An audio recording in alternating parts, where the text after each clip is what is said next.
Hi, welcome back guys. This is your friend, the Silver Fanfics. Back with amazing fanfiction. This is the series of What If Ash Proposed Princess Haruka. Now before starting, please give this video a like and subscribe to the channel if you want more videos like this. Now let's get into the fanfic. Ash sighed as he walked down the path out of Pallet Town. He was off to Hoenn, with nobody but his trusty Pikachu to travel with. Traveling alone felt so different, almost wrong somehow. Even Misty yelling at him would be preferable to the constant silence around him. He turned to his first Pokemon Pikachu, a small smile on his face. "Reminds you of our first day, huh buddy?" Pikachu nodded. Looking up into the sky, Ash spotted an unusual sight.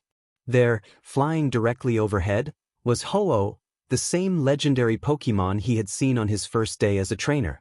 Ash smiled, thinking back to an old legend he'd heard during his most recent travels. That whoever saw Ho-Oh was guaranteed eternal happiness. I guess some legends are just that. Sure, he'd had fun on his journey. Making new friends, seeing lots of cool Pokemon, and having lots of fun battles. Even though he hadn't won a major league, turns out the Orange Islands don't count, he couldn't say he was unhappy with his life. But he couldn't help but feel like something was missing. He just couldn't figure out what. Suddenly, as if Ho-Oh had read his thoughts, the majestic bird glanced down at Ash, their eyes meeting briefly. The bird then changed its course, indicating to Ash that it wanted Ash to follow them.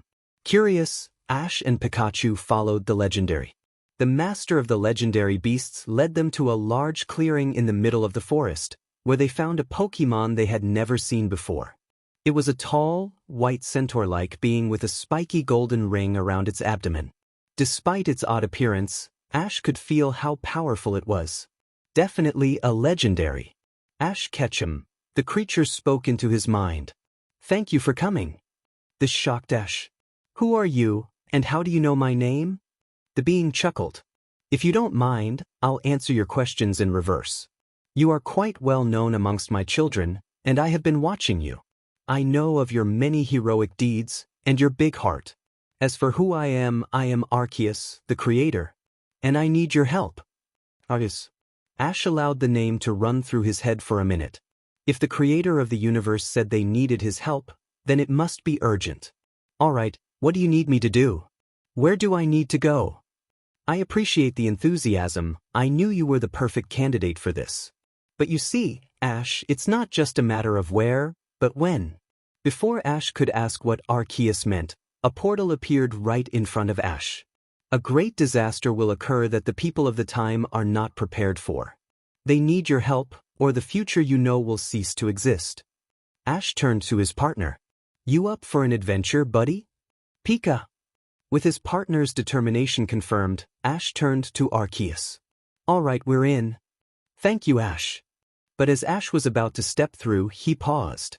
"Arceus, when this is over, you will return me back to my time, right?" To Ash's surprise, the divine being chuckled. "If that is what you want, yes." "What do you mean by?"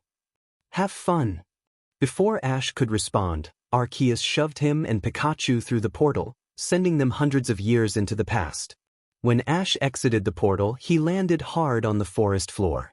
Groaning, he glanced over at Pikachu, who also wasn't very happy with the landing. "Are you okay, buddy?" Pikachu shook himself, then flashed a thumbs up. Ash breathed a sigh of relief before glancing around at their surroundings. Surprisingly, they were still in a forest, but somehow everything felt different. Ash didn't know where they were, but he had a feeling they weren't in Kanto anymore. "I guess we'd better find some more people. After all, I can't help them if I can't find them." Ahaha. Before either of them could move, a loud scream pierced the air, shaking them from their thoughts. "Someone's in trouble. Come on, buddy, we need to go help them." "Pika." Rushing to the scene, they found a young girl in a strange dress being accosted by 3 thugs trying to force her to come with them. "Quit squirming, girlie. Somebody, anyone help." Pikachu, use Thundershock. "Try not to hurt her." Pikachu. Luckily, only a small bolt managed to hit the girl the thugs were trying to take prisoner. The thugs dropped her and turned their attention to Ash. only to come face to face with Ash and a set-off-looking Pikachu. Do we have a problem here? Sheet, he's got a Pokemon. Let's get out of here. With that, the gang fled, allowing Ash to rush over to help the girl up. Are you okay? Sorry, I didn't mean to shock you, but... The girl shook her head, allowing Ash to take note of her long brown hair. It's alright, thank you. I must say, your Pikachu is rather strong. Ash was about to respond when he got a closer look at her and paused. He had to admit she was rather pretty, with big blue eyes staring back into his. Her outfit was a rather beautiful gown, though it was torn in a few places due to their terrain. Before he could dwell on it any further, her voice snapped him back into reality. Excuse me? Are you listening? Sorry, I was... Pikachu couldn't help but chuckle, earning him a glare from his trainer. The girl chuckled and surprised Ash with a kiss on the cheek. Thank you for saving me. I have my own Pokemon, but she was no match for those magma grunts. Of course, Miss May. And what do I call my savior? I'm Ash Ketchum, from Pallet Town. May tilted her head in confusion. Pallet Town? I can't say I've heard of that place. Is it far from here? Well, that depends. Where exactly is here? I kind of just arrived. We're in Petalburg Woods of the Hoenn region. Hoenn, Ash thought to himself. That's where he'd planned on going before being given this mission. How convenient. I really must get back to my village. Come with me, and I'll make sure you're repaid for your kindness. Oh, you don't have to do that. I was just Ash. Please, it's the least I could do for you for saving my life. Besides, those grunts from the Magma Kingdom might be back, and I'd hate for you to have to face them alone. One Pikachu, strong as it may be, might not be enough. Ash had to concede that she had a point. Then by all means, please lead the way. And so May led Ash out through the woods, the boy out of time wondering to himself just what he had gotten into. May led Ash through the woods until they reached the edge of town. Ash glanced it over from the overlook. It was a fairly large village with rows of wooden houses strewn about. The townspeople milled about the streets, some selling their wares or tending to gardens. One building stood out above all of them, however. It was a tall, ornate castle that could be seen from miles away. Ash could only stare up in awe at it. Oh, who lives there? They must be pretty important. May giggled. That's where I live. You live there? I should say so. I am the princess of the Hoenn region, after all. Ash's jaw dropped. He hadn't even been in the time PRD for an hour and already he'd rescued a princess. May giggled, grabbing his hand and led him towards the castle. Come on, let me introduce you. As they approached the entrance, the two guards blocked their way with their swords. Halt! Who dares to walk up to the castle unannounced with the princess? Ash stepped back slightly, taken aback by the sudden hostility. May, used to their antics, just sighed. Lighten up, Brendan. He's my guest. Then why was the king not notified of this? Because I just met him. He saved me from Team Magma, and I wish to repay him. Now please let us in. The other guard sighed and relented. Stand down, Brendan. Brendan huffed, but obliged, allowing the castle doors to swing open. Fine, but if you lay a single hand on the princess... Oh, leave the poor boy alone. Come on, Ash, we need to get going. Thanks, Wally. You're welcome, princess. May led Ash through the long corridors of the palace, allowing him to get a good look at the interior. The walls seemed to extend forever into the vast darkness of the ceiling, making Ash feel absolutely tiny by comparison. Portraits of the various kings and queens lined the walls as they passed, until they finally came to the door to the throne room. Before Ash could push the door, May stopped him. Perhaps it is best that I talk to them alone first. Just wait out here, it should only be a few minutes. Ash nodded, and stepped aside to let her in. While he waited, he glanced around, taking in the beautiful architecture. Nice place. Hey you! Suddenly, the angry guard from before came marching up to him. Not wanting to cause any trouble, Ash raised his hands in surrender. Listen, I'm not here to hurt anyone. I just... The guard smiled and let his expression ease. Relax, I'm just giving you a hard time. If the princess trusts you, then so do I. My name's Brendan, what's yours? Ash breathed a sigh of relief and accepted his handshake. I'm Ash Ketchum, and this is Pikachu. Pikachu? A Pikachu? We don't see a lot of those around here.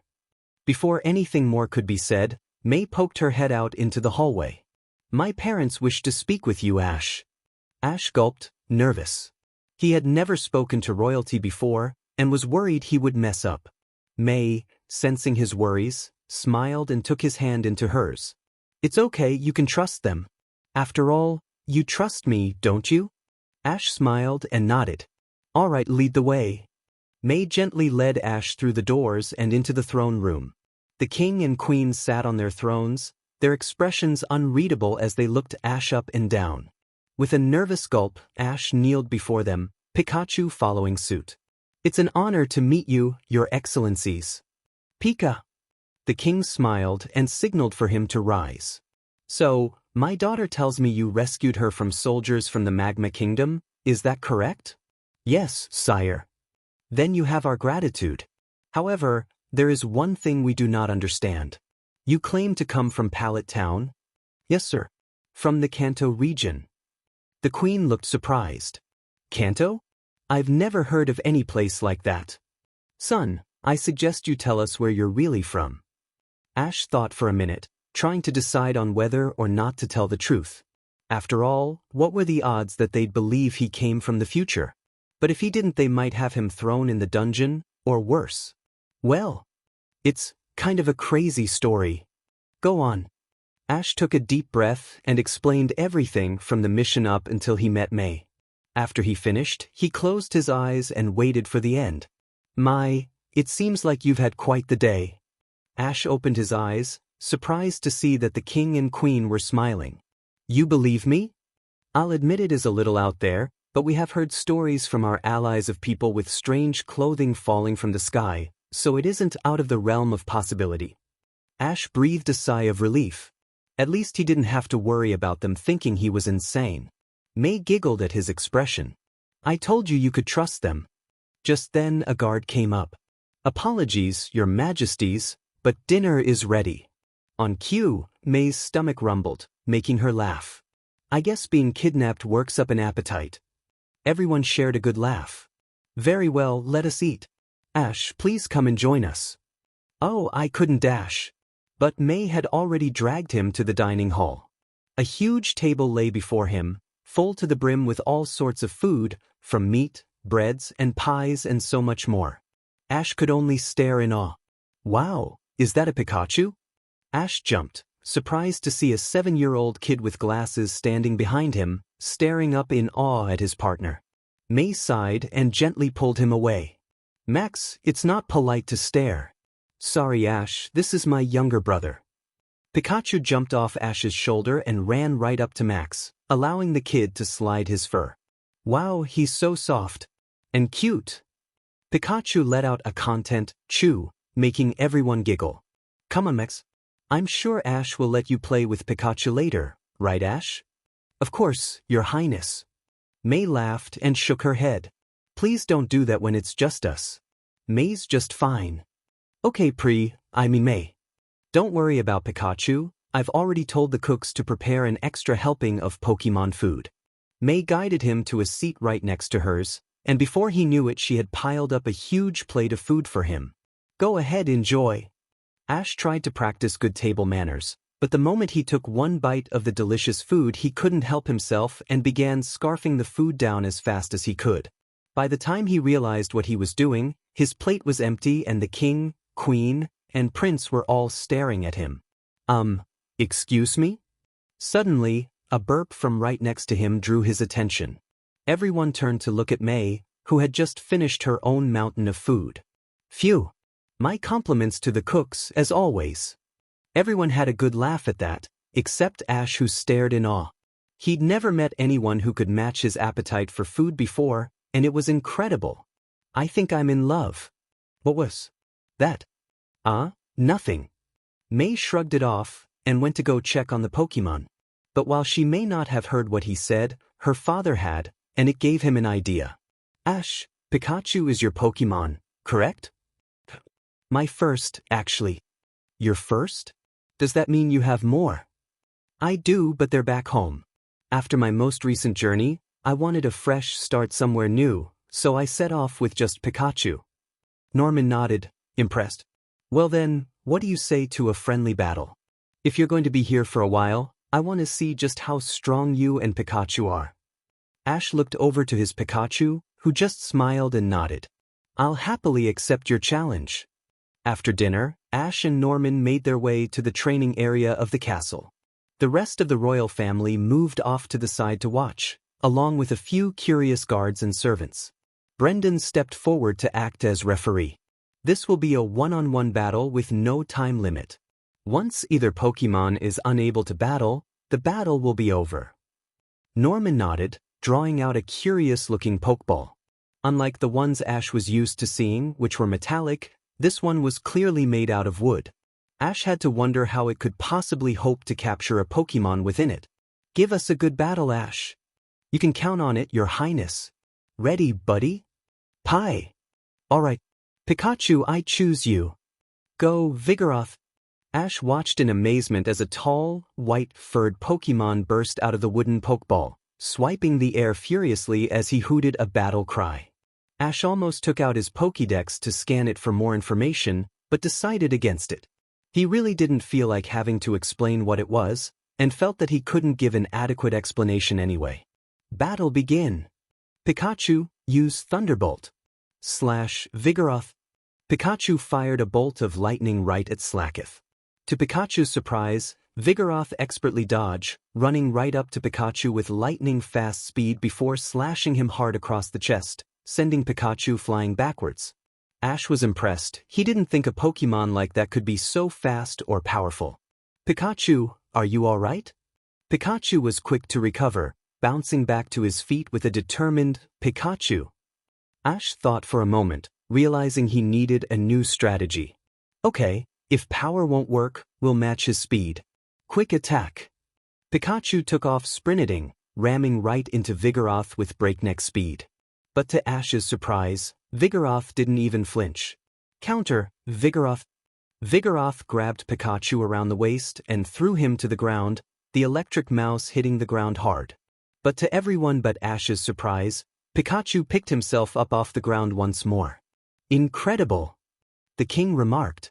That's usually our finisher, but your Pikachu refuses to give up? Because that's not our style.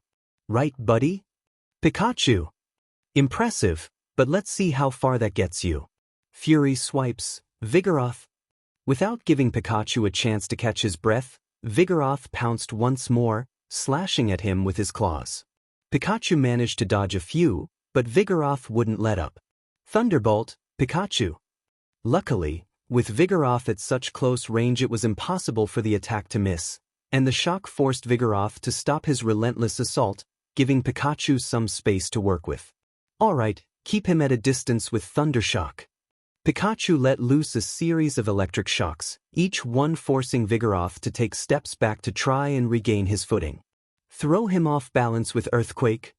With a grunt, Vigoroth slammed his fist into the ground, sending a small shockwave through Pikachu that knocked him off his feet. Now, sunny day. Vigoroth charged up a ball of energy in his hands before tossing it into the air, the ball exploding and creating a bright, warm environment in the room.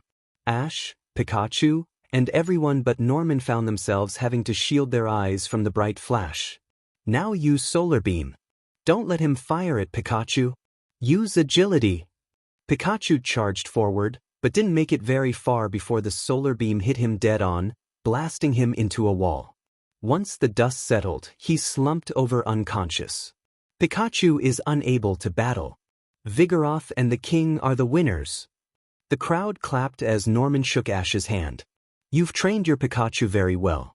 Thank you for an excellent battle. Thanks, Your Highness. Pikachu and I had a great time too, right, buddy? Pikachu smiled and gave a weary thumbs up before he was taken away to be healed. Max suddenly came running up and gave his father a big hug. Dad, you were amazing. Vigoroth was awesome. The king chuckled and returned the affection. Thanks, son. May and the queen laughed. I don't know, I think Sir Ash made a valiant effort. Ash turned away, trying to hide his blush at the princess's compliment, something that didn't go unnoticed. Well, it's getting late. I think we should all turn in for the night. Ash, you don't have any place to stay, do you? Ash slapped his forehead. In all the excitement, he'd completely forgotten about where he and Pikachu would sleep at night. Not really. Well, why don't you stay in the castle with us? It's the least we can do to thank you for saving May. That's a great idea, dear. Ash appreciated the thought, but had to decline. Thank you, but I couldn't stay here without any way to repay your kindness.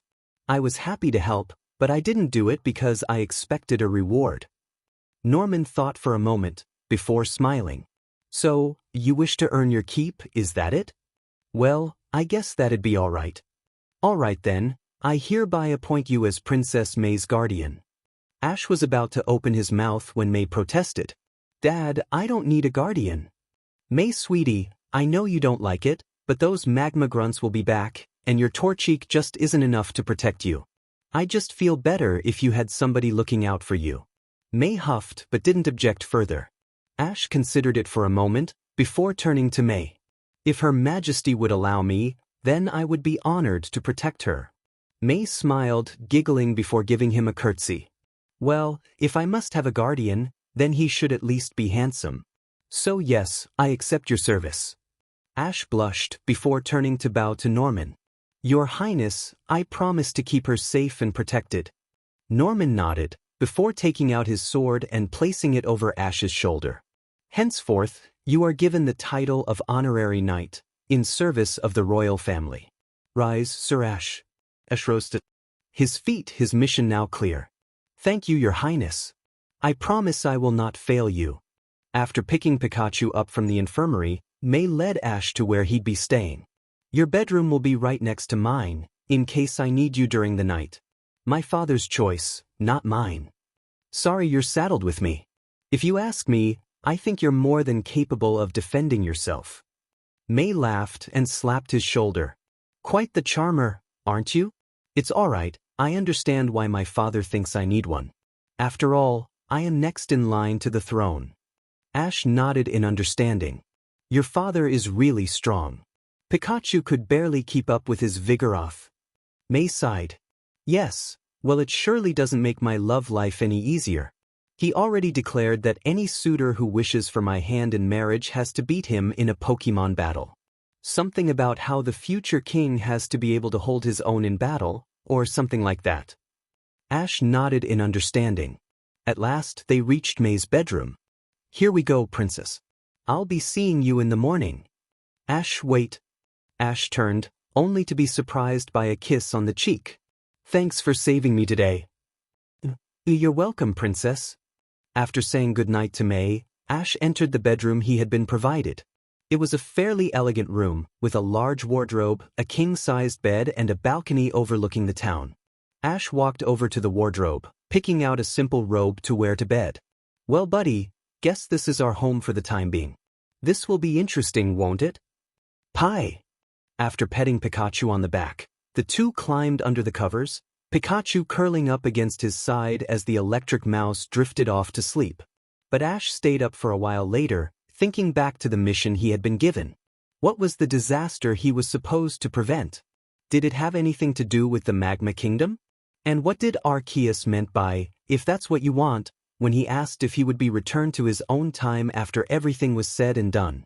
His friends, family, and other Pokemon were there. He grew up in the modern day, of course he would want to return to it. Wouldn't he? Come quickly. Ash was up immediately, scurrying to his feet and scrambling to get his clothes on. That's May, she needs help. Come on, buddy. Pika. The two rushed out the door and straight to the princess's bedroom. But to their surprise, there was no trouble to be seen. May was the only person in her room, looking very pleased. Excellent. I'm very pleased to know my knight has such quick reflexes. Ash pouted, not happy to be woken up for nothing. May giggled and kissed his cheek. I'm sorry, Sir Ash, but I do have an actual reason to call for you. After breakfast, my father wanted you to meet our Pokemon researcher. A Pokemon researcher? May nodded. Brendan's father. He studies the Pokemon in our kingdom to learn about their habitats and how they interact with humans. Just like Professor Oak, Ash thought to himself. After a big breakfast, May led Ash to a smaller room in the castle. Less of a lab and more like a study, with a few books and study notes strewn across the tables and shelves. But they did not find the professor anywhere. That's odd, he's usually in here at this time of day. Maybe he's still eating breakfast? Ash, princess. Just then, Brendan entered the room, looking worried. Princess, have you seen my father? I'm afraid not. We're looking for him ourselves. Brendan groaned, clenching his fist in frustration. He must have gone to do research. A minute, I told him he needs an escort if he's going to do that. Calm down, Brendan. He wouldn't have gone too far into the woods. Brendan took a deep breath and relaxed. It's just, you know how he gets when he gets. I'm worried he'll get into trouble. We'll find him, Brendan. Don't worry. Brendan nodded. Thank you.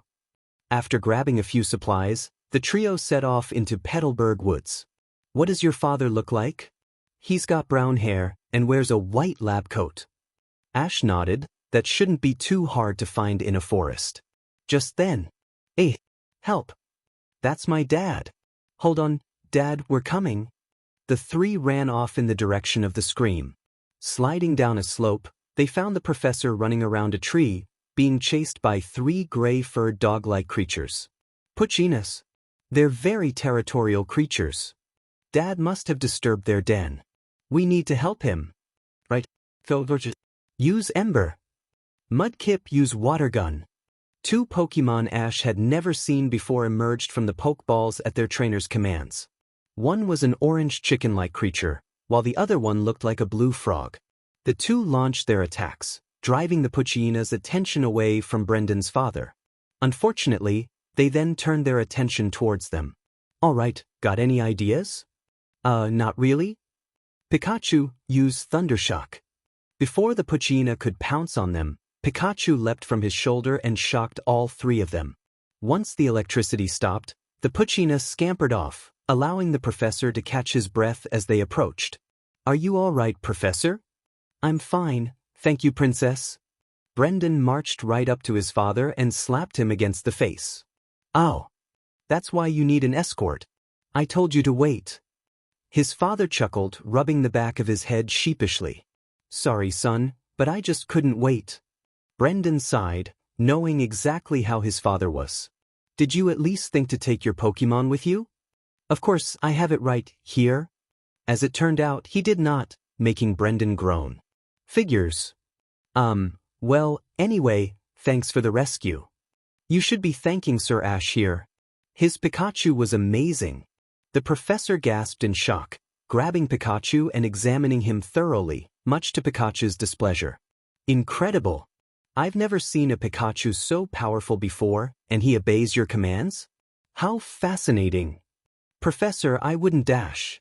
Before Ash could finish his warning, Pikachu shocked the professor, forcing him to release the rodent as he tried to remain upright. Sorry, Pikachu doesn't really like that. The professor shook himself off before smiling.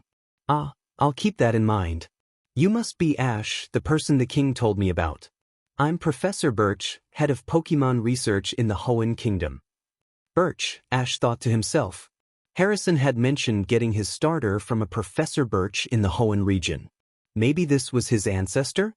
Why don't we discuss this more at my lab before any more Pokemon show up? Back at the study, Professor Birch began digging around in his desk, searching for something. Come on, where did I put the DMN thing? Almost there. At last, he retrieved what he was looking for, which was a Pokeball just like he had seen Brendan, May, and the king use. I've been looking for someone skilled enough I could trust this little fella too. Come on out, Trico. From the Pokeball came a green, gecko-like Pokemon, who eyed Ash curiously as he chewed on a twig in his mouth. A Trico, huh? Is he a grass type? Indeed it is. I found his egg in the woods a few years ago, along with May's Torchic and Brendan's Mudkip. I've been taking care of them until I found people who could bring out their full potential. And considering how you could hold your own against the king, I thought you'd be the perfect person to trust. Ash knelt down to look Trico right in the eye, giving him a kind smile. What do you say, Trico? You want to join me? Trico looked Ash up and down, sizing him up before nodding. All right, welcome to the team. The professor smiled and handed Ash Trico's Pokeball. I'm sure you two will become great friends. Thanks, Professor. I promise I'll take good care of him. Of course, Ash. Actually, I was wondering if you three could help me with something. The professor then walked over to another drawer and took out 15 Pokeballs, handing 5 to each of them. Dad, is this? My colleague Professor Laventon and I have been working on the Pokeball for years and have only recently managed to complete it. Pokemon are such fascinating creatures, but they can also be quite wild. Very few people have been willing to help me with my research, the royal family and my son among them. So I ask you, Ash, will you help me learn more about Pokemon? Catch them and let me study them? Ash thought for a moment, before nodding. You can count on me. Excellent. Here's a few to get you started and this. He then pulled out a small toolbox, an apricorn, and a red chunk of metal. Now, here's how you make one. You take an apricorn, a chunk of red tumblestone, give it a few whacks with your hammer, and voila. You, my sir, have a Pokeball. Ash nodded in understanding, though he did have to wonder how these things were supposed to shrink Pokemon down and capture them. There didn't seem to be any technology whatsoever in them. Apricorns can be found growing in the forests, though the shopkeeper usually has some growing so he can sell them. As for the tumblestone, we get a shipment of those every week from the Rust Bureau mining settlement, though I have heard rumors of deposits growing in the wild as well. Thanks, Professor. I'll keep that in mind. So with a new mission in mind, Ash, May, and Brendan left the professor's study, excited to find out all they could about Pokemon. The next day, Ash and May were heading off towards the Rustboro settlement. May wanted to show Ash more of the kingdom, which he was more than up for. The king was happy to allow it, but was surprised when May declined the royal carriage. I'd much rather walk, she said. It's a beautiful day out, the town isn't very far, and Sir Ash here can protect me if I need it. All right then, the king consented. But be careful. We will. A while later, the two of them were deep in Petalburg Woods. Ash, can we rest for a minute? I could use a minute to rest my feet. Ash nodded and sat down on a log in a clearing. May sat down across from him, massaging her aching feet. I don't know how the guards can stand to be on their feet all day. It's only been an hour and I can't stand it. It was your idea. A glare from the princess quickly shut him up. I just don't want to rely on other people so much. It's why I begged my father to let me have a Pokemon in the first place, after all. Ash nodded in understanding. Say, Ash, is it all right if I ask you a question? Sure, go ahead. Your Pikachu does have a Pokeball, doesn't it? Why is he always on your shoulder all of the time? Ash chuckled. Well, he does, but he doesn't like it very much. He used to attack me every time I tried to return him, so eventually I gave up. Besides, he likes it on my shoulder, don't you, buddy? Pie. And, it doesn't hurt you to have the extra weight? Pika. Ash gently stroked Pikachu's fur, calming him down before he could shock the princess, who quickly threw her hands up in surrender. I didn't mean it like that. It's all right, I know you didn't mean to insult you. It used to, but after a while you hardly notice it. Besides, Pikachu's my best buddy. I wouldn't want him anywhere else. Pikachu smiled and nuzzled up against Ash's cheek. This made May smile. You have such a way with Pokemon. The way you interact with Pikachu, it's like you're one in the same. Ash chuckled, reminiscing about the past. It wasn't always that way. In fact, when Pikachu and I first met, he hated my guts. Really? How did you earn his trust? Ash told May all about his first day as a trainer, from an uncooperative Pikachu to being chased by a flock of Spearow. He even told her about seeing Ho-Oh, which she found most intriguing. You really saw Ho-Oh? Surely, you must be joking. I assure you, I'm not. Right, Pikachu? Pika. Incredible. I've heard legends about it from merchants and other sailors, but to think anyone has actually seen it. Yeah, and that was just our first day. Pikachu and I have had some pretty wild adventures since then. May could only stare at him in awe, amazed by his incredible tales. You're amazing, Ash. I'm nothing special really. Just an ordinary trainer out on a journey to become a Pokemon master. May quirked an eyebrow, curious. A Pokemon master? What, pray tell, is that? It's what I strive to be one day. A trainer who has learned all there is to know about Pokemon. May smiled at his enthusiasm. It must be so great to have something to work towards. What about you? Don't you have a goal in life? May just shrugged. Not really, or at least not one I can really work towards. I'm next in line to the throne, so when my father passes away I'll become queen, but that's hopefully a long time away. What about catching Pokemon? The professor did trust you with Pokeballs. Honestly, I only agreed to help him so that I have an excuse to get out of the castle more. I have nothing against Pokemon, but when you're a princess who's constantly surrounded by servants meant to do every little task for you, sometimes you just need to get away. Really have no goal in mind, but... She looked down at her Torchique's Pokeball. I do want to learn more about Pokemon. Not just because I promised the professor, but to grow as a future ruler. Pokemon will be my subjects too someday, and I want to learn about them so I can help them. Ash smiled and gently patted her shoulder. You'll make a great queen someday, May. I just know it. May smiled, blushing at to be brief contact. Thank you, Sir Ash. Just then, there was a rustling in the bushes, and out popped a Marill, scrounging for some food. Seeing this, May grinned and took out a Pokeball. Why don't I start now? Go, Pokeball. May wait. But May had already thrown her Pokeball, the device hitting Marill on the head and absorbing her into it. The ball shook 3 times, but the Marill managed to escape, scampering off into the bushes as May looked on, defeated. Why didn't it work? You can't just throw a Pokeball and expect it to catch them just like that. You either have to earn their trust, or weaken them in battle first. May blushed and looked away sheepishly. Whoops. It's okay, we all make mistakes. Here, why don't I battle the next Pokemon we come across and show you how it's done? May nodded in understanding. They didn't have to wait long before one came along, however, as an unfamiliar Pokemon came crawling into the clearing. To Ash, it looked like a small child wearing a big green hat and a dress. What's that Pokemon? May, on the other hand, squealed in delight. Oh my gosh, that's a Ralts. My brother took care of one a month ago, and it's been following him around ever since. I've always wanted one, I was so jealous. Allow me, Princess. Pikachu, do you mind if I give our new friend a chance to stretch his legs? Pikachu gave him a thumbs up, signaling him to go ahead. Alright, go Trico. Use Pound. Trico leapt, slapping Ralts away from their food supply. Ralts growled and fought back with a confusion attack, which Trico shook off. Leafage, Trico. Trico growled, summoning up a small barrage of leaves that smacked Ralts around for a minute. Ralts opened its mouth, letting loose a barrage of horrid notes that made Trico cover his ears in pain. This is going nowhere. Leer, Trico. Trico fought through the pain and glared menacingly at Ralts.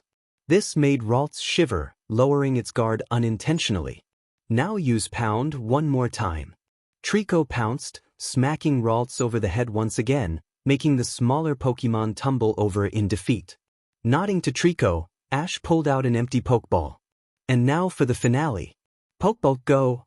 The Pokeball sailed over to the fallen Pokemon, absorbing it into itself before falling to the ground. After a few shakes, the ball clicked, confirming a successful capture. Alright, I just caught a Ralts. Pikachu! Trico! You did great, Trico. Return. After returning Trico to his Pokeball, Ash walked over to his new capture. Picking the Pokeball up, he walked back and handed it to May. Here you go. But May shook her head. No, Ash, you caught Ralts fair and square. You deserve it. Are you sure? I'm sure we'll find another one. Besides, there are plenty of strong and cute Pokemon I can catch. Ash nodded, appreciating the praise before releasing his new capture. Ralts, still dazed, glanced around for a minute trying to take it all in. Ash knelt down to it and gave it a kind smile. Hey there, I bet you were hungry, huh? The Ralts nodded, still a little shaken up. Ash walked over to the food reserves, grabbing a berry and handing it over to his new capture. Here you go. The Ralts hesitated for a moment before accepting it, popping it into its mouth quickly. Once the food hit its taste buds, it squealed happily, jumping into Ash's arms with gratitude. So, do you want to stay? Ralts. Excellent. Welcome to the team. May smiled before humming curiously. I wonder what Pokemon Ralts will evolve into? What do you mean, May?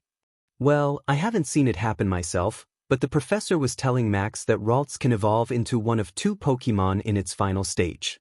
All Ralts evolve into Kirlia, but from there is where it splits. All Ralts can evolve into Gardevoir, but only male Ralts can evolve into a Pokemon known as Galade. So whether or not Ralts can become a Galade is based on its gender, huh? I wonder if Ralts is a boy or a girl. Ralts concentrated, retrieving a stick from the ground and began drawing a picture in the dirt. Once it was finished, they saw it was the male symbol. So you're a boy, huh? Ralts. Well, welcome to the team. Maybe we can help you discover what Pokemon you want to be. Ralts clapped his hands happily, making everyone smile. Come on, Ash, we should get moving. It'll be dark before long, and I want to get as close to Rust Bureau as possible before nightfall. Right. A while later, the two were walking when May stopped, spotting something. What's wrong, May? Ash, look over there at that tree. Ash did so, spotting a light pink worm-like Pokemon sking some nectar from the tree. That's a Wurmple. I've heard tales about how beautiful their final evolution is. I think I've found my next capture. Ash smiled and stepped aside for her to take her chance. By all means. But remember, I know I have to weaken it in battle first. Use Ember. May's starter burst out, pelting Wurmple with a small flurry of sparks that knocked it off the tree. Infuriated, Wurmple shot a small string shot from its mouth, entrapping Torchic and keeping her in place. Break out with Peck, then use it on Wurmple. Torchic struggled for a minute before cutting an entry with her beak, then charged and gave Wurmple a hard jab, knocking the bug type onto its back.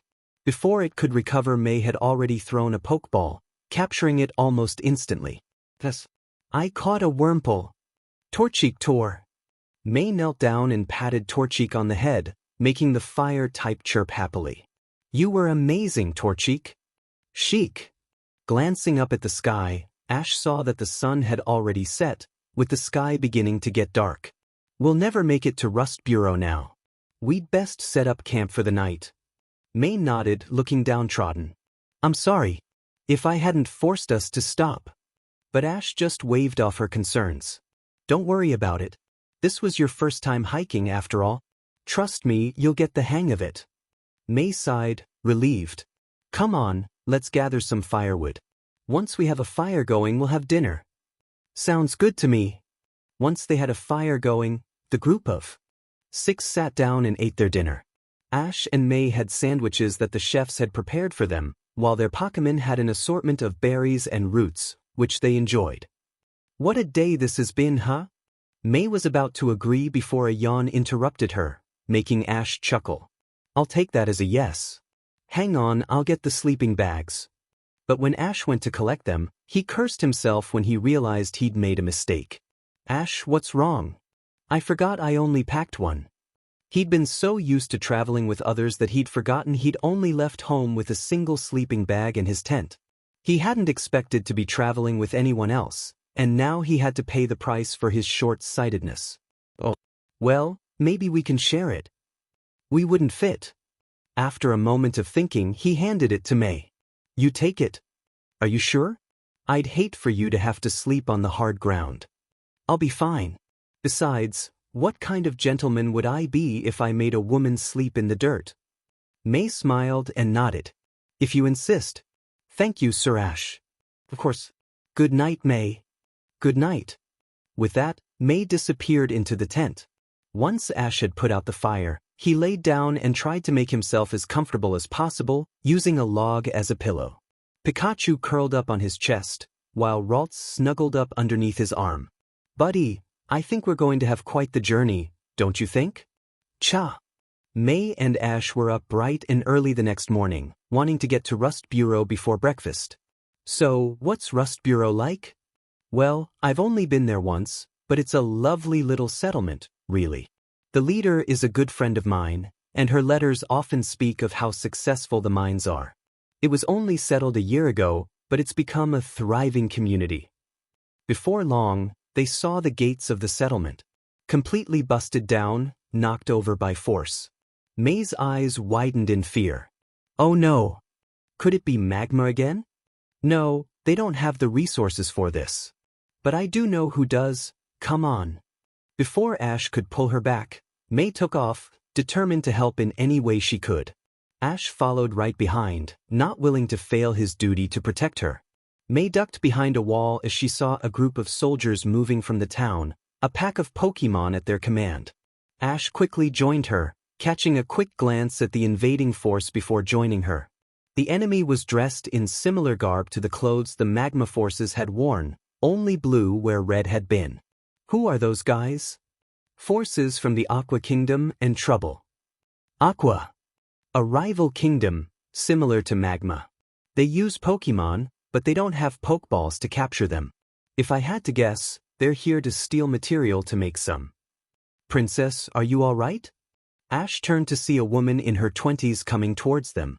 Roxanne, is everything okay? What happened? Those aqua grunts broke our gate down and barged in. The guards tried to stop them, but they overwhelmed them with their Pokémon. Have they made any demands? No sooner had May asked that did the leader of the enemy soldiers spoke. We know you're out there. And unless you want your citizens to wind up dead, you'll surrender to us. Don't make this any harder for yourself. To punctuate his point, he tossed his captive, an older man, to the ground and stomped on his back. May's blood began to boil. We can't just sit here and do nothing. We've got Pokémon too, let's take the fight to them. Your Highness, I can't let you do that. I've already sent a messenger to the nearest fort. Reinforcements will be here soon. I'm sorry, Lady Roxanne, but my people need me. May ran out from behind the wall they were hiding behind, Ash right on her heels. Hey, pick on someone your own size. The leader turned to her, sneering. So, the princess graces us with her presence, huh? I'm sure the king will see things our way when he learns we have you. Like hell I'll go anywhere with you. Torchic Wurmple, I choose you. The soldier chuckled, gesturing for his Poochyena to attack. This will shut you up. Pugna, bite. String shot Wurmple. Torchic, use Ember. Wurmple shot out a stream of silk, wrapping around Poochyena like a cocoon, stopping him in his tracks while Torchic pelted him with Ember. Snap out of it, you stupid mutt. Poochyena whimpered, but finally managed to bite through the webbing and charge at Torchic, biting down hard on her neck. Torchic. Pikachu, use Quick Attack. Ralts, use Confusion. Pikachu jumped off Ash's shoulder and rammed right into Poochyena, forcing the hound to release his grip while May ran over to Torchic, cradling her in her arms. Torchic, are you okay? Chic. Meanwhile, Ralts concentrated deeply, allowing an aura of psychic energy to envelop Poochyena, only for it to have no effect. You fool. Dark types are immune to psychic type attacks. Not that a pathetic little runt like that could do much anyway. This made Ralts upset, and he let out a high-pitched wail, forcing everyone to cover their ears. But poor Poochyena wasn't so lucky, and was blown off his feet, landing on the ground unconscious. The leader wasn't too happy about that, and kicked him. You stupid mutt. You're worthless. Hey, you shouldn't treat your Pokémon like that. Shut up, brat. Boys, come over here and teach these punks a lesson. A whole swarm of soldiers appeared, each having either a Poochyena or a flying type May had identified as a tail low ready to attack them. Ash twisted his cap around, ready to help defend the town. Alright then, Pikachu, use Thundershock. Ralts, use Confusion on the Tailo. Pikachu. Various bolts of lightning shocked the assorted Pokémon, knocking them out. Most of the flying types fell right out of the sky, while any that weren't were flung to the ground with Ralts's psychic powers. Alright, way to go guys. Pikachu. Ralts. But their victory was very short-lived, as more Tylo and Puccina swarmed in. Give up. You're outnumbered. Never. But even as Pikachu and Ralts kept going, they slowly began to be worn down by the constant assault of Pokémon coming in. After the fifth wave, they collapsed onto the ground in exhaustion as more Pokémon approached. Suddenly, Bullet Punch Metong. Suddenly, a blue bullet-like Pokémon zipped into the fray and started punching all of the enemy Pokémon, knocking them away, much to the enemy's confusion. Just then, a blue-haired knight came running in, eyes glaring into his enemy. Unless you want to end up like your Pokémon, I suggest you run. Now. The grunts did so, not even caring to take their Pokémon with them. The knight then turned to Ash and May. Are you all right, Your Highness? I am, thank you, Sir Stephen. Ash was amazed by Stephen's performance. That was awesome. You totally saved our buttes. Stephen turned toward Ash, a smile on his face. Ah, you must be the new knight I've heard about. I'm Stephen Stone, the captain of the Royal Guard. You are quite welcome, but don't sell yourself short. Your Pokémon put up a valiant effort, my Metong and I just cleaned up. Metong? Sir Stephen, what were you doing in Rust Bureau anyway? I thought my father had you on the western border. He did, and I handled the dispute easily. My father wrote to me, telling me that he'd moved to the new settlement to help set up the mine. I wanted to come visit him. Looks like I made the right call. Agreed. Thank you, Sir Stephen. Stephen smiled, and gently kissed May's hand as he bowed. Always a pleasure to serve the royal family, Your Highness. Once everyone was sure the coast was clear, the citizens began to rebuild. The gates were put back up, the streets were cleaned, and all of the Pokémon abandoned by the Aquagrunts were being treated before they would be released back into the wild. Ash smiled as a portion of stew was spooned into his bowl. Awesome, thank you. He then found his Pikachu and Ralts, who were enjoying their dinner. The town healers had looked them and May's Pokémon over, and assured Ash that they'd be fine after a bit of rest. Hey guys, how are you feeling? Pikachu gave him a thumbs up, while Ralts smiled up at him. Glad to hear it. How about you, May? But May was too deep into her own thoughts to answer. May. Oh, sorry Ash, what was the question? Are you okay? You zoned out on me for a second there. May shook her head. No, I'm not. I tried to protect my people, but all I did was get in the way. If it weren't for you and Stephen, I would have been captured, or worse. I can't protect my people, and I don't deserve a Pokémon. Ash got up and grabbed her in a big hug. Don't ever think like that. You're brave and strong, and you'll make a great trainer. How? You saw how badly I did. You were amazing, I was in over my head. Ash just chuckled. You remember how I told you about the Spearow? Yeah, how they chased you on your first day as a trainer. Well, I sort of neglected to tell you why they did that. See, I was trying to catch my first Pokémon, but Pikachu wouldn't do as I told him. So first I tried to catch a Pidgey with my shirt, but that didn't work. Then I threw a rock at a Spearow and well, Pikachu fell over laughing, making Ash glare at the little rodent. Yeah, laugh it up. It's your fault too, you know? Pikachu just hopped up on Ash's shoulder and liked his cheek, making him smile. He couldn't stay mad at his partner for long. Look, May, I get that this was discouraging for you, but don't give up. You'll get better, it just takes time. May smiled, wiping tears away from her eyes. Thanks, Sir Ash. Anytime, Princess. All right, now that everyone's had a fair portion, who wants seconds? Me. Ash and May laughed, realizing they had said it at the same time. The levity was just what they needed after a long day. Ash woke up with a groan, the bright sunlight shining right onto his face through the open flap of the tent. He was just about to sit up when he found himself weighted down. Looking down to his chest, he was surprised to see the princess laying her head there. When the princess woke up, she was just as flustered. Oh my, I'm so sorry. I hope I wasn't too much of a bother. Ash chuckled and waved it off. Nah, it wasn't a problem. Was I at least comfortable? May laughed, relieved he wasn't upset. Very much so, but unfortunately we can't sleep all day. Agreed, so what's on the agenda today? Well, I've already sent a messenger to alert my father about yesterday's attack. They should be back with reinforcements tomorrow, but until then I'd like to stay here and make sure everyone is all right. Ash nodded in understanding. After quickly adjusting themselves, the two exited the tent to grab breakfast. Steven saw them and waved them over. Ash, Princess, good morning. Good morning, Sir Steven. How is the rebuilding process coming along? Very well. Luckily those brutes didn't do too much damage to the homes themselves. That's good. I'd hate for my subjects to lose their homes to those monsters. Steven nodded in agreement. So, how long do you plan on staying? Until my father can send more troops. The messenger should have reached Petalburg by now, so hopefully within a day. Steven nodded, then turned to Ash. Well then, since you'll be staying for a little while, perhaps I can offer some training? Training? Yes, for your Pikachu. I noticed he's got a good range of long-ranged attacks, but he seems to be a little lacking in the short-range department.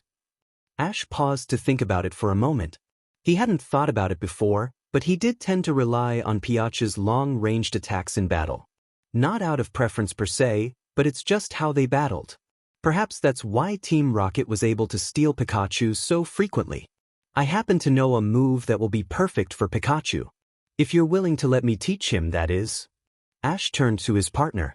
What do you say, buddy? Pika. Ash nodded in understanding and turned to Steven. Yes, please. Excellent. I promise you won't regret it. After breakfast, Steven led Ash and Pikachu to a wide open grassy field just outside of the village. Lung, come on out. Ash watched in awe as another Pokemon he hadn't seen before. It was a medium-sized, quadrupedal creature with gray, rocky skin. Alrightish Pikachu, you see that large boulder over there? Yeah, why? Lyron, use Iron Tail. Lyron growled before charging right at the boulder, his tail glowing a steely white.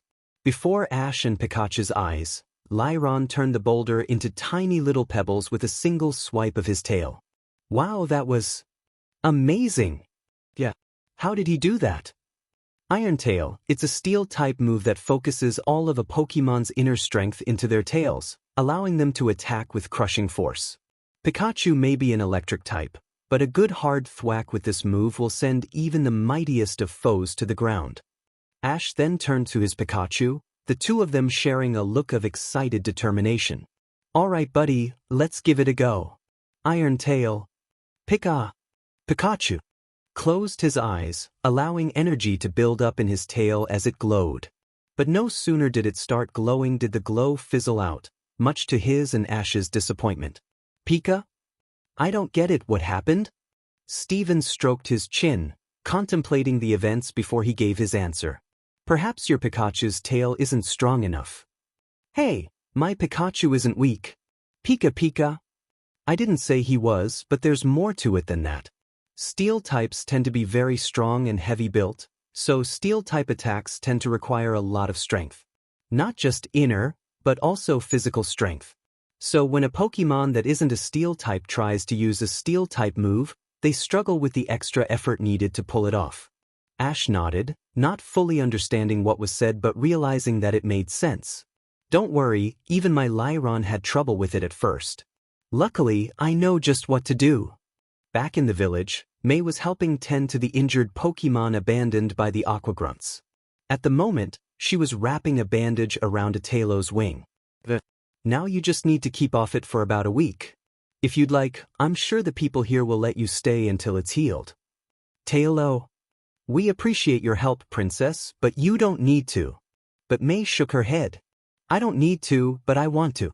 My father always taught me that the best way to understand your subjects is to be right in the thick of things, and to experience what they go through. That's why I'm staying until reinforcements arrive. Well, you sure do have a knack for first aid. This is nothing. You should see Torchic in the castle. The aide giggled and went to fetch more bandages. After setting down Taillow, May was just about to move on to the next Pokemon when she noticed another one sitting all by himself. It was the same Poochyena the leader had abandoned yesterday, covered in cuts. But every time someone approached him, he would snarl menacingly, and they would back off in fear. What's wrong with him? She asked one of the healers, who just shrugged. We don't know. We've tried to heal him, but he refuses to let anyone near him. The poor thing, I can only imagine what he's been through. May was silent for a moment before she got up and walked over to the Puccina. Princess, wait. I'll be fine. The Puccina growled as she approached him, snapping a few times to try and scare her away. But May refused to back down, surprising him. It's all right, I promise I won't hurt you. Puccina stopped moving, but continued to growl at her. You've been hurt before, haven't you? I get it, it's hard to trust people after all of that. I can't imagine what those horrid brutes did to you. But while I can't erase the hurt they've inflicted on you, I'd like to help you heal. If you'll let me. Puccina stood still for a moment, letting May's words sink in. At last, he stopped growling and sat down, allowing May to begin working on him. I promise you won't regret it. And so she got to work, gently cleaning his wounds and applying potions where necessary. Puccina whimpered at the sting of it, but May calmed him down with some gentle strokes to his back. There you go. That wasn't so hard, was it? Puccina yipped, and liked her face as a thank you. May smiled and patted him on the head. You're welcome. Would you like to play with my torchic? Yenna. All right, but try not to put too much weight on your right foot. Puccina nodded, and May released her torchic. The bright orange fire type twittered happily before chasing Puccina around the field, the two Pokémon having a great time while May watched with a smile. Back with Ash and Steven, the two were finishing tying a small boulder to Pikachu's tail. I don't get it, how will this help? We need to build up strength in Pikachu's tail. That way, he'll be used to the extra weight of a steel-type move. Once they were done, Pikachu flexed his tail up and down. It wasn't easy, but he managed to move it with some effort. Alright, now do 10 tail curls. Pikachu nodded and proceeded to do so. The extra weight proved to be a bit of a challenge, but he managed to do it. Excellent. Now we'll try it with more weight. Steven grabbed a larger rock and replaced the current one with that. Pikachu's tail sagged from the weight, but he managed to keep it up. This time, only do 5 tail curls. Pikachu grunted, straining under the extra weight, but through sheer determination he accomplished the task. Great job, buddy. Pika. Yes, well done. Now, let's do it one more time. This time, he got an even bigger rock and tied it to Pikachu's tail. The rock was so heavy that it sent Pikachu to the ground, the little rodent struggling to his feet. Just 1 tail curl and you'll be done. Pikachu grunted, trying to force his tail to move, but the rock weighed so much all he could do was shake. You can do it, buddy. I believe in you. With Ash's encouragement, Pikachu powered through, raising his tail up with one last picasy. Yes, you did it. Steven then untied the rock, Pikachu gently rubbing his tail to soothe the pain. Alright, now try it. Pikachu nodded and concentrated all of his energy into his tail. Once more it began to glow, but this time it kept glowing. Looking at the rocks that had previously been tied to his tail, Pikachu swung it hard into them, crushing them into dust in an instant, much to Ash's amazement. You did it, buddy. Pikachu smiled and jumped into Ash's open arms to give him a big hug. Steven smiled, impressed by their bond. Thanks so much, Steven. Pikachu is even stronger now, aren't you, buddy? Pika. Of course, Ash. After all, if you're guarding the princess, your Pokémon should be at their best. After thanking Steven again, Ash and Pikachu returned to the village, where they found May playing with the Puccina. Hey, isn't that the Puccina from yesterday? May nodded before throwing the stick she was holding, the Puccina chasing after it with his tail wagging. It took a while, but I got him to warm up to me. I'm not surprised. You're really good with Pokémon, you know. May turned away, trying to hide her blush. Thanks. So how'd it go with Sir Steven? Great. Pikachu is super strong now, right, buddy? Pika Pikachu. May giggled and scratched Pikachu's ear, making the electric-type purr. Seems like we've both had an eventful day. Ash nodded, but before he could say anything their stomachs growled. Looks like we worked up an appetite too. Let's go get some food. Sounds good to me. Just as May predicted, Norman's troops led by Brendan arrived the next day to help speed up the repairs. Confident that the town was in safe hands, Ash and May crafted some more Pokeballs before heading out to explore more of Hoenn. Are you sure you don't want to stay longer? I don't mind. Brendan and Wally can handle it. Besides, you just have to see Dewford Town. The beaches are ever so lovely this time of year. Wait. Before they reached the edge of the woods, Stephen ran up to them, the Poochyena from before following him. Sir Stephen, is something wrong? Stephen gestured to his companion, who walked up to May with big pleading eyes. I think your little friend has really taken a shine to you. Is that true, Poochyena? Do you want to be my Pokemon? Yenna. May smiled and took out an empty Pokeball. All right then, welcome to the team. May gently pressed the Pokeball to his head, absorbing him before clicking to confirm his capture. All right, I just caught a Poochyena. Congrats, May. And Ash, I have something for you too. Stephen took out his own Pokeball and handed it to Ash. Confused, Ash opened it to reveal a Pokemon that looked like Metong, but smaller. This here is Beldum, a pre-evolution to my Metong. I rescued him from a cave-in a few weeks ago, but I don't have the room for another Pokemon right now, so I've been looking for someone to raise him right. And after seeing your bond with Pikachu, I have a feeling that you're the right trainer for the job. Wow. What do you say, Beldum? Do you want to come with me? Beldum gave a happy look, floating about Ash while repeating, Dumb Beldum. Well, welcome aboard. Thanks, Stephen, I promise to take good care of it. Of course, Ash. Safe travels. And so, with two new friends in tow, Ash and May set off for Dewford Town, excited to see what new adventures awaited them next. A few hours later, Ash and May had stopped to eat lunch. All of their Pokemon were out as well, enjoying some fresh air. Pikachu was showing his teammates his new move, leaving them all impressed. Though Ash couldn't help but notice that Ralts flinched any time Pikachu's tail came near him. He'd have to ask Professor Birch about that later. May, meanwhile, giggled at their interactions. I think Pikachu just likes showing off. Who, Pikachu? Nah, he's just excited. He'll wear out eventually. May laughed, then glanced over to her own Pokemon. Torchic and Wurmple were playing tag, while Poochyena was eyeing Pikachu. May couldn't help but feel like Poochyena was a little jealous. Deciding to do something about it, May got up and walked over to him.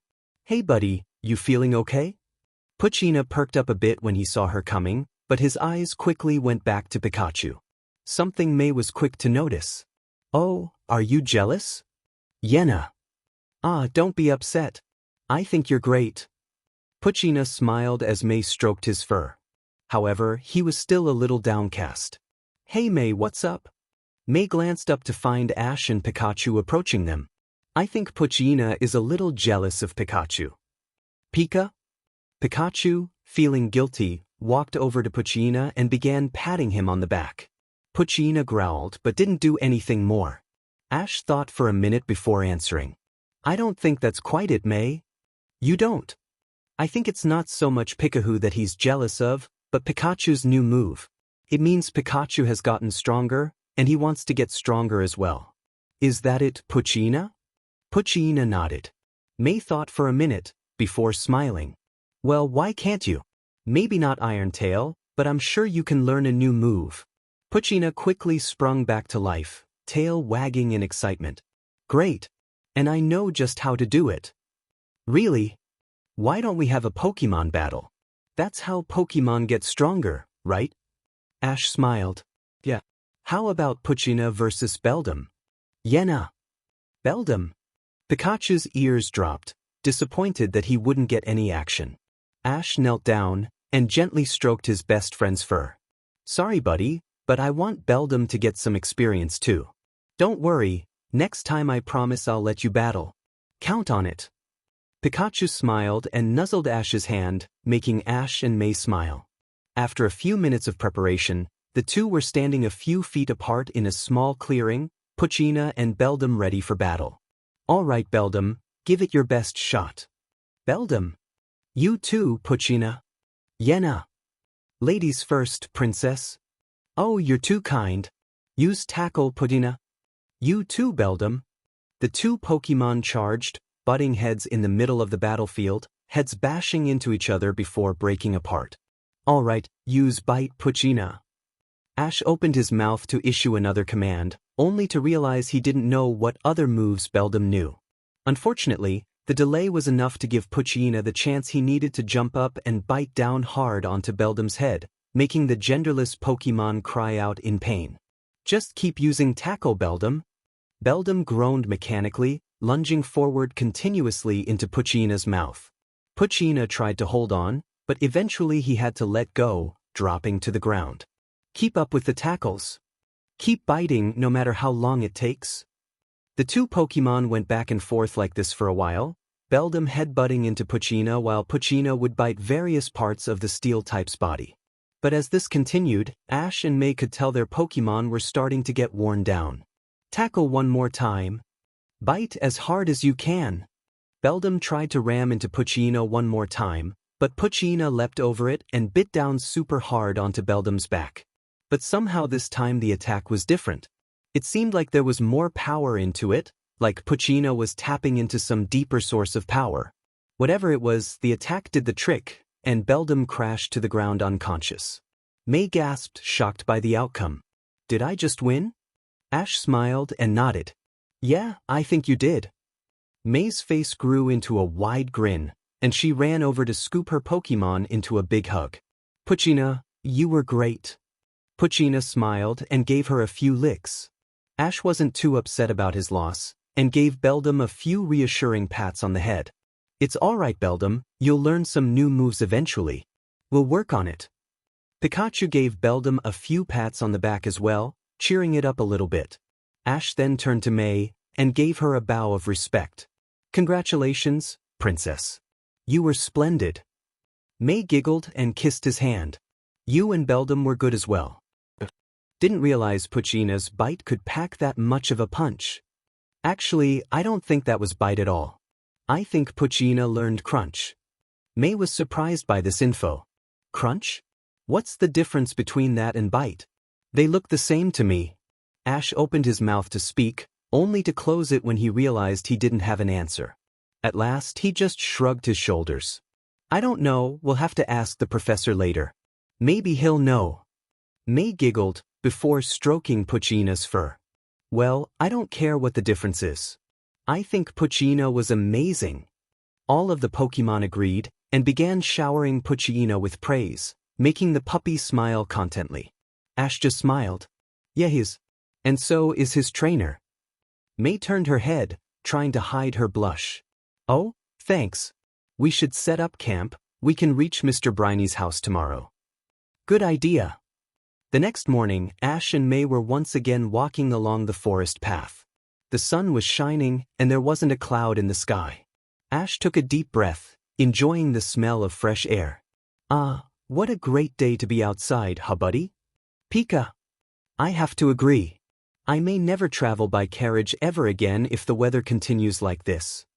So this Mr. Briney is an expert sailor? He was the best in the Navy. Without him, we'd never have settled as much of Hoenn as we have. Awesome. Do you think he'll be okay with giving us a ride to Dewford Town? Of course. He loves sailing, and Dewford is his favorite place to go. Here's his house now. The house was a rather small cottage just nestled on the outskirts of the woods by the ocean. An old man was outside, tending to his garden. A white and blue bird-like Pokemon was flying above his head. Mr. Briney. The old man looked up, smiling when he saw the princess approaching. Princess. I haven't seen you in ages, and look how big you are now. I remember when you were just small enough to sit on my knee. May giggled, giving him a polite courtesy. Mr. Briney's Pokemon was just as happy to see her, and dived right into her chest. May smiled and gave him a hug. I've missed you too, Pico. And I see you have a new knight in your service. Tell me, lad, what's your name? I'm Ash Ketchum. It's an honor to meet you, sir. The princess has told me so many great things about you. Pikachu. Mr. Briney laughed and shook his hand. A Pikachu, I see. Not that many of those around here. You must not be from around here. Heh, yeah, you could say that. Well, Glad King Norman is still so welcoming of foreigners. So, what brings you to my humble home? I wanted to show Ash around the kingdom, and we were hoping you could give us a lift to Dewford Town? Are you kidding? I'd be happy to. Great, thank you. Of course, anything for you. Tell you what, how about you play with Pico, and I'll get the boat ready? I'm sure he'd love to catch up with you, right Pico? Wingull. May giggled. Of course. I know my Pokemon would love to meet him. Ah, you have Pokemon of your own now? Splendid. As Mr. Briny left to get their vessel C ready, May released her Pokemon. Guys, this is Pico. His trainer is a good friend of my family, so be sure to make him feel right at home. Torchic Tor. Wurmple. Yenna. The 4 Pokemon began chasing each other around the yard. Pikachu jumped down and joined them, making Ash and May giggle. A few minutes later, Mr. Briny returned. She's all set to sail. Great, let's go. Mr. Briny led them down to the shore, where a small sailboat was docked. Here she is, my pride and joy. I call her the Pico, after this little fellow. Wingull. But May was puzzled by something. She? I didn't know boats could have a gender. Mr. Briny laughed. Oh ho, my apologies, princess. Us sailors tend to call our ships girls. Just a little habit I picked up in your father's service. May blushed and looked down embarrassed. Sorry. Oh, don't worry about it. Now come on, Dewford awaits. Yes, of course. Come on, Sir Ash. But Ash hesitated, staring nervously at the water. Ash. Huh. Is something wrong? You're not usually this quiet. It's nothing. I just had a really bad boat trip once. I kind of have a fear of them. Pikachu shuddered, remembering the incident Ash was referring to. Pika. But you didn't object when I told you about our plans to sail there? I thought the boat would be bigger. No offense, Mr. Briny. None taken. Of course, Ash didn't mention that said boat trip involved a massive ship and sinking to the bottom of the ocean. Best not to scare them. May smiled and gently took his hand in hers. I promise, Mr. Briny is more than capable of keeping us afloat. I trust him with my life. Don't worry, Sir Ash. As long as I'm at the helm, you have nothing to fear. Ash took a deep breath, before nodding. All right, I trust you. With that, he stepped into the small ship before helping May down herself, their Pokemon joining them. The boat rocked about for a minute, making Ash tense up, but soon the sailboat settled on the waves, allowing him to relax. Phew. All right, away we go. After a while, Ash and Pikachu found themselves able to relax. The sea had remained calm, and the wind kept them at a nice pace as they sailed towards Dewford Town. Currently, Pikachu was at the helm of the ship, letting the sea mist splash his face. Enjoying yourself, bud? Pie. Torchic was sitting beside him, though she was having a much less enjoyable time. Chic Torchic. May gasped, and quickly scooped up into her arms and cradled her. Torchic, what's wrong? Princess, I don't mean to tell you how to raise your Pokemon, but perhaps a boat isn't the best place for Torchic to be out. May gasped, then slapped her forehead. Of course, how could she be so stupid? Oh Torchic, I'm so sorry. I should have returned you before we got on the boat. I didn't mean for you to get hurt. Torchic smiled, and gently nuzzled May's cheek, making the princess smile. Alright, time for you to get some rest.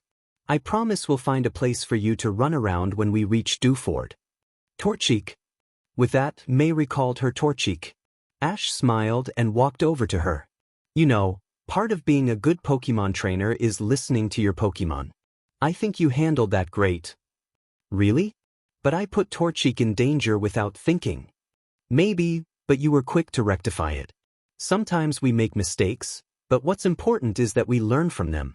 You'll make a fine Pokemon trainer someday.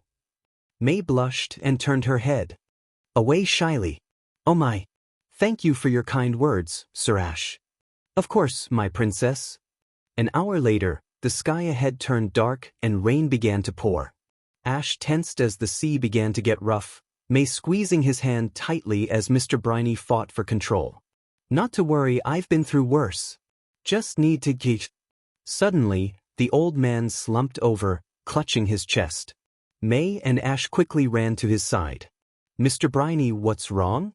And my heart, I think he's having a heart attack. We're just a half hour from port. If we can get through this storm, I should be able to get help. But how? You can't even stand up, let alone pilot this ship. Won't have to do it. Ash blanched. Me? I've never even tried sailing a ship. I couldn't. I can guide you. There's no other choice. It'll help too. We just need to get out of the storm. Ash nodded. As scared as he was, he knew there wasn't much other choice. All right, what do we do first? The mainsail, get the mainsail. This one. Yes now. With all the energy he could muster, instructed the two on how to sail the ship. It was tough going, but the two didn't give up.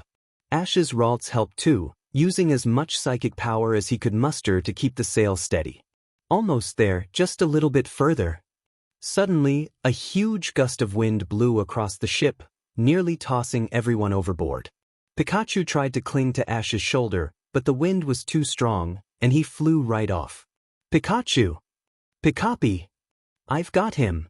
Suddenly, May leapt forward, grabbing Pikachu just before he fell into the unforgiving ocean. She nearly tripped, but with help from Ralts she was able to keep her footing. Gotcha!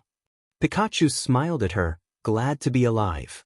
And just in time too, for no sooner had they reached port did the storm let up, allowing everyone to breathe a sigh of relief. Phew! That was a close one. Yeah, no kidding. Not bad, youngsters.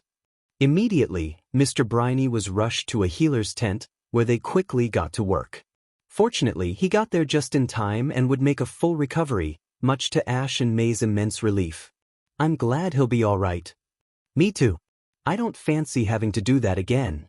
Pico was also immensely glad, and gave his trainer a big hug. Mr. Briny chuckled, and patted the little flying type on the head. Don't worry, Pico, it'll take more than that to keep me down. We'll be sailing again before you know it. Wingull. With that, May and Ash left Mr. Briny to rest. You know, May, I still haven't thanked you yet. Thank me? For what? For saving Pikachu's life, of course. If anything had happened to him, I'd never forgive myself. Pikachu smiled and rubbed Ash's cheek, making him feel better. Don't be so grateful, I almost fell overboard myself. If your Ralts hadn't stepped in? Maybe so, but you knew how much Pikachu meant to me, and risked your life to save him. That means a lot to us, and we won't forget it. Pikachu leapt from Ash's shoulder to May's, giving her a nuzzle to thank her. May smiled. Well, I guess that makes us even then. But don't think that'll give you an excuse to slack off, Mr. Knight. It's your duty to protect me after all, and don't you forget it. Ash chuckled and bowed to her. Never. The next morning, May showed Ash around the island. While there weren't many sights to see, being a small village, Ash was always happy to see anything new. Hey, this is an island, right? There has to be a beach here? Yes, why? Then let's go swimming in the ocean. May stopped, a bright blush on her face. Ash took notice of this and stopped. What's wrong? Did you not bring a swimsuit? Amesh, I have no idea what that is. What do you mean? What do you wear when you go swimming? So, what deal? Oh, yeah. Ash blushed, trying desperately to get the mental image out of his head while Pikachu laughed his head off. Yeah, laugh it up. Keep it up and you won't get any ketchup tonight. This got Pikachu to shut up real quick. I mean, we don't have to go to the beach. It was just a suggestion. Sorry. Oh, don't be. You didn't know. Besides, there's other things to do here. Like, But before May could come up with something, someone bumped into Ash, knocking them both to the ground. Oof. Sorry about that, I should really watch where I'm going. That's okay, I shouldn't be standing around. Ash helped the other man to his feet, getting a good look at him. The man was just a few years older than him and May, with wild blue hair. A yellow Pokemon with fists that looked like boxing gloves was plodding along behind him. I see the princess herself is escorting you. My, you must be quite the charmer. Ash and May blushed, and quickly tried to convince him otherwise. Oh no, we're just friends. I could never. Their new friend chuckled, amused by their antics. Ah, I see how it is. Anyway, sorry again for that. My Makuhita and I were on our daily run around the island. Usually we don't see anyone else out this early. Don't worry about it, Ash said. I'm Ash, and this is my partner Pikachu. Pikachu. Nice to meet you. I'm Brawly, the commander of this settlement, and this is my partner Makuhita. Makuhita? You're the leader of this town? That must mean you're really strong, right? Brawly chuckled. I should hope so. I would hate to think that all of my training has gone to waste. Then would you have a Pokemon battle with me? You can't just ask him that. I'm sure he's really busy. Brawly chuckled and waved off May's concerns. Not really, we've still got a half hour on our workout. What do you say, Makuhita? Hita. I think that's a yes. All right, Ash, we'll take you on. Awesome. A few minutes later, Ash, Brawly, and May had made their way to the beach, where there would be ample room for a battle. All right, Ash, ready? Go, Dash. Before Ash could send Pikachu out, Ralts let himself out of his Pokeball, a look of determination on his face. Ralts. Do you want to battle, buddy? Ralts. Ash turned to Pikachu, a look of concern on his face. Do you mind if he battles instead, Pikachu? I know I promised, but... Pikachu smiled and liked Ash's face, letting him know it was all right. Ash smiled, glad he was so understanding. Thanks, buddy. I promise I'll get you some action soon. All right, Ralts, I choose you. A Ralts, huh? All right, I choose Makuhita. Hita. Let's start things off with arm move. Confusion, Ralts. Makuhita charged, arms ready to pummel Ralts. Even the small waves of psychic energy his enemy put out didn't deter him, and he started slapping Ralts around. Ralts cringed but held his ground. Disarming voice, Ralts. Ralts opened his mouth and let loose a horrible wail, forcing Makuhita off him as the fighting type tried to cover his ears. Force palm. Keep it up. Although it took some willpower, Makuhita forced his way through, slamming his open palm into Ralts, shutting up his whining. Now use vital throw. While Ralts was trying to recover, Makuhita picked him up, spun him around above his head, and slammed him into the ground. Ralts, are you all right? Ralts grunted and picked himself up. Can you continue? Ralts. All right then, use confusion. Ralts shook his head to clear away his dizziness, then unleashed waves of psychic energy at Makuhita, who braced himself for the attack. Arm move, Makuhita. Ralts, use draining kiss. Makuhita charged, slamming his fists into Ralts once more. While Ralts's kiss did mitigate some of the damage, it was clear who was winning.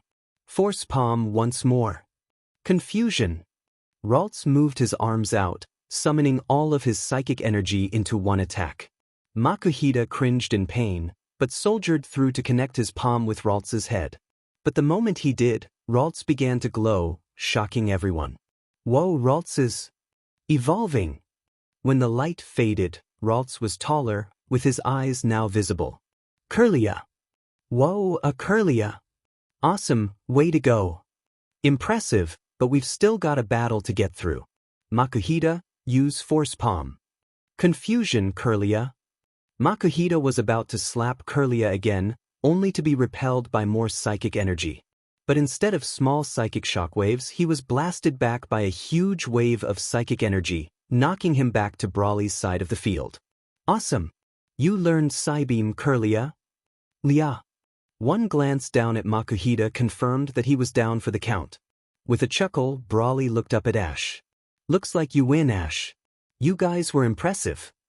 Ash smiled and shook his hand. Thanks, but you guys were pretty tough. If Ralts hadn't evolved, I don't know if we could have won. Well, Makuhita and I will have to train even harder to make sure you don't next time. I look forward to it. Makuhita bowed in respect, before he and Brawly took off to complete their morning run. Well, he seems nice. And strong too. If all of the settlement leaders are as strong as he is, I think your kingdom is in good hands. May couldn't help but agree. After the match with Brawly, Ash took Pikachu off to a more wooded area to train. Right now, they were working on Pikachu's iron tail, with Kirlia chucking rocks with psychic energy at him, with Pikachu breaking them apart with his tail. May's Pochino was off to the side, ready to join in as well. Alright, one more time. Kirlia, throw the biggest one you can lift. Kirlia nodded, lifting a huge boulder into the air before chucking it at Pikachu. Pikachu concentrated, focusing all of his energy into his tail before swinging it, breaking the boulder into tons of tiny pieces. Now use Crunch, Pochina. Pochina charged, chomping down on Pikachu's tail. Pikachu yelped in pain, but quickly managed to throw him off, his tail no worse for wear. Alright, good work guys. Lia. Pikachu. Yenna. Okay Pikachu, I think that's enough work on Iron Tail for now. Let's focus on your electric attacks. Pikachu grinned, his cheeks sparking with static excitedly. Alright Pikachu, use Thunderbolt. Pikachu. Pikachu fired off a massive bolt of lightning into the sky, May and the Pokémon staring in awe at how massive it was. Their awe was short-lived, however, as the bolt of lightning struck an object in the sky, causing it to drop towards the ground. After a few moments, a loud thud echoed around the valley as whatever Pikachu hit made contact with the ground. What was that? I don't know, but it landed over there. Come on. Right. Pika. And so, the two humans, Pikachu, and the rest of the Pokémon ran towards the crash site, hoping whatever Pikachu hit wasn't too badly hurt. They found the crash site not far from where they were practicing. Peering into the impact crater, Ash found a Pokémon he had never seen before. It looked like a blue blob with white, cloud-like wings. The poor thing was heavily bruised and slightly charged, electric shocks jumping from its body as it struggled to get up. A Swablu? That's unusual to find out here. The poor thing, it looks really hurt. Pikachu whimpered, feeling terrible for what happened. We can't just leave him here. We have to help her. Before Ash could agree, May had already climbed into the crater and gently picked Swablu up. The blue blob whimpered in pain, making May tear up. Don't worry Swablu, we'll help you. Blue. Quickly, May and Ash ran back to their campsite, where May laid Swablu down on the cot. The poor flying type whimpered, coughing as she struggled to keep awake. A quick touch to his forehead confirmed that she had a fever. This is bad. If we don't do something soon, poor Swablu may not make it. We need to get him back to the town, maybe someone there can help? May shook her head. Not in his state. If we moved her, the pain could.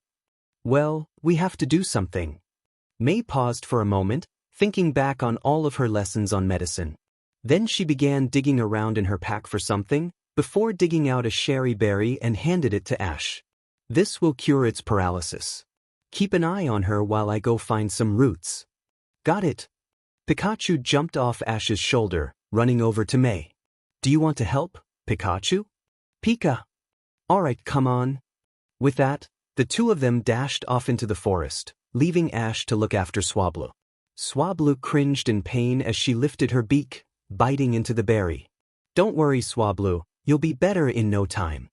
When May and Pikachu returned, Ash had a cool cloth placed on Swablu's forehead, the poor thing shivering. How is he? The fever is cooling down, but she's still burning up. The paralysis is healed, but every time you touch her she flinches. May nodded, and began setting the gathered ingredients down. Alright, pass me the bowl and mortar. Ash did so, and watched as May began to mash the roots and berries together into a liquid. Swablu, do you think you can open your mouth? Swablu weakly opened her beak, allowing the liquid to flow down her throat. She spluttered for a minute, but subsided. Now what? Now we wait. Until... I don't know. Pikachu whimpered, feeling responsible for the whole thing. Pulled him into a gentle hug, Pikachu clinging to him as he buried his head in his chest. It's okay, buddy. Pika. May didn't say anything, unable to find any words to comfort the electric type. All any of them could do was hope. The next morning, Ash, May, and Pikachu got up, anxious to see if Swablu was any better. To their immense relief, the dual type looked much healthier. She was no longer shivering, and her fever had gone down immensely. I'm glad you're feeling better, Swablu. You really had us worried. Swablu smiled and chirped happily. May knelt down and placed a hand on her forehead. Still a little warm, but another day of rest and you should be fully healed. Blue. Pikachu nervously approached, sheepishly looking down at the ground instead of at Swablu. Pikachu Pika. Swablu smiled and nuzzled Pikachu in forgiveness, making everyone smile. But the relief was short-lived, as Swablu suddenly cringed in pain once more. What's wrong? May knelt down to examine her. Her wing was badly bent and in no condition to fly. I can't heal this here, we'll need to take her to the healer in town. Swablu, will you be all right if I carry you? Swablu nodded, allowing May to gently scoop her into her arms while Ash packed everything up. All right, let's get moving. Right. The healer examined Swablu's wing, the small Pokemon whimpering as she lifted. It must have been broken during the fall. Give it another week and she'll be just fine. Everyone breathed a sigh of relief. I guess we'll have to be a lot more careful when we practice your moves, huh buddy? Pikachu could only nod, still feeling terrible about the whole thing. It wasn't just the shock that did it. A few days ago we had a terrible storm, and the poor thing probably can't fly too well. She probably got blown out of the nest during the storm. I'd bet her flock is looking for her. May turned to Swablu. Is that true, Swablu? Swablu nodded sadly. May thought for a minute, before smiling kindly. Well, we'll just have to help you find them, won't we? Blue. Swablu. But the healer wasn't so sure. That may not be possible, Your Highness. Aldaria don't tend to stay in one place for too long. Unless they noticed she was missing, they may not come back. Swablu's face fell when she heard the news. May's heart clenched, feeling nothing but sympathy for the Pokemon. Well, if they don't, would you like to join us? Swablu's face perked up, before she nodded vigorously. This made May and Ash smile.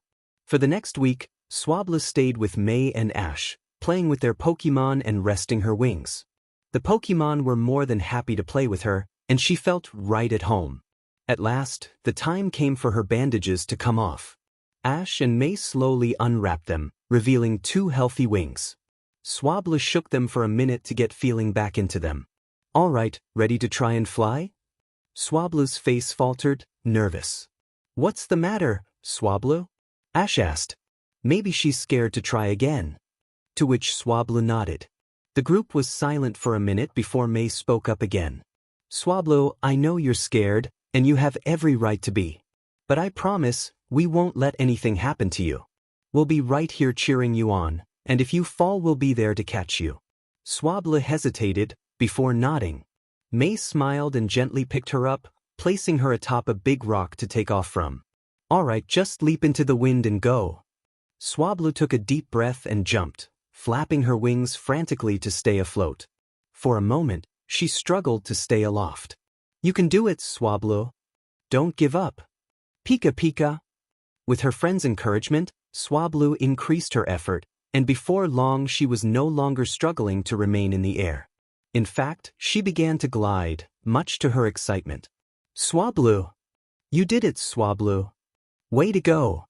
Swablu flew around the small space for a few moments before launching herself right into May's chest, giving her a big hug. May giggled and happily returned it. Taria? Everyone looked up in shock to see a small flock of Altaria and Swablu flying down into the clearing. Swablu chirped happily, and leapt from May's chest to the leaders, confirming it was her mother. Blue, Swablu. Taria! May and Ash smiled, but their faces quickly fell when they realized what that meant. Swablu also understood, and hopped back over to them. I guess, this is goodbye then? Swablu. Stay safe, Swablu. I'm glad we could help. Swablu nodded, giving May one last big hug before flying back to her flock. May and Ash took one last long look at them before walking away, the flock taking back into the air. But despite being reunited with her mother, Swablu didn't feel happy. She had grown attached to the 2 humans, and wished she could remain with them. Even as they flew towards their next home, she could only keep half of her attention on remaining in the air. Taria! Glancing over, Swablu saw her mother giving her a reassuring smile. Swablu. Altaria. With a big smile, Swablu gave her mother a big hug before flying off on her own. Altaria watched with a sad but proud smile before leading her flock away. Back on the ground, Ash and May were heading back to town, their heads hung low. May especially took it hard. Hey, you okay? Honestly? I know we only knew her for a week, but taking care of her and helping her learn to fly. I know. Sometimes the hardest thing you can do as a Pokemon trainer is say goodbye. Swablu. Surprised, the two looked up just in time for Swablu to fly back into May's arms, happy tears staining May's clothes. Swablu?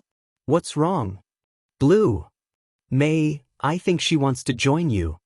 Swablu nodded, happy tears still running down her face. May couldn't help it, and let her own tears flow freely as she returned the hug. That's great. I promise you'll love it. Pika Pika. Immediately, May took out an empty Pokeball and offered it to Swablu, the flying type pecking it with her beak and allowing herself to be captured. Ash watched the whole thing happen with his own smile. You know, May, back in my time we have a saying, if you love something, set it free. If it comes back to you, it's yours. May giggled and placed Swablu's Pokeball in her pack. Welcome to the team, Swablu. I promise you won't regret it.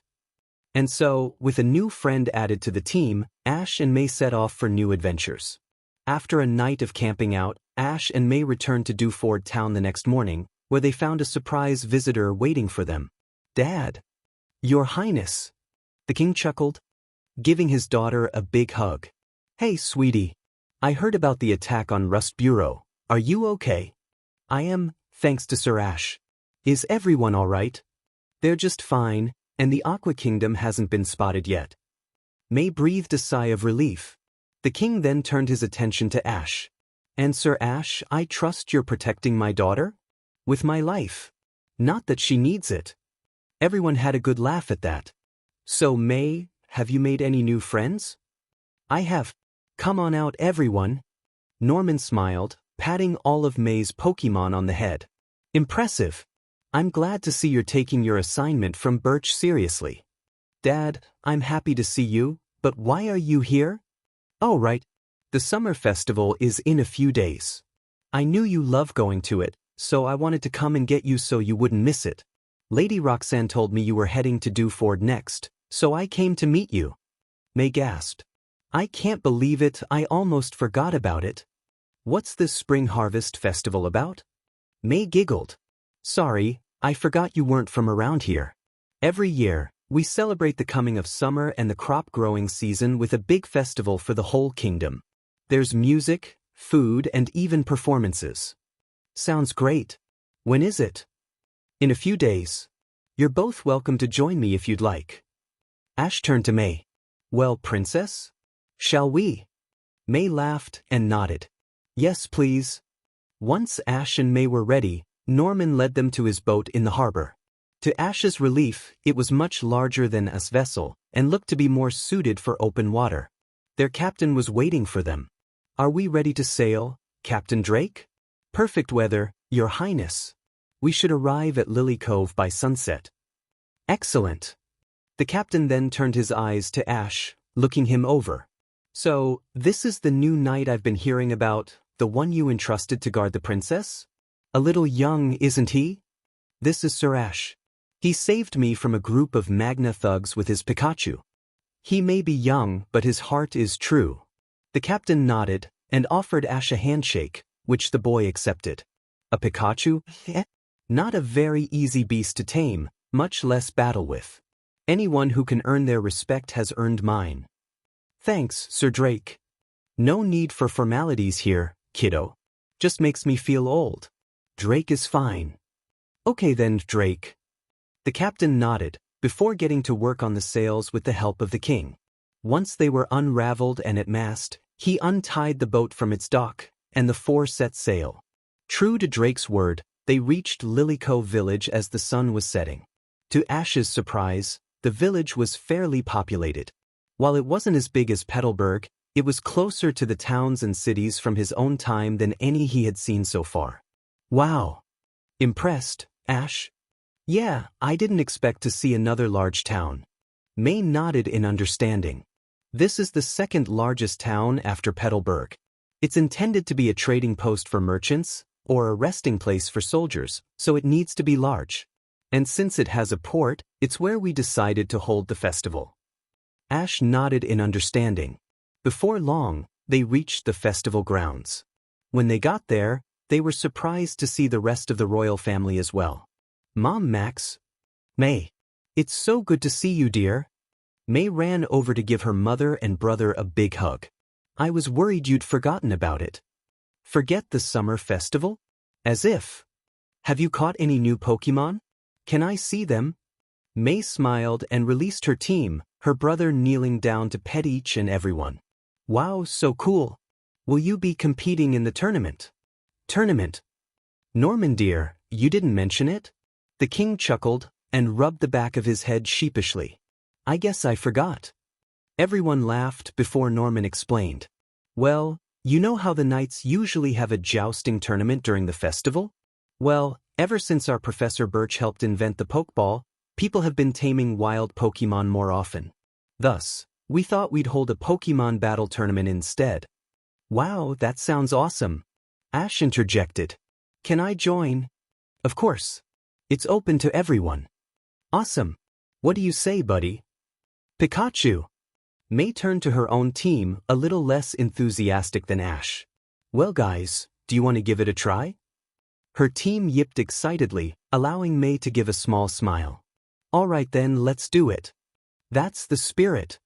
After signing up, Ash and May walked around a little bit, taking in the small amount of trainers practicing their moves. Not a lot of competitors, are there? Dad said he wanted to keep it to only a few the first time, to see if this would be worth doing more of in the future. Including us, there will only be 16 competitors. Wow. Ash, Princess. Ash and May turned to see Brendan and Wally coming towards them.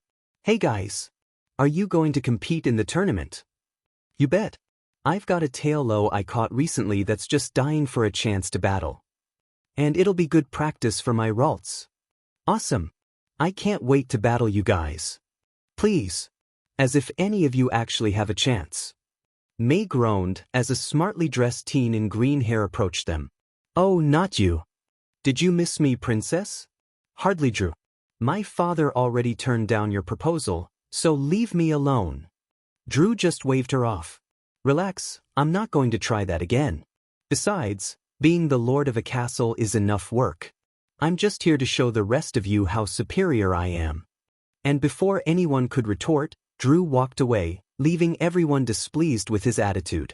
Well, he's sure of himself. You get used to it. Who is he, anyway? That's Lord Drew of LaRousse Castle. He's a wise leader, but he's arrogant and cocky. I'm just glad my father beat him, otherwise I would have had to marry him. God, I can't stand him, Brendan snarled. What I would give to teach him a lesson. You may just get your chance, Ash said thoughtfully. After an hour of preparations, the tournament was ready to begin. As the crowds gathered to watch, the king stood up from his throne to give a speech. Greetings and welcome once again to the summer festival. Ordinarily, this would be the start of our jousting tournament, but this year I've decided to mix things up a bit. Recently, many of my subjects have taken to training Pokemon, a goal made easier with the recent invention of the Pokeball. Thus, I've decided to commence the first ever Pokemon battle tournament, something I hope to hold annually from now on. The crowd cheered and applauded, making the king smile. Since this is our first time doing this, I only allowed 16 people to enter. But now that I know there's an interest in this, I'll be sure to increase the limit next time. But for now, let's see what our brave trainers will be battling for. The queen pulled back the cloth covering the table, revealing a Pokemon egg, making everyone gasp. My lead Pokemon researcher, Professor Birch, found this egg washed up on the beach. A search for the parents proved ineffective, so he took it back to his lab to study it. But after a few weeks of waiting for it to hatch, he realized that it was waiting for a strong trainer to unleash its potential. Can the winner of this tournament prove themselves worthy? Let's find out. Ash was in the first match, against a blue-haired teen. The first match will be between Sir Ash and Squire Tate. Each trainer will be allowed one Pokemon, and the battle will end when either one is unable to battle. So, you're this mysterious new knight I've been hearing about? Don't think that just because I'm a squire that I'll be a pushover. I wouldn't dream of it. Go, Solrock. Pikachu, I choose you. Let the battle begin. Start things off with Sunny Day, Solrock. Solrock launched an orb of energy from his body into the night sky, creating an artificial sun, momentarily blinding Ash and Pikachu. Now use Solar Beam. While Pikachu was blinded, Solrock launched a powerful beam of energy, blasting Pikachu backwards. I thought that move required time to charge. Under normal circumstances, yes. But with Sunny Day active, Solrock can use it immediately. Wow. Hey, that's pretty awesome. Thank you, but don't think flattery will win you our battle. Ash then turned to Pikachu, who was picking himself up off the floor. Pikachu, can you keep going? Pikachu shook himself wildly, before nodding. Alright then, use Iron Tail. Flamethrower, Solrock. Dodge with agility. Solrock blasted a huge wave of fire towards Pikachu, the artificial sun serving to strengthen it. Pikachu barely managed to dodge it, the flames singing his fur as he ducked around it. But the heat didn't deter him, in fact it only served to fuel his determination. With a mighty leap, he rammed his tail into Solrock, causing the Pokemon to stumble back. Solrock. Electro Ball, Pikachu. While Solrock was busy trying to recover, Pikachu launched a ball of electricity right into its face, finally putting it down for the count as the artificial sun faded. Solrock is unable to battle. Pikachu is the winner, which means the battle goes to Sir Ash. Alright, way to go, buddy. Pika. Tate sighed and returned his Pokemon. You fought well, Solrock. Get some rest. He then walked over to Ash and shook his hand. Congratulations, Sir Ash. Your Pikachu was amazing. Thanks, Tate. Your Solrock was pretty strong too. I never knew Solar Beam could be fired instantly like that. I hope that once we get stronger, you'll accept a rematch? Count on it. A few minutes later, it was May's turn to battle. To Ash's surprise, her opponent looked just like his, except she was a girl. Lady Liza. I didn't expect to see you here. Good evening, Princess. I hope you don't expect me to go easy just because of your status, do you? I should hope not. This battle between Lady Liza and Princess May shall now begin. Each trainer will be allowed one Pokemon, and the battle will end when all Pokemon on either side are unable to battle. Are you ready? Ready. Ready. Then let the battle begin. Go, Lunatone. Poochyena, I choose you. Battle begin. Snarl, Poochyena. Light screen, Lunatone. Poochyena let loose a mighty growl, the sound waves racing towards Lunatone. Lunatone glowed, creating walls of psychic energy to lessen the damage, the attack barely making it move. Now use Psychic. Mud Slap, Poochyena. Poochyena dug up some mud from the ground and tossed it at Lunatone. But Lunatone effortlessly floated above it, before surrounding Poochyena with psychic energy. But much like his opponent's efforts, his attack didn't even faze Poochyena. Surprised? Guess you didn't know Poochyena was a dark type, meaning psychic type attacks won't do any good. Oh yeah? Well, you should know that with Lunatone's levitate ability, your ground type attacks won't do you any good. Doesn't matter, we'll beat you anyway. Poochyena, use Sucker Punch. Moonblast. Poochyena raced towards Lunatone, ramming his head right into Lunatone, making it grunt.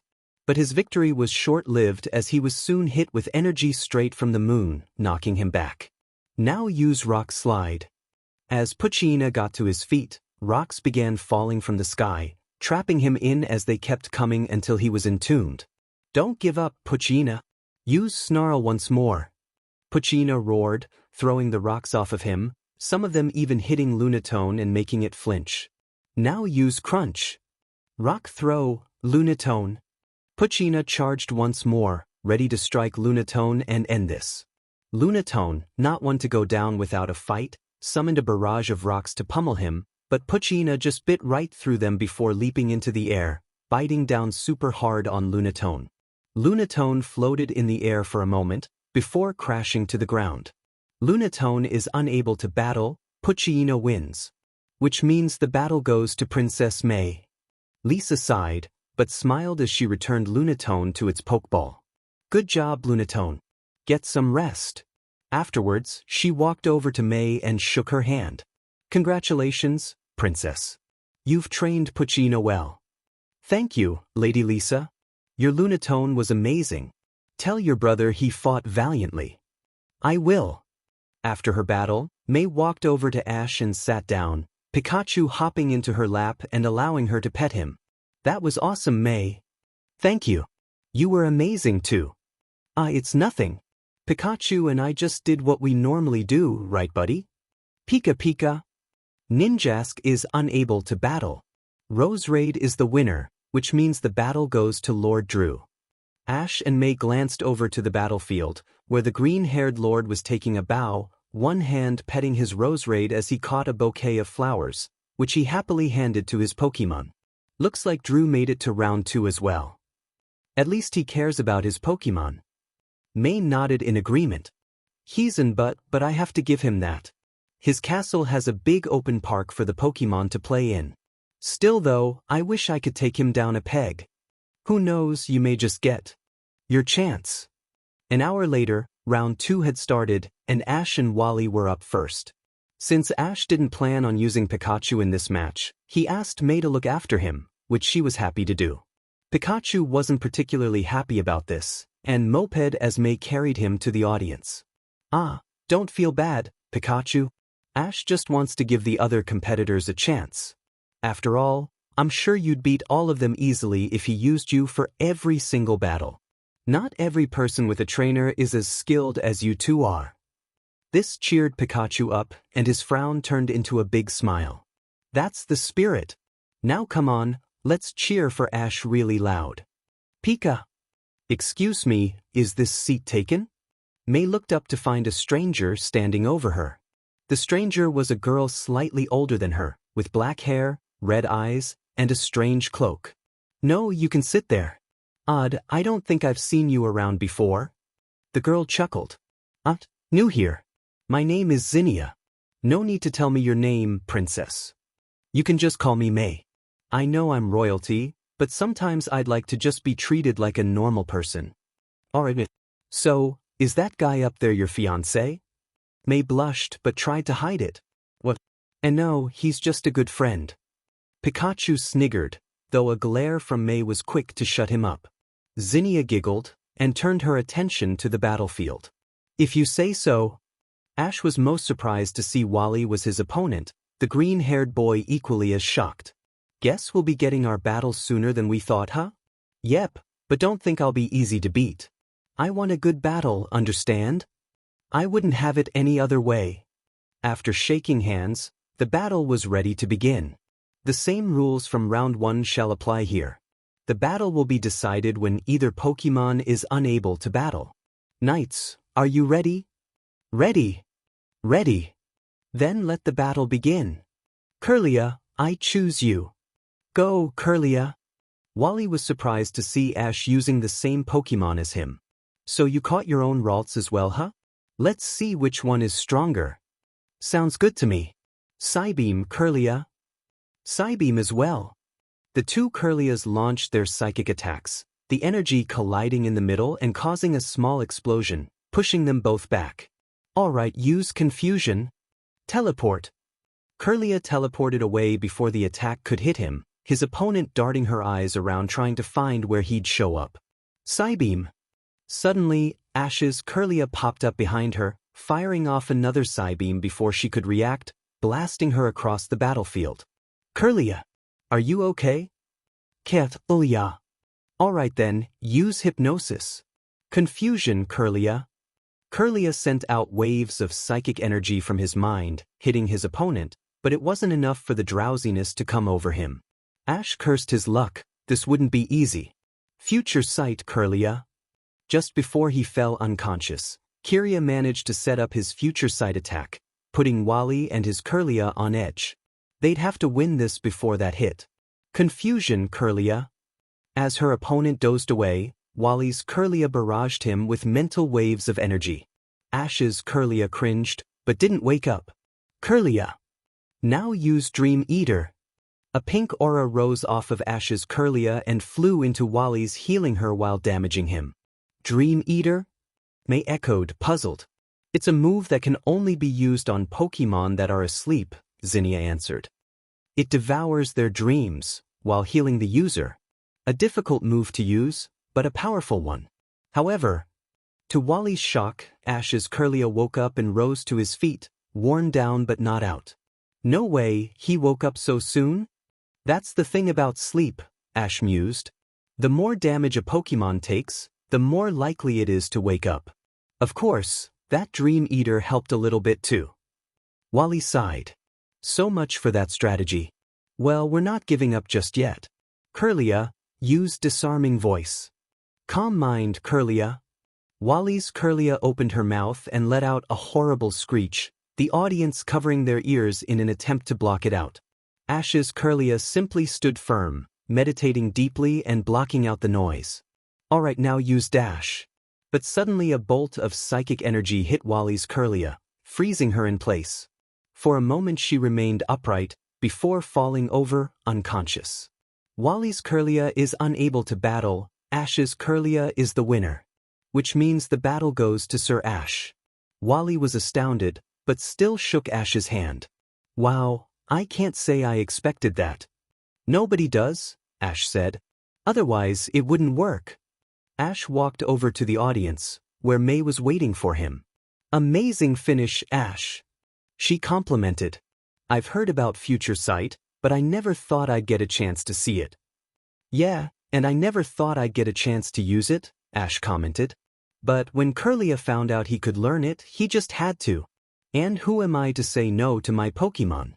May giggled, before remembering her new friend. Oh, I almost forgot. Ash, this is Zinnia. I met her while we watched your match. Ash just blinked in confusion. May, I don't see anyone. May was about to correct him when she turned to see Zinnia was gone.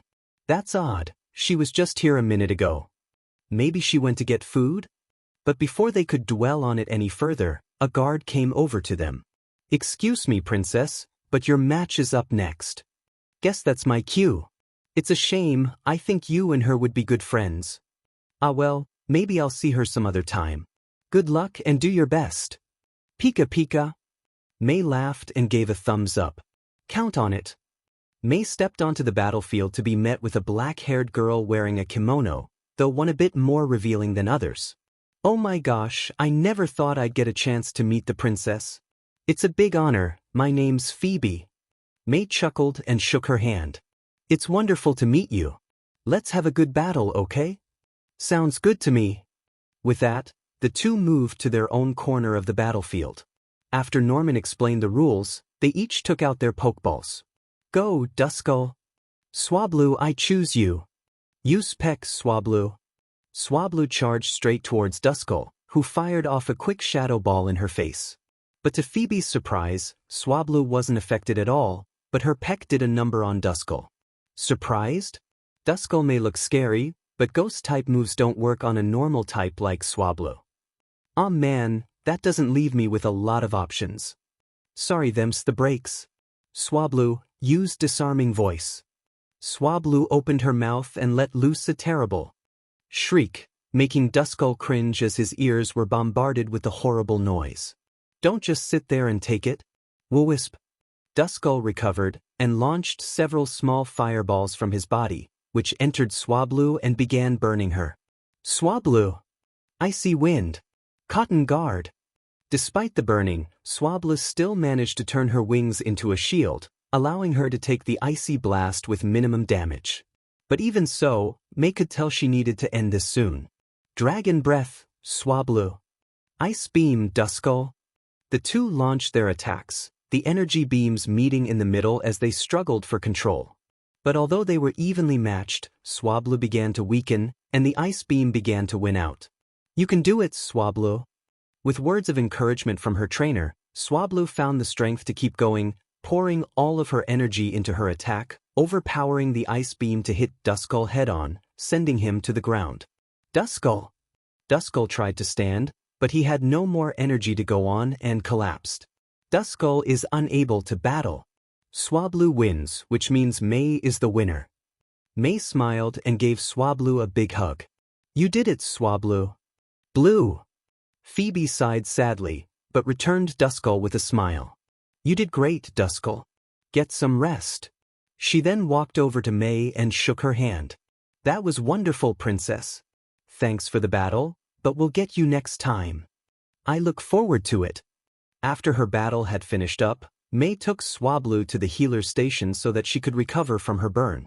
After a few minutes, the healer returned with a healthier, happier Swablu. There you go. Swablu's in perfect condition.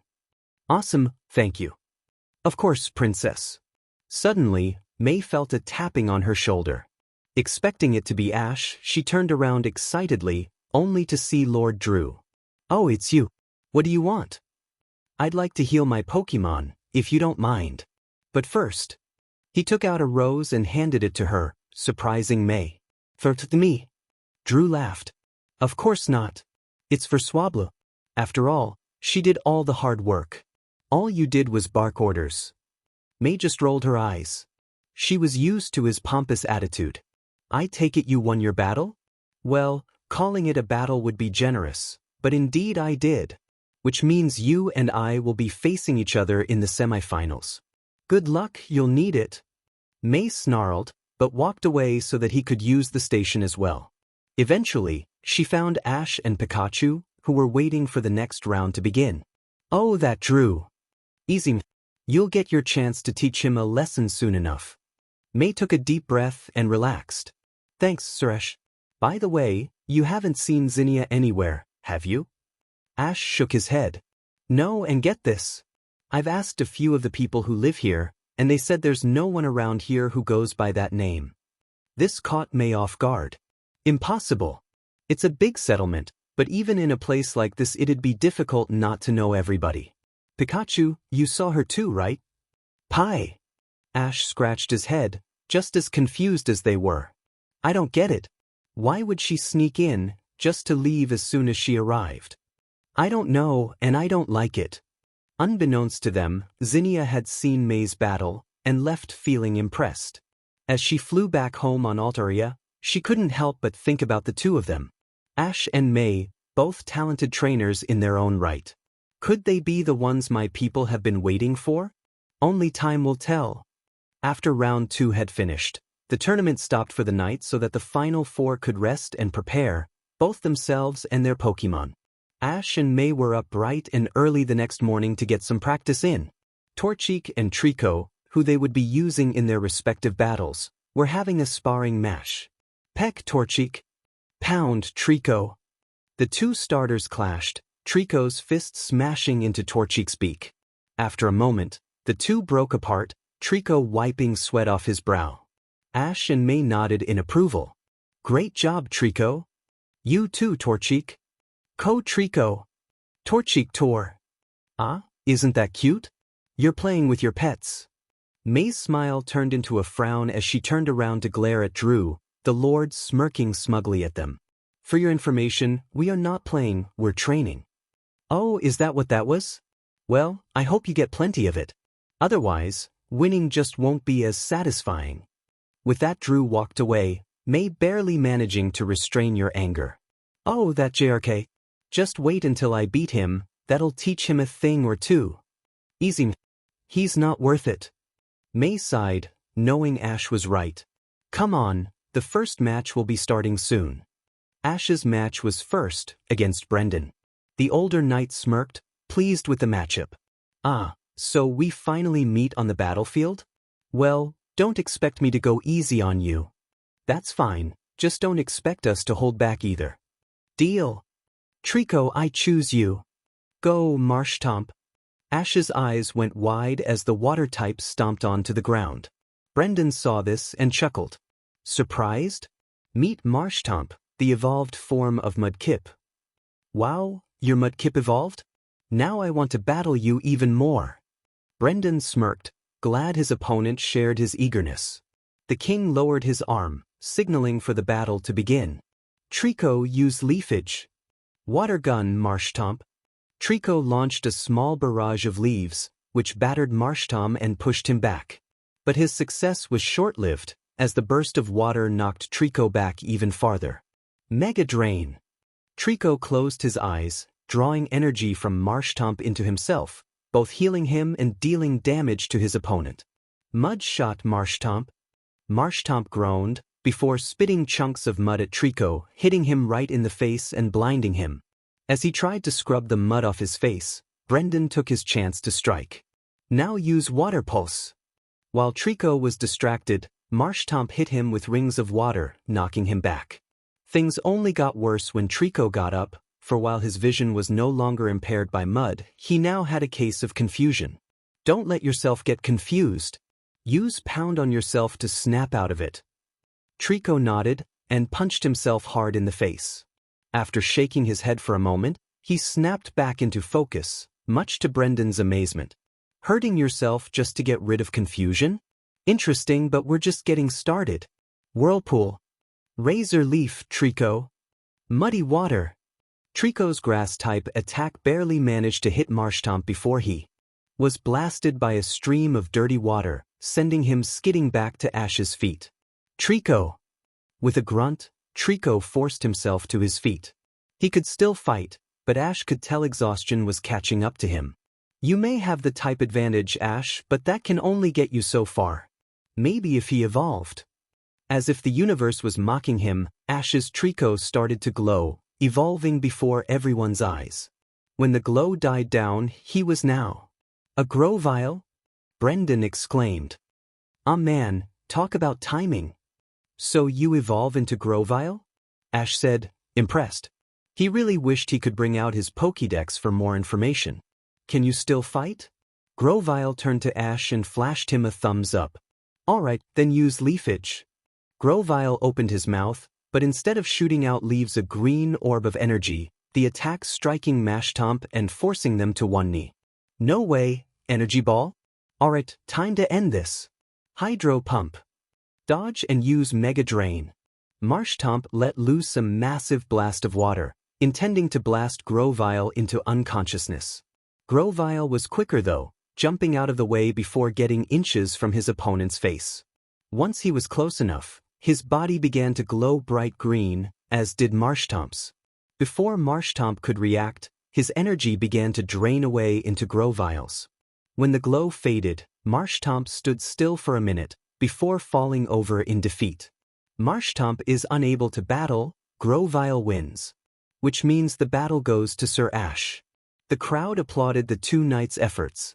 With a weary sigh, Brendan returned Marshtomp to his Pokeball. You did well, Marshtomp. Get some rest. Afterwards, he walked over and shook Ash's hand. Well fought, Sir Ash. Of course, it doesn't help that Marshtomp is both a water and ground type. Ash chuckled, glad to have lucked out. Hey, don't sell yourself short. If Trico hadn't evolved, you would have won for sure. Maybe, but we'll definitely win next time, you can count on it. I look forward to it. A half hour later, it was May and Drew's turn. Drew smirked as he stepped onto the arena, giving a half-hearted handshake before separating. I hope you prepared. Winning won't be fun unless you can put up some kind of effort. May just rolled her eyes. Big talk for someone about to lose. Go, Rosalia. Torchic, I choose you. Drew stifled a laugh when May's starter appeared. A Torchic? This will be easier than I thought. Oh yeah? Torchic, use Peck. Poison Sting, Rosalia. Torchic started running towards her opponent, beak sharpened and ready to strike, only to be pushed back by Rosalia's poison stings. She tried to push through it, but Rosalia proved to be stronger. Time for a new strategy. Use Ember, Torchic. Magical Leaf, Rosalia. Torchic opened her mouth and launched several small embers at Rosalia, who grunted when the attack hit. But her victory didn't last long, for Rosalia's attack hit ever harder. Now use Leech Seed. Before Torchic could react, she was wrapped up in vines, sapping her health and forcing her to the ground. Torchic. Now use Giga Drain. While Torchic tried to break free, Rosalia sapped even more of her health with Giga Drain. Ready to give up yet? Because I don't think Torchic can last much longer. Never. I believe in my Pokemon. You can do it, Torchic. Hearing May's words of encouragement, Torchic forced herself to her feet, flames surrounding her entire body, taking May by surprise. Wait, is that? Seeing her opportunity, she smirked. Alright, use Flame Charge. Torchic charged, the vines burning off her as she sped towards her opponent. Before Drew could issue another command, Torchic had already closed the gap and slammed into Rosalia, making her cry out in pain. Now use Peck. While Rosalia was still reeling, Torchic jabbed her beak right between her eyes, making her stumble back before tumbling to the ground, too exhausted to continue. Rosalia is unable to battle, Torchic wins. Which means the winner is Princess May. Thus, you did it, Torchic. Chic Torchic. As Torchic ran towards May, she suddenly began to glow, shocking everyone. When the light had faded, she was much taller. Combuskin. Wow, you evolved into Combuskin. That's awesome. Combuskin. Despite his loss, Lord Drew smiled as he returned Rosalia to her Pokeball. Take a well-earned rest, Rosalia. Afterwards, he walked over to the princess, but didn't say anything. May smiled and offered him a handshake. Thank you for the battle, Lord Drew. Drew paused for a minute, his hand hovering just inches from hers. Before he retracted it and pulled out a rose, which he offered to her. Let me guess, for Combuskin? Actually, it's for you. I'd say anyone who can beat my Rosalia deserves some praise. Oh, thank you. But know this, princess. You may have one today, but next time will be a different story. Yeah, because next time I'll beat you even faster. In spite of himself, Drew couldn't help but chuckle, giving May's hand a kiss before leaving. May returned to the stands, a triumphant smile on her face. Ash and Pikachu awaited her, equally as big smiles on their faces as well. Alright, that was awesome, May. Pika Pika. May giggled, still energized from her win. Thank you, but you do know what this means, don't you? Know what? It means you and I are going up against each other in the finals. Ash chuckled sheepishly. He'd been so excited for May that he'd forgotten that detail, much to Pikachu's amusement. Oh yeah. Pika. Ash, just promise me one thing. Don't hold back. I know I'm not as experienced as you, but when I take over as queen I need to know I can handle anything thrown at me. Ash smiled and nodded. I promise, just as long as you don't take it easy on me. Deal. Good luck. You too. Alright, I can do this. Pika Pika. Ash was sitting down in the audience, psyching himself up for his match with May. She told me not to hold anything back and I don't plan on it. I just hope she doesn't intend to throw me in the dungeon if I win. The two of them shared a good laugh at that. Excuse me? Ash turned to see Max approaching him. Your Highness. You can just call me Max, I don't mind. I was wondering if you were going to use Pikachu in your next battle. Ash shook his head. No, I'll be using Grovyle. But I know my best buddy will be rooting for us, won't ya? Pie. In that case, would it be alright if I look after him for you? We don't see a lot of Pikachu around Petalburg.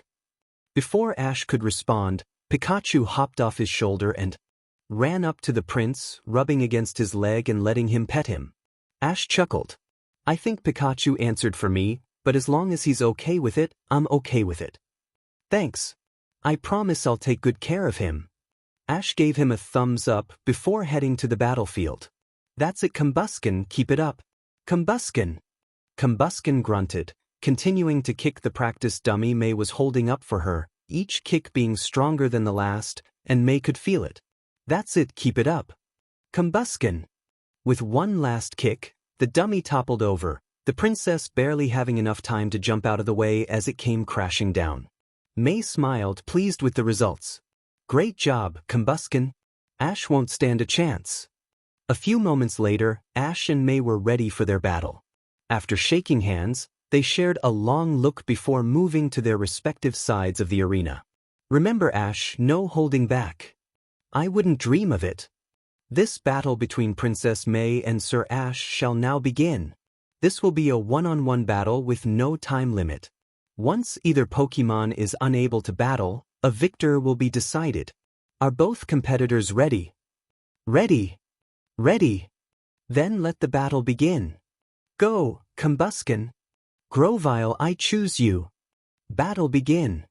Ember, Combusken. Dodge, then use Energy Ball.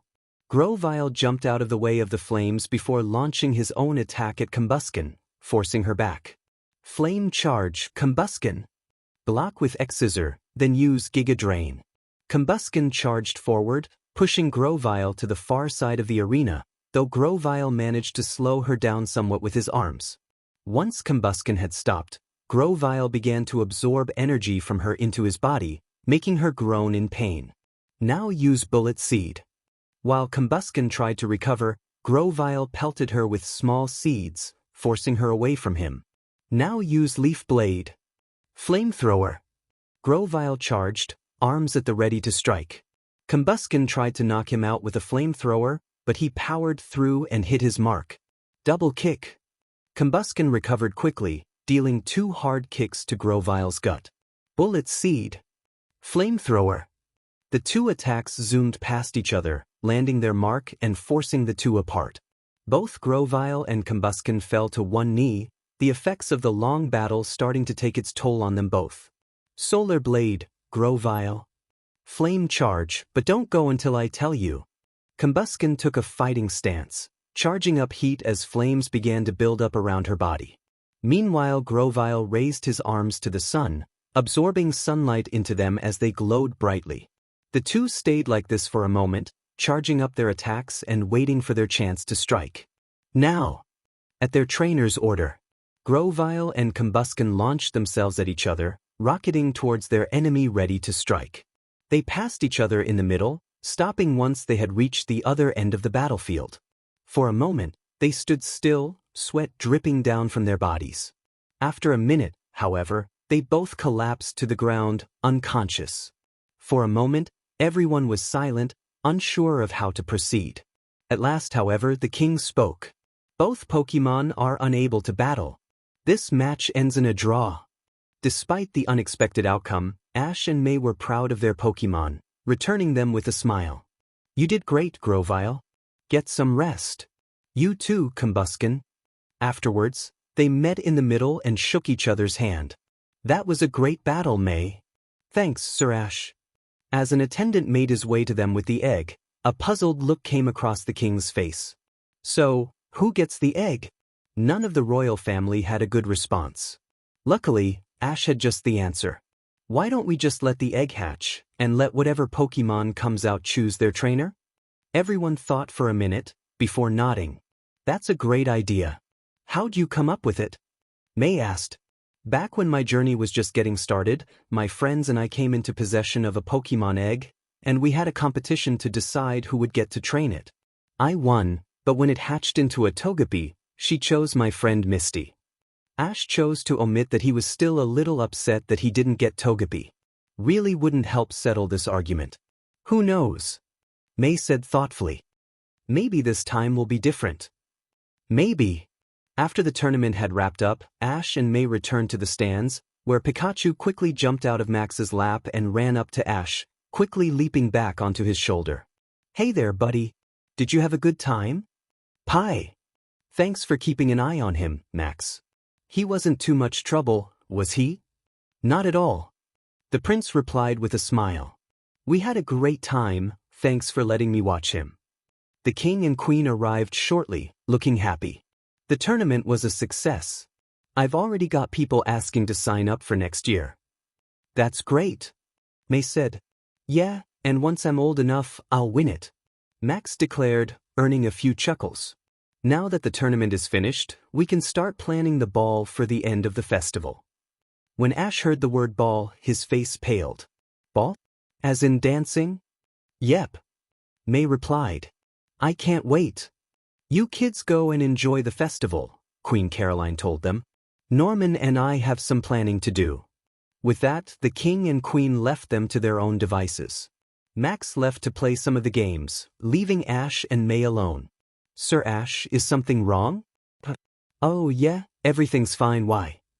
Because you got all uncomfortable when we mentioned the ball. If something's the matter, you can tell me. Ash sighed. Okay, but promise me you won't laugh. Of course I won't. Alright, well, I can't dance. What do you mean you can't dance? Ash just shrugged his shoulders. I've never learned. I don't really run into those kinds of things during my travels. Well, I'm sorry, but this just cannot do. You can't have a good time at the ball without dancing. I guess, but what can we do? The ball is tonight. But May wouldn't give up. An idea soon crept into her head. Then I'll just have to teach you. Are you kidding? I'll never learn by tonight. Well, I have to try. And before Ash could protest anymore, May dragged him away to start. Pikachu laughed at his best friend's misfortune, before following. May led him back to the battlefield, which had long been deserted, giving them plenty of privacy. Alright, this will be more than enough space for what we need. Okay, but how are we supposed to practice? Without music. Patience, Sir Ash, I'm getting to that. Wait here, and that's an order. Yes, ma'am. With that, May disappeared, leaving Ash confused and curious. What do you think she has planned, buddy? Pikachu shrugged, just as clueless as Ash. It wasn't long before May returned with a man Ash had never seen before carrying a harp. Thanks for helping, Nando. Of course, Princess. I'm always happy to share my music. Ash, this is Nando. He's a traveling bard that my father hired to perform tonight. Ah, so this is the mysterious traveler I've been hearing about. It's nice to meet you, Sir Ash. Same, Nando. So, a bard? Yes. You see, I travel across the land, singing songs about the history of our world and its legends. It's quite an important job, but also rewarding. Ash nodded, impressed. All right, Ash, ready to get started? I guess so. Nando, if you'd please? Of course. Come on out, Cricketin. A small, red cricket-like Pokemon appeared from behind Nando's leg, amazing both Ash and May. A Cricketin? I've never seen one of those before. Ah, that's because they're not from around here. You see, Ash, I'm not from this kingdom. I grew up in another region called Hisui, where Cricketin can be found more commonly. Sadly, conflict has forced me to leave in search of more peaceful regions to spread my passion. Gee, I'm sorry to hear that, Ash said, but Nando smiled. Thank you, but it is all right. I have made many fine friends during my travels here, and I believe one day that Hisui will be at peace. All right, enough with the chit-chat, May said. We've only got a few hours to make 2 left feet here a proper dancer. Nando chuckled, but prepped his instrument. Of course, forgive me, Princess. Cricketin, if you would please. Cricketin raised one leg and began to rub it against the other, creating a musical melody, much to Ash's amazement. Wow! Ahem! Ash turned, to see May holding out her hand to him. May I have this dance, Sir Ash? Ash blushed and accepted. May then gently took his other hand into hers, and gently began to lead him in a waltz. Just follow my lead. Okay. Ash tried his best, but every minute or so he would step on May's feet. Sorry. At last, May had enough and stopped. Ash, you're too tense. The reason why you keep stumbling so much is that you're trying too hard. I don't understand what you mean. Think about it like a Pokemon battle, May suggested. If you're too busy thinking on what move to make next, you'll wind up losing because your opponent struck first. Instead, you just need to go with the flow. Think less with your mind, more with your heart. Ash pondered for a minute, still not fully understanding the concept. But he trusted May, so he nodded. Okay, let's give it one more try. That's the spirit. May signaled for Nando to start again, which he did. This time they went slower, May allowing Ash to lead as he tried to keep her words in mind. It took a little bit, but Ash was slowly starting to grasp it. He was still stepping on May's toes, but less frequently. May smiled, patiently allowing him to regain his composure each time it happened before starting again. That's it, you're getting it. Hey, this isn't as hard as I thought. See, what did I tell you? After another hour, May decided Ash was ready. While he was nowhere near an expert, he was no longer stepping on her toes, and could lead the dance quite well. I must say, you've made quite the progress. I think you're more than ready for the ball now. Well, it doesn't hurt that I had an amazing teacher. May giggled, turning her head to try and hide her blush. Thanks so much for doing this for me, May. Well, after all you've done for me, it was the least I could do to repay you. You didn't have to do that. I know, but I wanted to. May then turned to their musician and gave him a courtesy. Thank you for your help, Nando. Always happy to share my love for music, princess. I'll be seeing you both at the ball tonight. See you then. That night, everyone gathered in the castle's ballroom. Nando and his cricketon played their music, and everyone enjoyed themselves as they danced along. Soon though, the music began to slow down, catching everyone off guard as they scrambled to find a partner. Ash scanned the room, trying to find someone available to dance with before he felt somebody tapping his shoulder. Turning around, he saw May holding out her hand to him. May I have this dance? Ash smiled and accepted her request. Of course, princess. With that, the two began their slow dance. May was surprised to see that Ash was dancing so well. Why, I didn't think I taught you that well. Well, I did a little bit of practice after you left. I wanted to surprise you. Did it work? Oh, I am very surprised. After a while, the music began to die down, signaling that the song was wrapping up. Well, I guess all good things come to an end. Thank you for a wonderful evening, Sir Ash. Of course, princess. I'm glad I could make it a pleasant one. Suddenly, May closed the gap, kissing Ash on the lips. Ash's eyes went wide, but he eventually leaned into it. After a moment, May pulled away, her face filled with shock. May dunned Ash. I'm sorry, I shouldn't have. And before Ash could say anything else, May took off crying. May, wait. But it was too late, and she disappeared into the crowd. Was it something I said? Pikachu replied, just as confused as Ash was. Come on, we need to go find her. Pie. Ash didn't know what went wrong, but he knew that he had to make things right. May stood at a balcony, overlooking the city. Ordinarily, she would be wowed by the beautiful cityscape, but right now all she could think about was how big of a fool she was.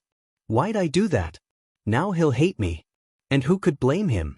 God, I'm so stupid. May. The princess jumped. Ash was the last person she wanted to see right now. Go away, Ash. I don't want to see you right now. May, please, whatever it is that I did, I'm sorry. Just talk to me, please. That's just it, you didn't do anything wrong. It's me. You. I'm sorry, Ash, I shouldn't have done that. It was stupid, it was brash, but the moment was so right and… May, why? Because I love you. Ash gasped in shock. May. I love you. I know, we've only known each other a few weeks, but every time I see you I get butterfrees in my stomach. But why me? You're a princess, you deserve a prince. I'm just some guy. You're not just some guy. You're funny, but most importantly you accept me for who I am, not what I am. I don't care if you're a prince or not, you're the best guy I've ever met. But… May sighed. But one day you'll have to leave. It's undeniable, this isn't your time. Your family and friends are back there in Kanto, whenever or wherever that is. It's wrong for me to force you to stay just for me. May turned back around, tears running down her face. Besides, there's no way you feel the same way. Actually, I do. May scoffed. You don't need to lie, it's okay. I can take it. I'm not. May turned to Ash, surprised. Those butterfrees you feel in your stomach? I've been feeling them since I met you too. I didn't realize it at first, but when we were dancing back there, it hit me. And why shouldn't I feel the same way? You're beautiful, sweet, and you have the biggest heart of anyone I know. May felt tears well up in her eyes once more, but this time they were tears of joy. In a second, they closed the distance between them, giving each other a passionate kiss before splitting apart. So, now what? Ash asked. We'll have to tell my parents. Anyone who even dares think of courting me will need my father's approval. Ash's face paled. Oh, May giggled and kissed his cheek. Don't worry, they love you. But if you want, we can wait until tomorrow. Yeah, tomorrow sounds good. May nodded and walked away to rest. But as she reached the door, she stopped. May. Not about what I said, about you leaving. Don't think about it.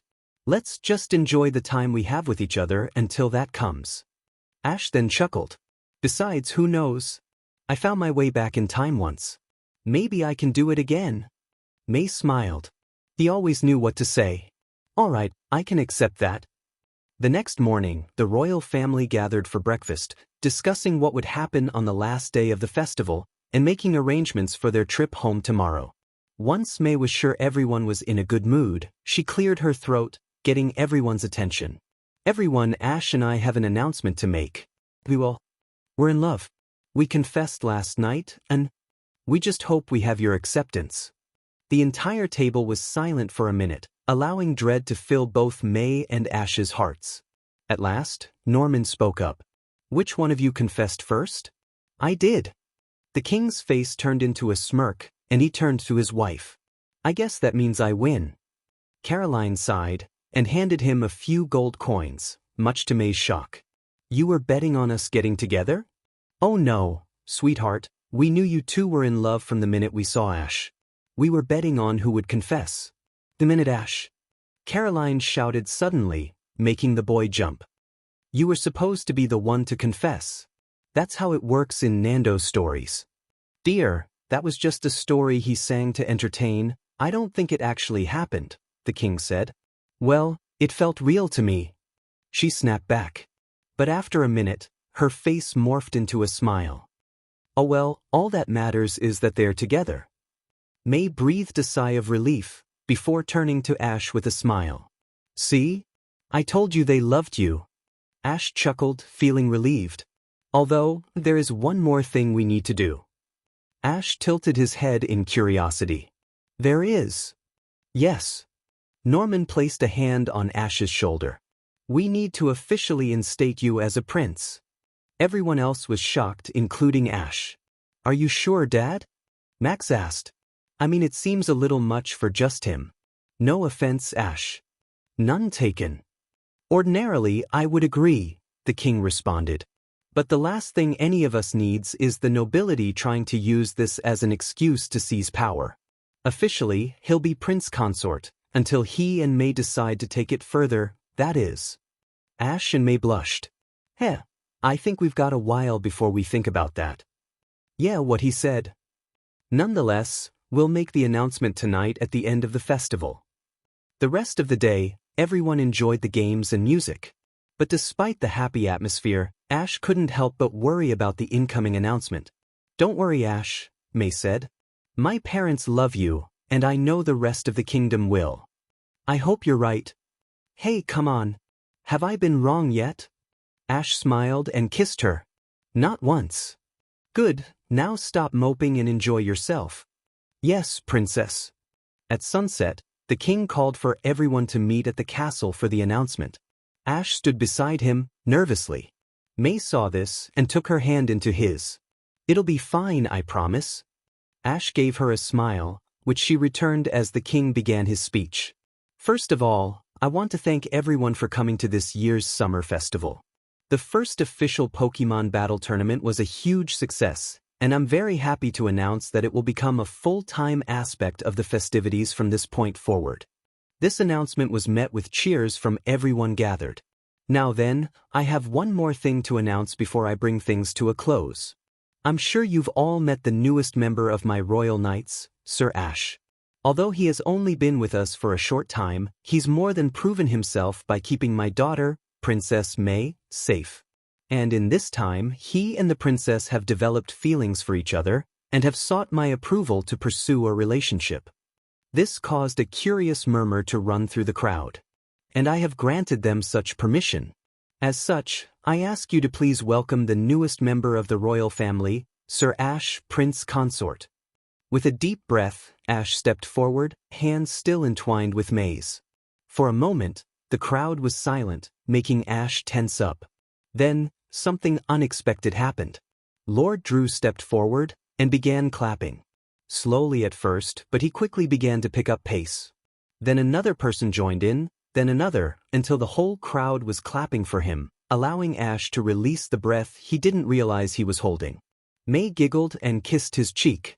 I told you they'd love you. Yeah, but you know something? What?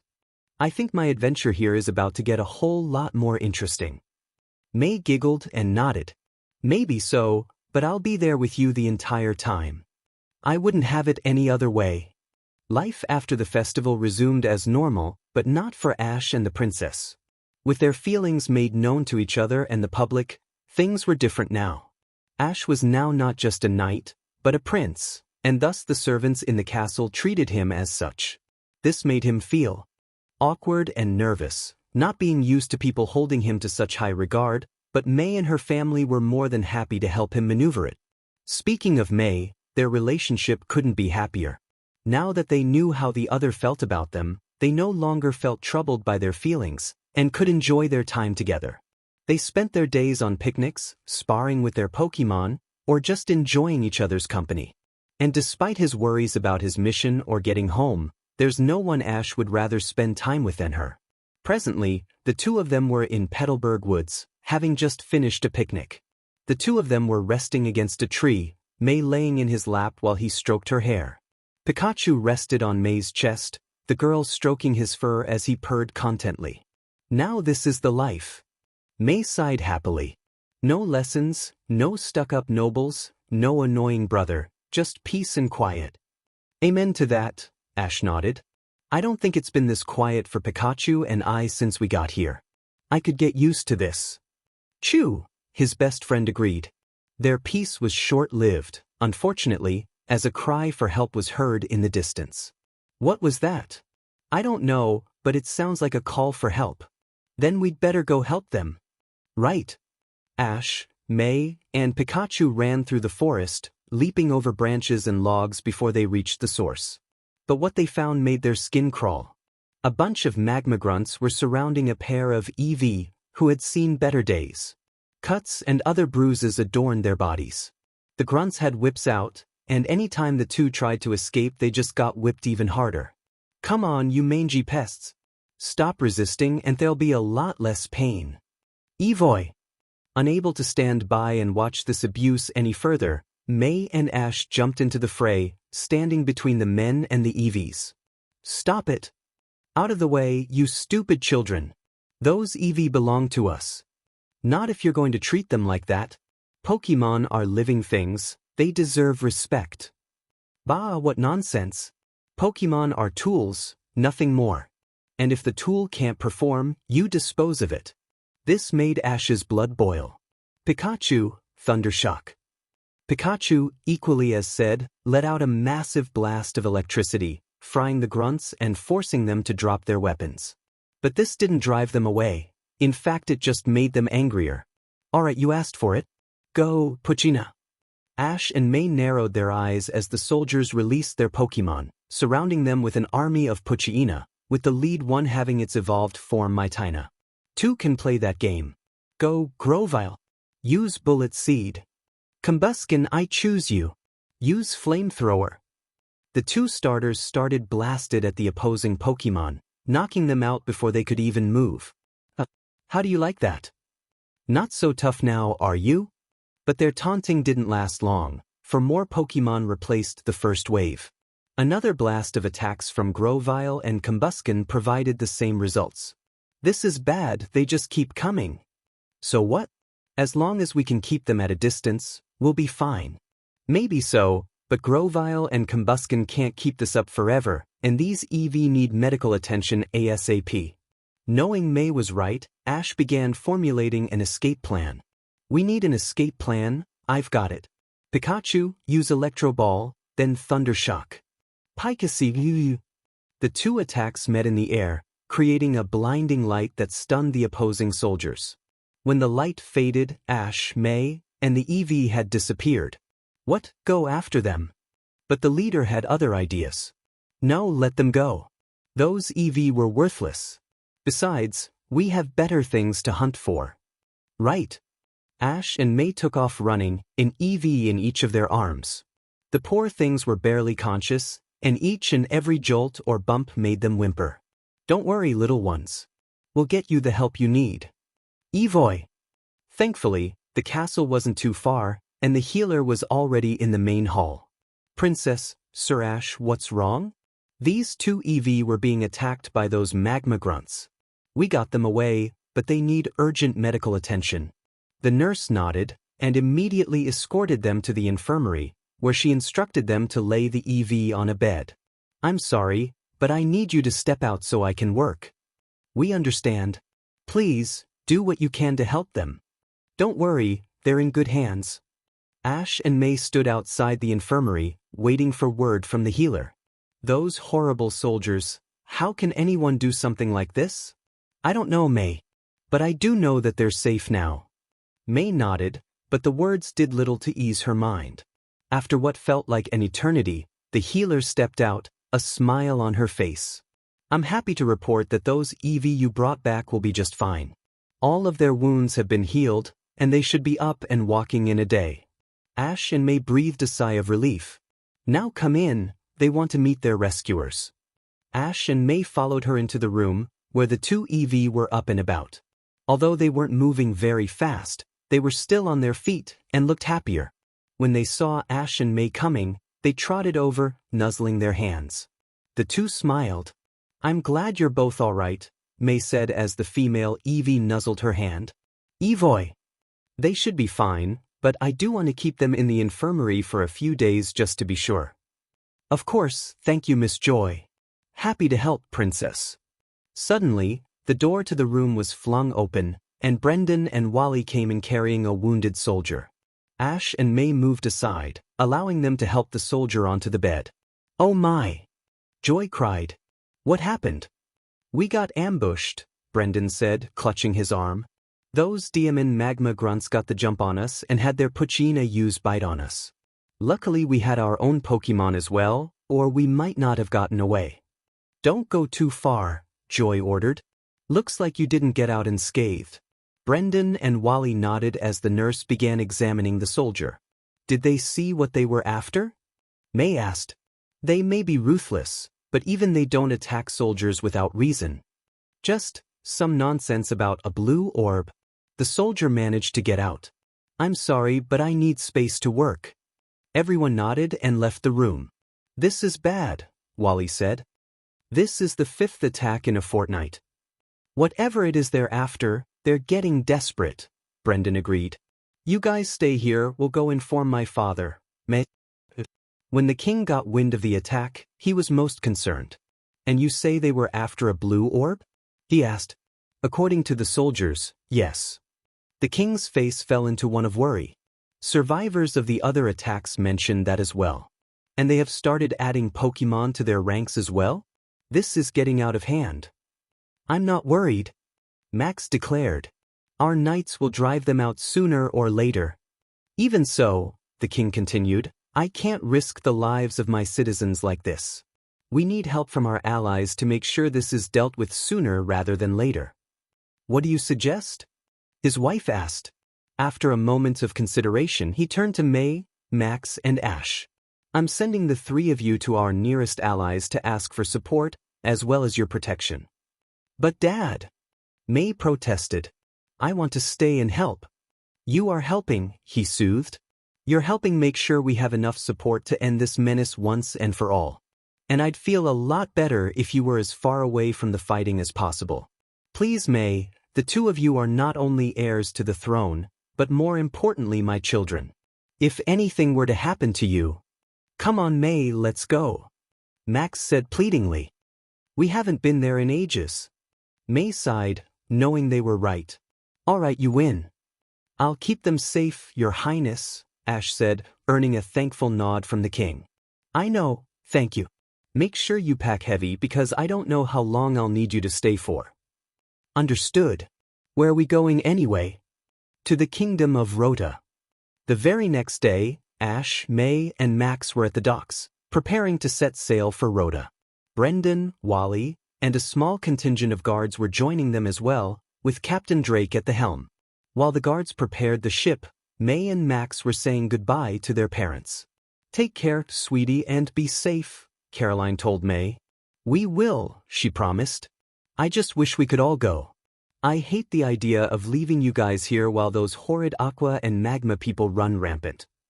I know, dear, but don't worry. Your father and I will be just fine. Just try to enjoy yourself. May smiled and nodded. Yeah, I can't wait to see Queen Eileen again. That's the spirit. Just go and have fun. And keep an eye on your brother, her father added, much to the prince's frustration. I'm not a baby, he protested. I can take care of myself. I know, sweetie, his mother soothed. But it's still a good idea to stick together. Besides, that means you'll have to keep an eye on her too. May rolled her eyes, but thankfully that seemed to pacify Max. Norman then turned his attention to Ash. Keep an eye on them, please. I'll protect them with my life, sir. Thank you. Just then, Captain Drake came up. We're all set. All the supplies are stored beneath deck, the sails are ready, and the winds are just right. May and Max hugged their parents one last time and were just about to board the ship when... Wait! Just then, the castle healer came in with the 2 EV racing after her. Miss Joy, is everything okay? The healer smiled and nudged the 2 EV forward. These 2 want to go with you. Ash and May were surprised by this and looked down at the pair. Is that true? Do you want to be our Pokemon? The 2 began jumping up and down excitedly. Ash and May nodded, but looked up at the nurse. Are you sure it's all right? You've only been working on them for a day. Yeah, I have no problem letting them come with us, but don't they need to heal more first? The healer smiled and shook her head. I've done all I could for them and they're walking just fine. Anything else could be better accomplished with fresh air. Besides, they practically begged me to let them go. Ash and May smiled and scooped them up into their arms. Ash took the male and May took the female. Well then, welcome to the team. Evoy! Everyone smiled at the exchange before they all boarded the ship. Once everyone was on board, the captain untied the rope to the dock, and they set sail, Ash, May, and Max waving goodbye to the king and queen until they were out of sight. Once the boat had disappeared over the horizon, the 2 walked back to the castle, but the queen noticed that her husband looked troubled. Dear, what's wrong? I just hope they'll have a kingdom to return to. Once the ship had settled on the open sea and was sailing smoothly, the trio relaxed. Deciding that it would be a good time to introduce their team to their newest members, Ash and May led out their Pokemon onto the deck. Everyone, this is Eevee. He'll be joining the team, so be sure to make him feel welcome. Same with her, and be gentle. They're both still recovering from injuries. Their Pokemon were more than happy to have new friends, and were quick to welcome the new additions. Soon, all of the Pokemon were chasing each other around the deck, making Ash and May smile. I don't think we'll have any issues. Doesn't look like it to me. Have you guys thought about which Pokemon you'll evolve them into? May tilted her head, confused by Max's question. Which one? You mean there's multiple? Max sighed and took out a book, flipping it to a page showing Eevee and its evolutions. Mr. Birch told me about it a few weeks ago. See, Eevee can evolve into a different Pokemon based on which method you use. Oh yeah, I remember now. Ash chimed in.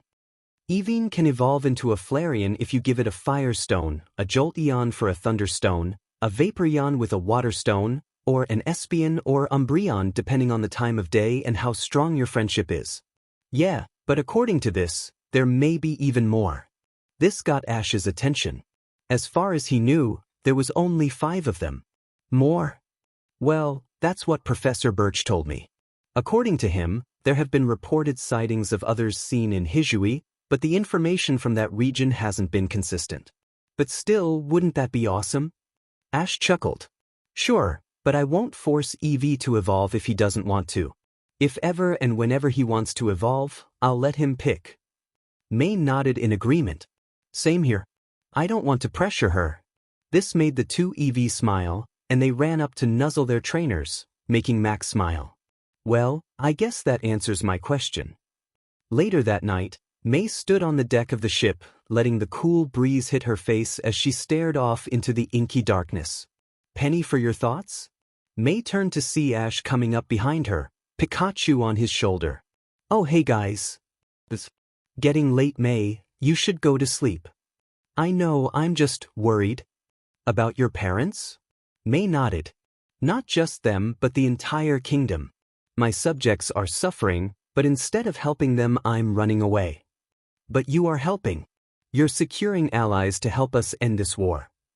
That's not enough. I should be there helping defend them. May, ask yourself this. What could you do back home that your father can't? May opened her mouth to retort, only to come up short. Ash gave her a gentle hug, while Pikachu nuzzled her cheek comfortingly. I get it, you feel guilty for not being there. I think it's a great sign that you want to be there for your people, but like your father said, you're helping them more by not being there. He wouldn't have sent you on this mission if he didn't trust you, so trust him. Pika. May sighed, easing into Ash's embrace. You're right. Thank you, both of you. Of course. Chew. A few days later, they had reached Rhoda Waters, and had just gotten within sight of land. Ash, May and Max ran up to the deck to watch as the kingdom came into view. Aw man, this is awesome. I haven't been here in years. Hey, don't hog the view all to yourself. Well, get there faster next time, Max.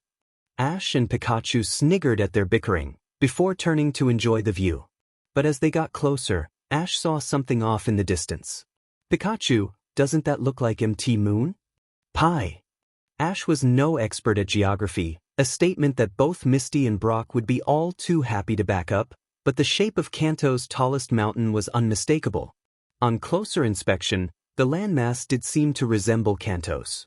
Upon noticing how quiet Ash was, May and Max turned to see him staring intently at their destination. Ash? Something wrong?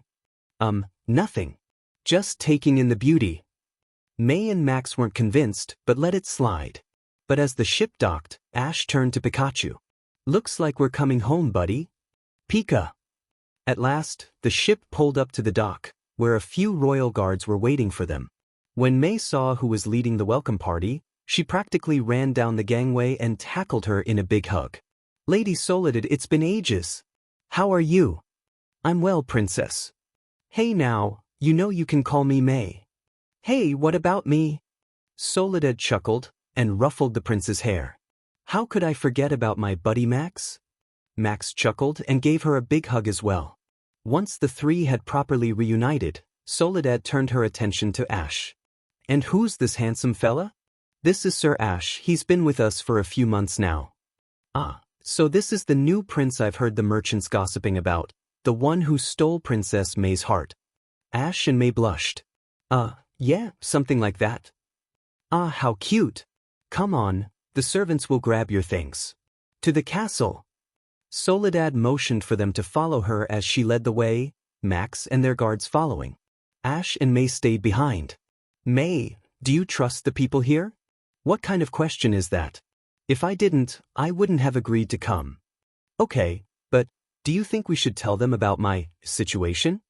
May pondered this for a minute. I think we can, but not right away. They don't know you real well yet, and might think you're crazy. You should probably build some trust with the queen first. Ash nodded. By the way, why were you acting so weird when we were docking? You remember how I told you my home region is Kanto? May nodded. Well, from the looks of things, Kanto is what Rhoda will eventually become. I guess I just felt weird seeing it. Yeah, we're definitely not telling them yet. Agreed. After a few minutes of walking, the large group arrived in front of a castle nestled in a mountainous area. But just as Soledad was about to reach for the door, a figure leapt down from above, blocking their entry. The figure was a blue-furred, canine-like Pokemon Ash had never seen before, and it did not look happy. But before it could launch an attack on them, Soledad stepped in. Lucario, relax. These are the people visiting from the Hoenn region, remember? They're not a threat. Lucario growled but relented. Soledad breathed a sigh of relief, before turning back to her entourage. Sorry about that, Lucario takes his job very seriously. Come on, the queen is waiting. The group swiftly followed her into the main hall, but as Ash stepped through the entrance, he caught Lucario's stare and froze. For a moment, it felt like something was staring right through him into his soul. Ash, come on. Ash quickly turned around and sped up, wanting to get away from Lucario as fast as he could. He felt much better when he heard the massive doors close behind him. Lucario watched as the strange boy disappeared from his view, most annoyed. There was something off about him, and he'd be dead if anything happened to the queen or his master because he chose to ignore it.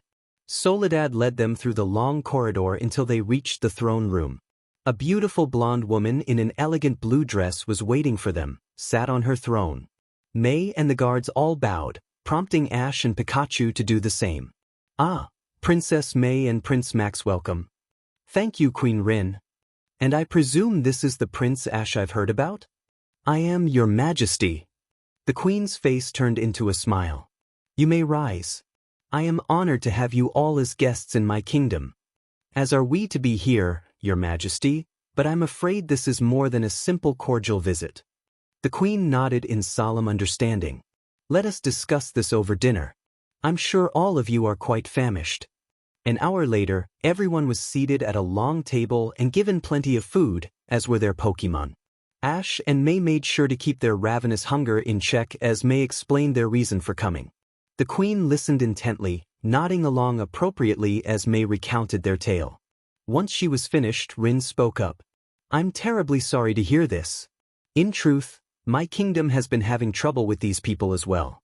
A squadron of those Aquagoons have been attacking the ports of our kingdom. Luckily, no one has lost their lives yet, but they're in and out so quickly that by the time I can send our soldiers to defend it, they've left. All of my citizens have reported that they were searching for something called the Red Orb. This got Ash and May's attention. The soldier in the hospital mentioned the magma soldiers searching for a blue orb. Could these be related? Sadly, my kingdom lacks a sufficient navy to deal with these pirates, which is why I would like to propose this. Your ship is well stocked and faster than any we have. If you can repel this group, then I will be more than happy to enter your war on Hoenn's side. For May, it wasn't even a question. I will do anything to protect my people, something I know you understand well. I pledge to you that we will drive these invaders out of Rhoda. The Queen smiled and clapped her hands happily. Excellent. I have the utmost faith in your abilities, and as a sign of good faith I shall entrust you with my personal guard. Sir Aaron. When Ash saw who stepped into the room, he froze. Standing right beside the Queen, the Lucario from before flanking him, appeared to be an older version of himself. The stranger's eyes met his for a moment, the same piercing feeling as before running through him before the guard turned to his Queen and bowed. Yes, Your Majesty? These fine folks have agreed to help us with our aquatic problem. I trust you will guide them in this quest. Of course, my Queen. Excellent. Guards, once everyone is done, please show our guests to their rooms. We'll discuss things more in the morning. Later that night, the Queen was in her private chambers, getting ready for bed. Sir Aaron was with her, staring out the window into the kingdom below. Dear, is something bothering you? Oh, sorry, Rin. The Queen chuckled. You're calling me by my actual name, now I know something's up. It's just, you saw that boy, Ash, was it? Princess. Funny, he looked rather like you when you were younger. But not quite as handsome. Sir Aaron blushed, but continued his explanation. Yes, well, Lucario informed me that he noticed a dark pink aura surrounding him when he met them at the castle gates. I noticed it when our eyes met as well. Not quite as dark, but shadier than I would prefer. This made the Queen frown slightly. A dark pink aura? You believe he is untrustworthy? I believe that he is a good person, but he is hiding a secret for what he believes to be a good reason. Like you when you first arrived? Sir Aaron nodded. That, combined with how similar we look. The Queen sighed and wrapped her arms around him. You believe he may be a family member? Maybe. It could be a coincidence, but that aura bothers me. I'll have to keep a closer eye on him. And I'm sure you will, but for now you need to sleep, and that's an order. Your Queen demands it. Sir Aaron chuckled and gently led her to the bed. Yes, Your Majesty. Now that's the Aaron I know. Once the Queen was asleep, Sir Aaron made his way to his own quarters, the day's events still playing on his mind. Princess, who are you?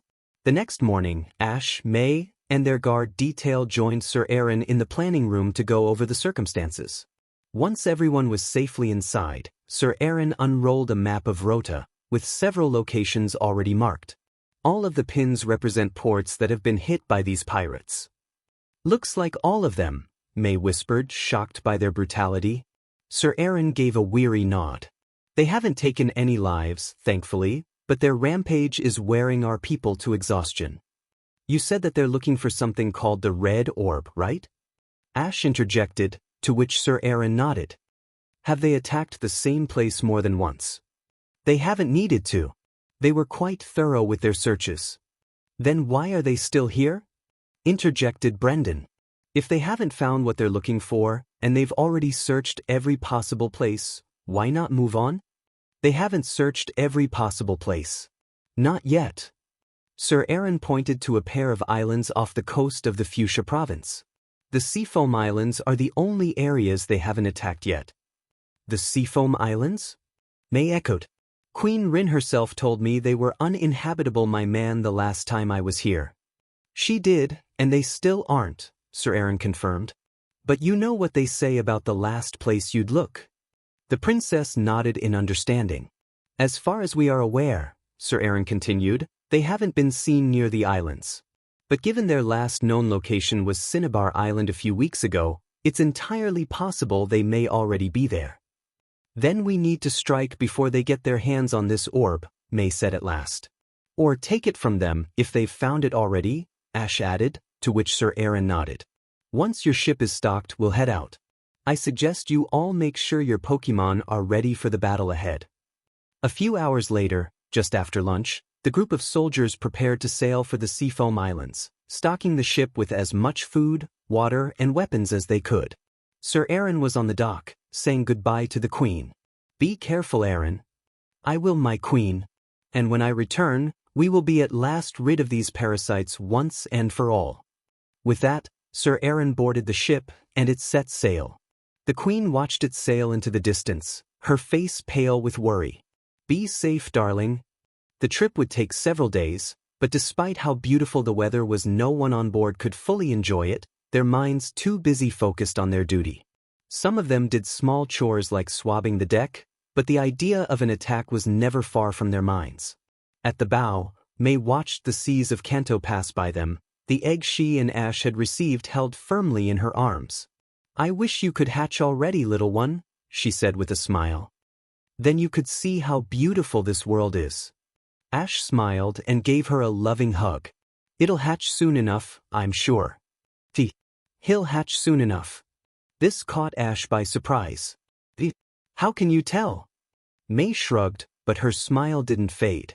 I don't know, I can just feel it. Ash laughed and kissed her forehead.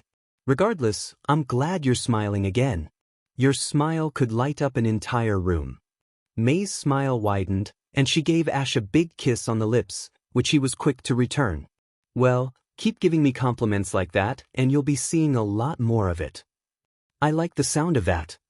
Sir Aaron watched this from a small distance, smiling at the young love. His Lucario, however, did not share his demeanor. Lucario. Gosh, let them have their moment. Cario. Of course I haven't forgotten about our other mission, but we have more pressing matters to deal with. Once those pirates have been handled, I'll confront them, but for now that stress nobody needs or wants. Cario. Yes, I have noticed it as well. But once more. Another problem for another time. Lucario nodded, deciding to let his concerns go for the time being. After 3 days of travel, they reached the eastern island. See anything? Sir Aaron called to the man in the crow's nest. No sign of them, the man called back. Should we send a scouting party? Brendan suggested. Sir Aaron was about to respond when a huge sludge bomb landed right at the side of the ship, creating a huge wave that nearly capsized them. What was that? Wally shouted as another one hit. Sir Aaron looked up and spotted a pirate ship coming straight towards them. Well, we found them, he said as the pirate ship pulled up alongside. At the helm was the most stereotypical-looking pirate Ash had ever seen, even having a chaton on his shoulder. Ash thought he looked tacky, but when May saw him she shuddered. The Phantom. Who's the Phantom? He's a privateer for the Aqua Kingdom, attacking any of their enemies while leaving their fleet alone. He's attacked plenty of my kingdom's ships and stolen bounties of our treasure. Alright, it's scurvy Puccinas. The Phantom shouted, sword drawn to challenge them. I know ye know where the red orb be, so hand it over and your deaths shall be quick. Never, aqua scum. Brendan shouted, finding his courage. When the Phantom saw who was also on board, he smirked. King Archie will be pleased to know the Princess of Hoenn was one of my victims. Fat chance. May shouted, finding her courage as she drew a pokeball. Go, Combuskin, Swablu. Beldam, Pikachu, I choose you. Go, Marshtomp. Curlia, go. Sir Aaron didn't even need to issue a command, his Lucario already leaping into the fray. The Phantom chuckled and motioned for his own crew to attack, consisting of 2 Beedrill, a Parasect, a Pinsir, and his Chatot. Good, I like it when they put up a fight. Makes victory all the more satisfying. Get them, boys. With that, the 2 sides charged, engaging in a battle royale. The Beedrill quickly flew over to their ship and tried to stab them with Twineedle, but a flame kick from Combuskin and a few energy spheres from Lucario forced them apart. Beldam and Chatot battled in the sky, Beldam's tackle going toe-to-toe with Chatot's peck. Meanwhile, Swablu battled Parasect, her doubly super effective moves being more than enough to keep the mushroom Pokemon at bay. Curlia tried her best to keep one of the Beedrill back, but her psychic powers weren't enough on her own, but thankfully Brendan's Marshtomp was quick to lend a hand with a water gun. Pikachu was engaged in battle with Pinsir, the large bug type barely managing to avoid any of Pikachu's Thundershocks while trying to get in a jab him with his pincers, but any time he got close Pikachu swatted him away with Iron Tail. While this was all going on, May still had her hands firmly on the egg, not wanting it to get damaged during the fighting. Suddenly she felt it begin to glow in her arms, and despite never having seen a Pokemon egg before, she could tell what that meant. Really? Do you have to hatch now? The glow began to get brighter, indicating to May that indeed it did. Frantically, May tried to make it below deck, only for the Phantom himself to leap onto the ship and block her escape. Oh no you don't. Pokemon eggs are quite rare, and it'll make for an even bigger payday when I deliver it to the king. Like hell you will. May shouted, clutching the egg to her chest. With a cold, cruel laugh, the pirate captain crept closer to her. All right then, I'll just take you both. Suddenly, the egg's glow became brighter than ever, and it began to expand, making May gasp in shock. No way. You'd better not harm my newest treasure, or you'll be sleeping with the lanterns. May didn't know what Pokemon was about to emerge from the egg, but she hoped it was one who could help. When the glowing had died down, a strange blue Pokemon was now sitting in May's arms. May gasped in awe, unable to believe that she was now holding a mythical Pokemon in her arms. A Manaphy? May had heard legends about these Pokemon. About an underwater temple that they were the guardians of, and their affinity with the sea, but never had she ever imagined she would meet one, much less hold one in her arms. The Phantom was also shocked, but his face quickly turned back into a wicked grin. Well, my day just keeps getting better. Now not only will I get a hefty reward for capturing a princess, but that Manaphy will fetch a handsome price. May was about to retort, but Manaphy beat her to the punch, blasting the pirate straight back to his ship with a water gun. The Phantom, enraged, quickly picked himself up and shouted, "Sink that ship!" But before anyone could move a muscle, Manaphy's eyes began to glow, and the waves around the pirate ship began to rise, toppling the ship and splintering it into pieces as everyone else watched in awe. Realizing they were defeated, the Phantom's Pokemon made a hasty retreat. Well, that happened, Ash finally managed to get out. Did we win? Wally asked.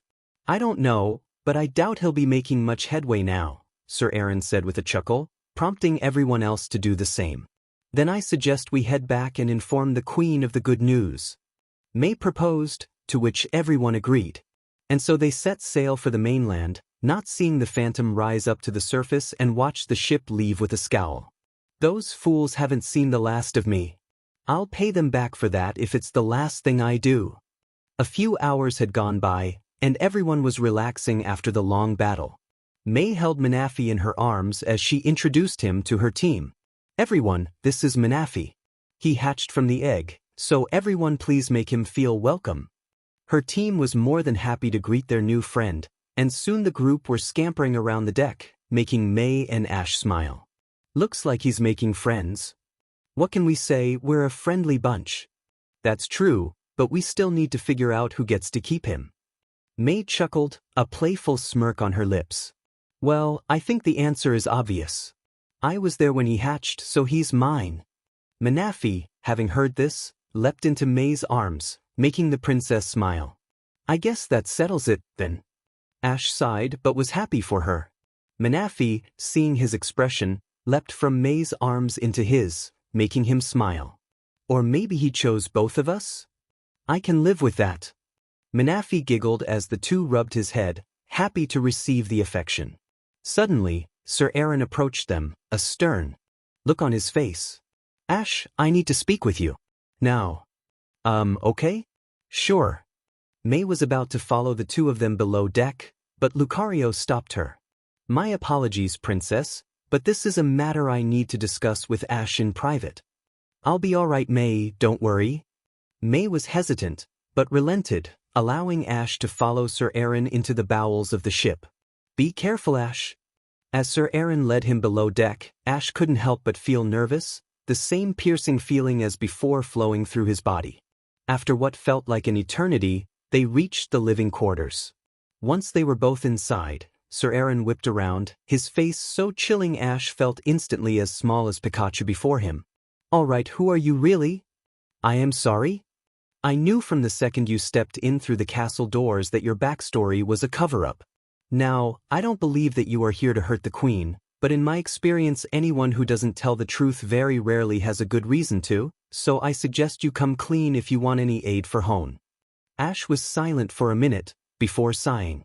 All right, I'll tell you the whole truth. But you probably won't believe me.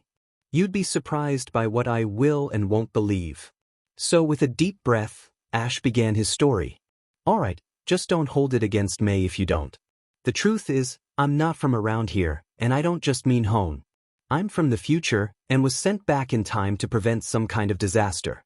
I don't know for sure what it is, but I'm starting to think these orbs the Aqua and Magma Kingdoms are after have something to do with that. We didn't say anything because we didn't think you'd believe it, and would deny help to Hoenn. So please, whatever you do to me, don't punish May or my friends for my dishonesty. Ash closed his eyes, waiting for the inevitable screaming, but instead Sir Aaron chuckled. Is that it? Well, I can understand your concern, but you needn't worry so much. Ash gasped in surprise. I shouldn't. Your story does seem far-fetched, yes, but I can tell you're being honest. Don't worry, I'll keep it a secret from the queen if you don't wish for her to know. Ash shook his head. You should let her know. If we're going to be allies in this war, we shouldn't be keeping secrets from each other. But you should definitely be the one to tell her, it'll sound less crazy coming from you. Sir Aaron chuckled but nodded. Agreed. And don't worry, Ash, I know she won't hold it against you. Ash nodded, and left to go back up on deck. Once he had left the room, Sir Aaron's Lucario stepped in. Cario? I got the whole story. They're not a threat, they were just worried about being believed. Lucario nodded, before giving him another knowing look. No, I didn't tell him. I will once we're back home and have informed the queen of the truth. Cario. Yes, I suspect he might have it too. But it's dormant, and may not reveal itself. I think it's best to wait and see how things play out. Lucario nodded, trusting that his master knew best. Back on deck, May ran up to Ash, giving him a big hug and a kiss. Well, he knows. I told him everything. And? He believed me. I don't know why, but he did, and is confident the queen will too. May breathed a sigh of relief. Thank Arceus. Now hopefully we can get the help Hoenn so desperately needs. Ash nodded, before noticing the thick fog surrounding the ship. Where'd this thick fog come from? We don't know, it just rolled in. The captain ordered us to drop anchor here until it passes. Just then, Manafi's body began to glow brightly, and a beam of light shot out into the fog, piercing it and providing enough vision to proceed. Whoa, Ash said. No kidding, May concurred. Do we follow it? I want to get back to the mainland as soon as possible, so yes, Sir Aaron nodded. Helmsman, follow that light. Sir, yes sir. They followed Manafi's beacon of light all the way until they reached the end. To their surprise, they found not the mainland, but a huge temple rising out from the sea. It was beautiful, with glistening walls jutting out into the sky. If Ash didn't know any better, he would have assumed it was from the future. But while he was impressed with the massive structure, his companions were awestruck. Unbelievable! Could that be what I think it is? I've heard rumors of it, but never did I think I'd ever lay eyes on it. What is that thing? Ash finally asked at last, to which May simply replied. Samaya. Samaya? Ash asked, curiously. An ancient temple built by the people of the waters, May continued. An ancient tribe of people who worshipped Kyogre, the king of the seas. They believed that Manafi were the children of Kyogre, and built this temple for them to live in. Manafi nodded, clapping his hands together happily. Now what then? Brendan asked. The fog's still too thick for us to proceed. Why don't we go check out this temple? May asked. Not like we can do much else. With not much else to do, everyone agreed. There was no place for their ship to dock, so May, Ash, and Sir Aaron took a lifeboat and rowed into the temple. Inside, they found the first room to be completely bare, just a long hallway and a tiled floor. For an ancient temple, there's not a lot to see. Ash was about to step forward, but Sir Aaron held his arm out to prevent him from doing so. Hold on, something's not right. Taking out a small pin, he dropped it on a tile a few feet ahead of them. The moment it hit, the ground in front of them gave way, revealing a pit of spikes ready to skewer them. Whoa! Figures, Sir Aaron said with a weary sigh. These ancient civilizations really didn't want people stealing their treasure. So now what do we do? May asked. After a moment of thought, Ash took out a pokeball and released it, sending out his Kirlia onto the other side of the chasm. Kirlia, do you think you can lift us over this gap? Kirlia nodded, and used her psychic powers to lift Ash over the gap. It took some effort, but she got him over safe and sound before working on May, then Sir Aaron. After a few moments, all humans and Pokemon were safely on the other side. Good job, Kirlia. Return. Sir Aaron nodded in approval, before taking the lead and guiding them to the next room. The next room was bigger, though much of the same. But the first thing all of them noticed was several small notches in the walls. Well, this is a rather obvious trap. Yes, but I'm afraid there's more to it than just that, Sir Aaron continued. See those indents in the walls? If we step on the wrong tile, we'll be skewered by hundreds of arrows. So just like the last room? May inquired. Yes, but it's not just one tile but multiple. We need to be very careful as we cross this room. But how do we know which ones are safe to cross? Sir Aaron scanned the floor for a minute, before taking a step. When he didn't get shot at, he examined the floor again before making another step forward, followed by another until he had crossed the room. He then turned back to his companions. Just do what I did and you'll be fine. Cautiously, the two slowly crept across the floor, making sure to retrace Sir Aaron's steps exactly. It took a while, but at last they were safely on the other side. Phew! Man, am I glad you went first. Me too, May agreed. How could you tell which tiles were safe? Sir Aaron didn't answer them and just started walking again. This made Ash and May confused. For someone who was hounding me about my secret an hour ago, he sure seems to have plenty of his own. Agreed, but at least he's helping us. Ash nodded, and the two followed Sir Aaron down the hall. After a while of wandering through empty hallways, they at last came to the final room. To their surprise, it was just a large room, filled to the brim with gold and other treasures. Whoa, Ash said, impressed. A girl could get used to this, May agreed. Don't take anything, Sir Aaron warned. If this was what those rooms were protecting was worth it, then I have no doubt it's the same thing here. Ash and May nodded, and very carefully began exploring the treasure trove. Then, something in the back of the room caught May's eye.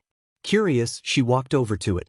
At the far back of the room were two pedestals, upon which sat two unique items. The first was a beautiful crown, with dazzling jewels adorning it. Perhaps not too unusual, May thought to herself, but the second item was what caught her attention. It was a bright blue orb, perfectly smooth and brighter than any gem that was on the crown. Thinking back to what the Magma Kingdom was looking for, May had a thought. The blue orb, could this be the one they were after? Ah, I finally found you. Everyone whirled around to find the phantom dragging his way into the room, arrows sticking out of his torn waistcoat and his hat ripped to shreds. You again? Yes, and if you know what's good for you, you'll hand over the sea crown to me. Otherwise this little one gets it. May gasped in horror as the phantom moved Manaphy into her field of view. Manaphy! You monster! The little brat snuck in ahead of me. Now, unless you want him to get the business end of my sword, you'll hand over the crown. May snarled, but she refused to move. Come on, girlie, I'll give you to the count of 3. Wait. Let her go. In a burst of rage, Ash charged forward, ready to punch the pirate. Just as he was about to reach him, though, something unexpected happened. A small sphere of energy launched itself from his hand and struck the phantom, dropped Manaphy in shock, the attack knocking him into a wall unconscious. What was that? May asked in disbelief. I don't know, Ash finally managed to get out, equally in disbelief. But Sir Aaron had an answer. Incredible! I've never seen such potential with aura before. Aura? Ash asked, looking to May for answers, but all she could do was shrug. I only know about it in vague terms, she admitted. Sir Aaron, sensing that they wouldn't have much time to explain, began leading them out. I'll explain more back on the ship. But that pirate won't be asleep forever, and I don't want to be around when he wakes up. Realizing he was right, Ash and May quickly followed him out. They had just entered into the arrow room when the building began to shake, and the ceiling began to crumble around them. What's going on?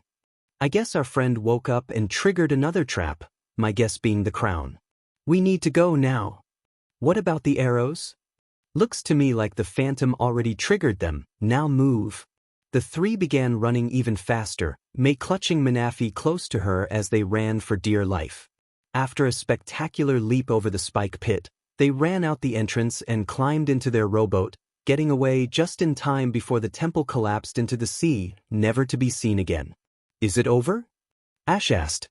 May looked down to see the phantom's pirate hat bob its way to the surface, its owner nowhere to be seen.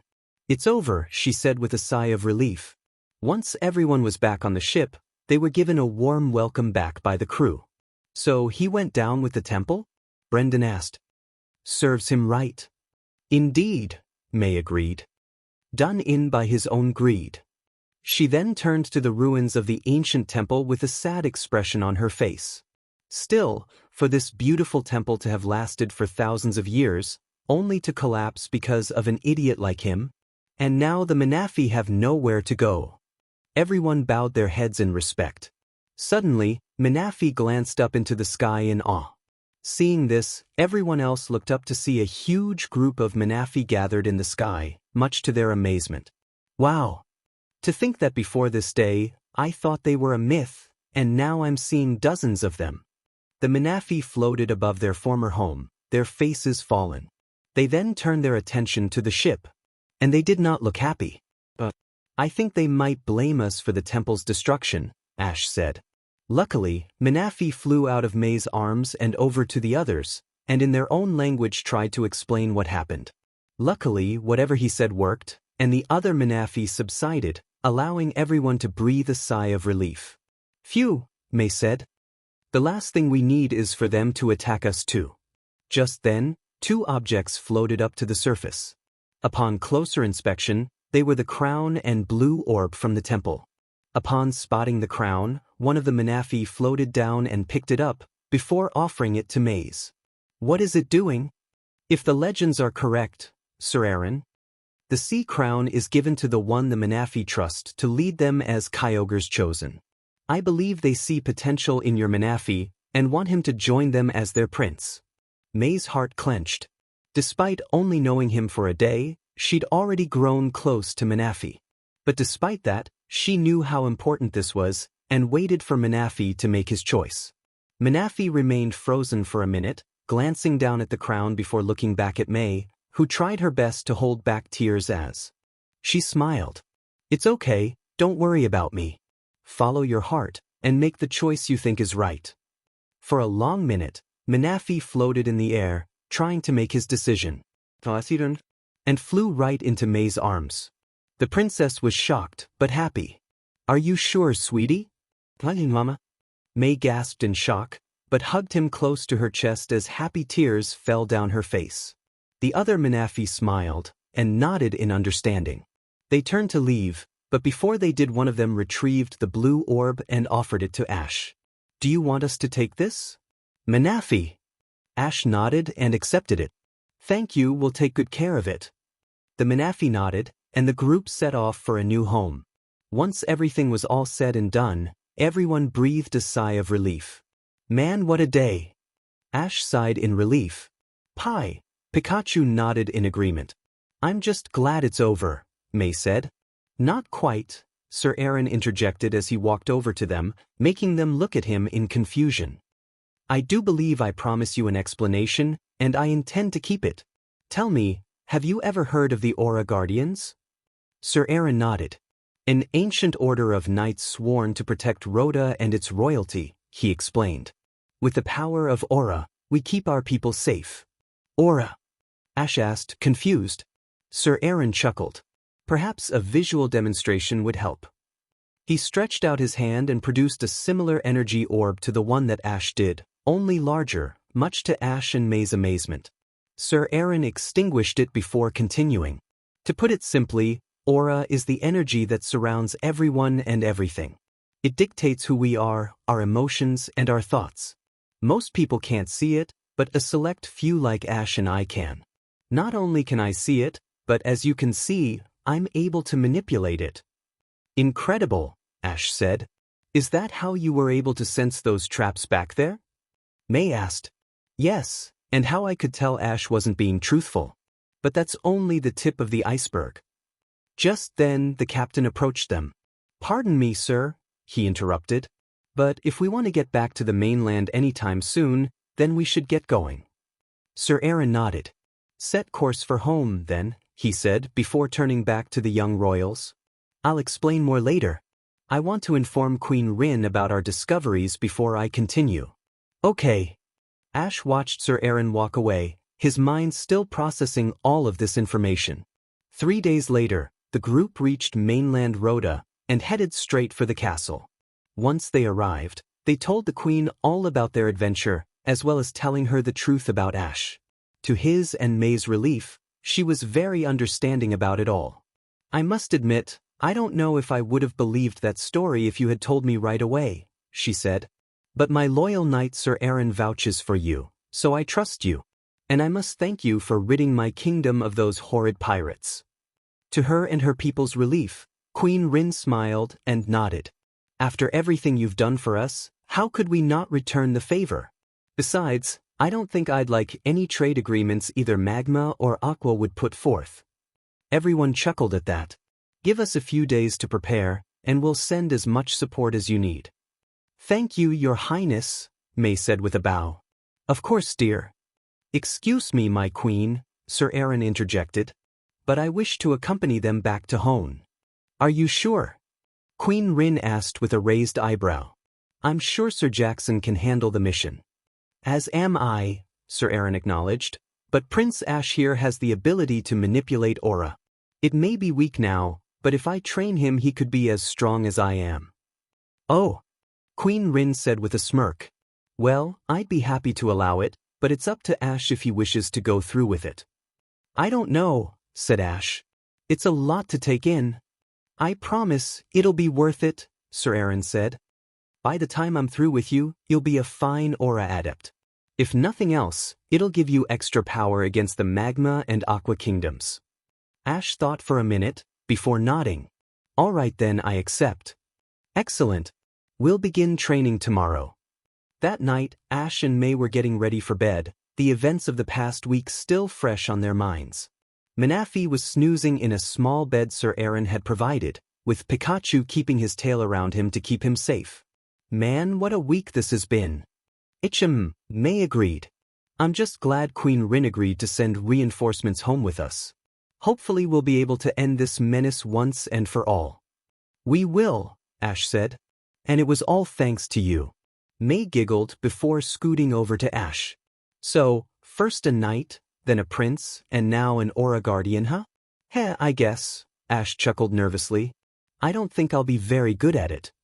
I know you will, and do you know why? No, why? May grabbed Ash and gave him a quick kiss, allowing him to relax. Because you're amazing at everything you do, that's why. Ash smiled and gave her a kiss of his own. Thanks, Smith. I'd better let you get to sleep. But just as Ash was about to get up and leave, May grabbed his arm to stop him. Actually, can you sleep with me tonight? I'd feel a lot more comfortable with you by my side. Ash smiled and gently climbed under the covers. May snuggled up to his chest, embracing him as he did the same. Good night, my princess. Good night, Prince Ash. With that, the two fell into a deep sleep. When Ash opened his eyes, he found himself not in the bedroom with May, but standing in a white void. What the, am I dreaming? Indeed. Recognizing the voice, Ash turned around. Sure enough, there stood the alpha Pokemon itself. Argus, Ash whispered before bowing. Rise, Sir Ash, the voice of Arceus echoed in his mind. You have done well, but your mission is not over yet. I know, but hopefully with Rhoda's help it will be soon. Arceus shook their head. They will help, but you'll need more than that. Which is why I came to give you this. From out of nowhere, a white object appeared and floated into Ash's hands. It looked like a phone, but it was shaped like Arceus's head. What is this? An Arc phone, Arceus replied simply.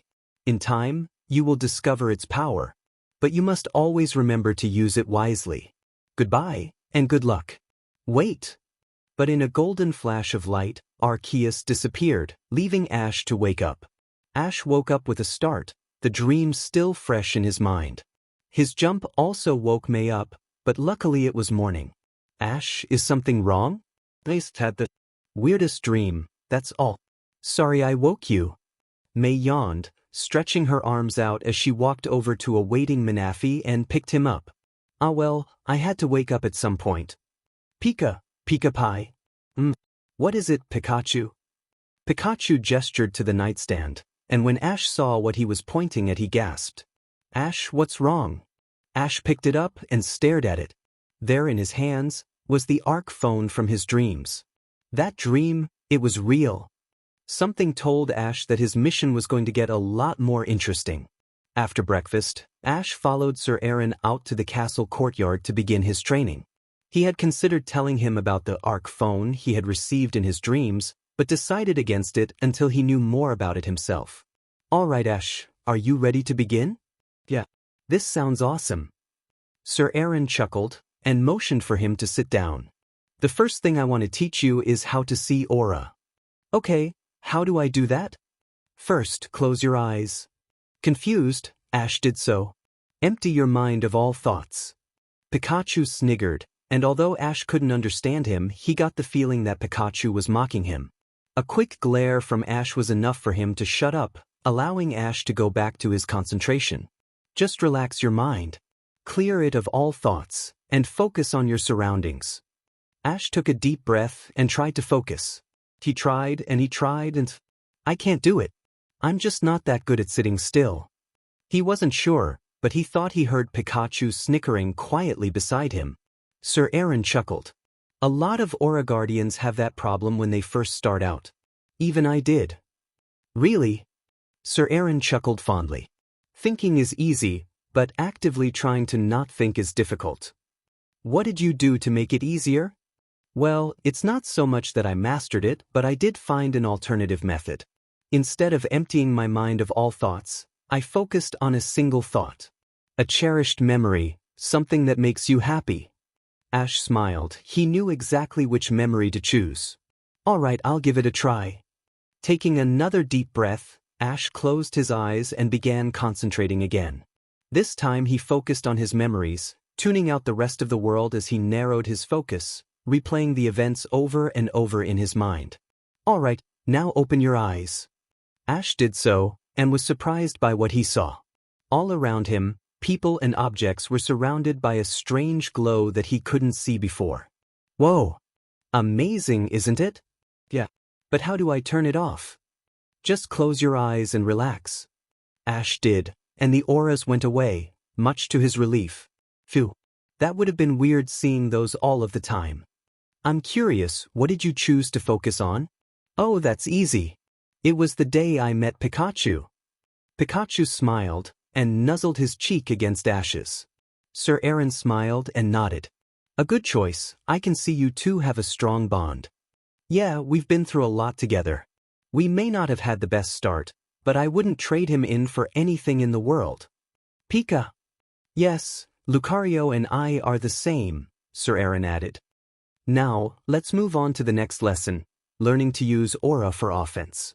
Meanwhile, May was watching over her Pokémon in the garden. Poochyena, Altaria, Wurmple, and Eevee were playing a game of tag with Manaphy, while Combusken sat off to the side to make sure no one got hurt. Everyone was having a fun time, making May smile. Oh, there you are, dearie. May turned to see the Queen herself standing there. Your Highness. Oh, please, no need for such pleasantries when we're alone. I get enough of that from Aaron. May giggled. I understand. Ash still calls me princess sometimes. Are you and your Pokémon enjoying the garden? Yeah. You have a beautiful kingdom, Rin. I'm glad we could help protect it. The Queen smiled. Thank you, I look forward to repaying the favor. Ken, Combusken. Their conversation was cut short by Combusken waving May over. When May saw what had happened, she was stunned silent. Manaphy was on the ground, crying in pain. Poochyena was standing over him, looking guilty as he tried to comfort the mythical. Oh my, are you okay, Manaphy? Hurts? May gently scooped him up into her arms, cradling him as she kissed his forehead. Did Poochyena mean to hurt you? Manaphy shook his head. Fell. Ah, I see. Were you guys just playing too roughly? Manaphy nodded. May smiled and gave him a berry. He ate it and smiled. Feel better? Hurtless. May smiled, then knelt down to Poochyena. I know you didn't mean to hurt him, and I'm not blaming you. But remember that Manaphy is still newly hatched and isn't as strong as you. Just try to be more gentle, okay? Poochyena whimpered out an apology, which made Manaphy smile and kiss his forehead. Seeing that he was forgiven, Poochyena liked Manaphy's face, and the two went back to playing with each other. You handled that well, Queen Rin said with a smile. You'll make a great mother someday. May blushed, making the Queen smile. I'm just joking, dear. You're a long way away from that. I hope so, my team is a handful as is. The two of them chuckled at that. Sir Aaron took Ash out to the archery range, pointing towards some dummies. Alright, now that you can see Aura, it's time you learned how to manipulate it. We'll start off with a basic Aura sphere. Observe. Sir Aaron moved his palm forward, sending a decently sized Aura sphere shooting straight out into one of the target dummies, obliterating it effortlessly. Ash and Pikachu could only gape in awe. Obviously, I don't expect you to do that on your first try, Sir Aaron continued. But even a small Aura sphere would be a good first start. Just take a deep breath and do exactly as I did. Right, got it? Ash moved his hand forward excitedly, only for nothing to happen. He tried again and again, but still nothing. At last, he flopped down onto the ground in frustration. I don't get it. Why isn't this working? Sir Aaron chuckled and shook his head. You're trying too hard. You're trying to force the aura out, instead of letting it flow naturally. Let it flow. We can manipulate aura, but it can also push back against our commands. Sometimes all we can do is give it direction. Relax, take a deep breath, and let your body do the rest. Ash thought for a minute, before getting up to try again. Okay, I think I can do that. Don't worry, this takes time to master. Ash nodded, before taking his stance once more. He took a deep breath, closed his eyes, and almost on instinct moved his hand out. And a small aura sphere flew out, hitting a dummy dead center in the chest. It didn't destroy it, but it did leave a big hole in it. Whoa! Sir Aaron nodded, impressed. Impressive. It took me a week to make one that size. Ash chuckled and went back to it. Over the course of an hour, he managed to make them bigger and more powerful, with Sir Aaron teaching him how to change its direction. By the time the sun set, Ash was exhausted, but happy. Man, that was awesome. I feel so powerful. Sir Aaron nodded. Just remember to not overuse it. Aura allows us to do incredible things, but is limited by our own life force. Ash nodded. Now, go and get some food and a good night's rest. We'll pick up from here tomorrow. Tomorrow? Sir Aaron chuckled. You didn't think that was all, did you? Don't you worry, by the time I'm done with you, you'll be a fine Aura Guardian. Ash collapsed to the ground, exhausted. Buddy, I have the feeling we're in for a long week. Pie. A week went by as the preparations were made for their return to Hoenn. Soldiers were enlisted for the mission, the sailing ships were stocked, and the Pokémon were prepared for battle. While all of this was going on, Sir Aaron continued to train Ash in the way of Aura. While he was by no means a master, he had proven to be quite adept with it. Not only could he see Aura, but he'd also managed to learn how to track it, and could make his Aura spheres as big as Sir Aaron's. Sir Aaron nodded approvingly after their last training practice. If I didn't know any better, I'd think you'd been training your entire life instead of just a week. Ash chuckled. Well, I had a pretty good teacher. Only pretty good? Ash, I'm hurt. The two shared a laugh, but their training was interrupted by Brendan coming in. Sir Aaron and Ash were ready to depart. Ash took a deep breath and followed Brendan to the port. Well, here goes nothing. Don't worry, Ash. We'll send those grunts packing and you can return home. Ash's face fell when he said that. Yeah, home. Is something wrong? Nothing. Forget about it. Sir Aaron could tell that Ash was lying, but decided to put a pin in it for later. A few hours later, the fleet was out on the open sea, on their way to Hoenn. Ash sat at the bow of the ship, staring down at the ARC phone he had received. Ash, you've been awfully quiet. What's wrong? Ash glanced up to see May approaching. When she saw what was in his hands, she understood. Isn't that the ARC phone you called it? The one you got in your dream. Well, why not now? No time like the present and all. Ash chuckled, seeing her point. All right, here goes nothing. Pressing the button on the side, the screen flickered to life. Ash wasn't sure what he had been expecting, but a nearly blank screen was not it. The only icons there were a phone icon. Who on earth could I possibly call?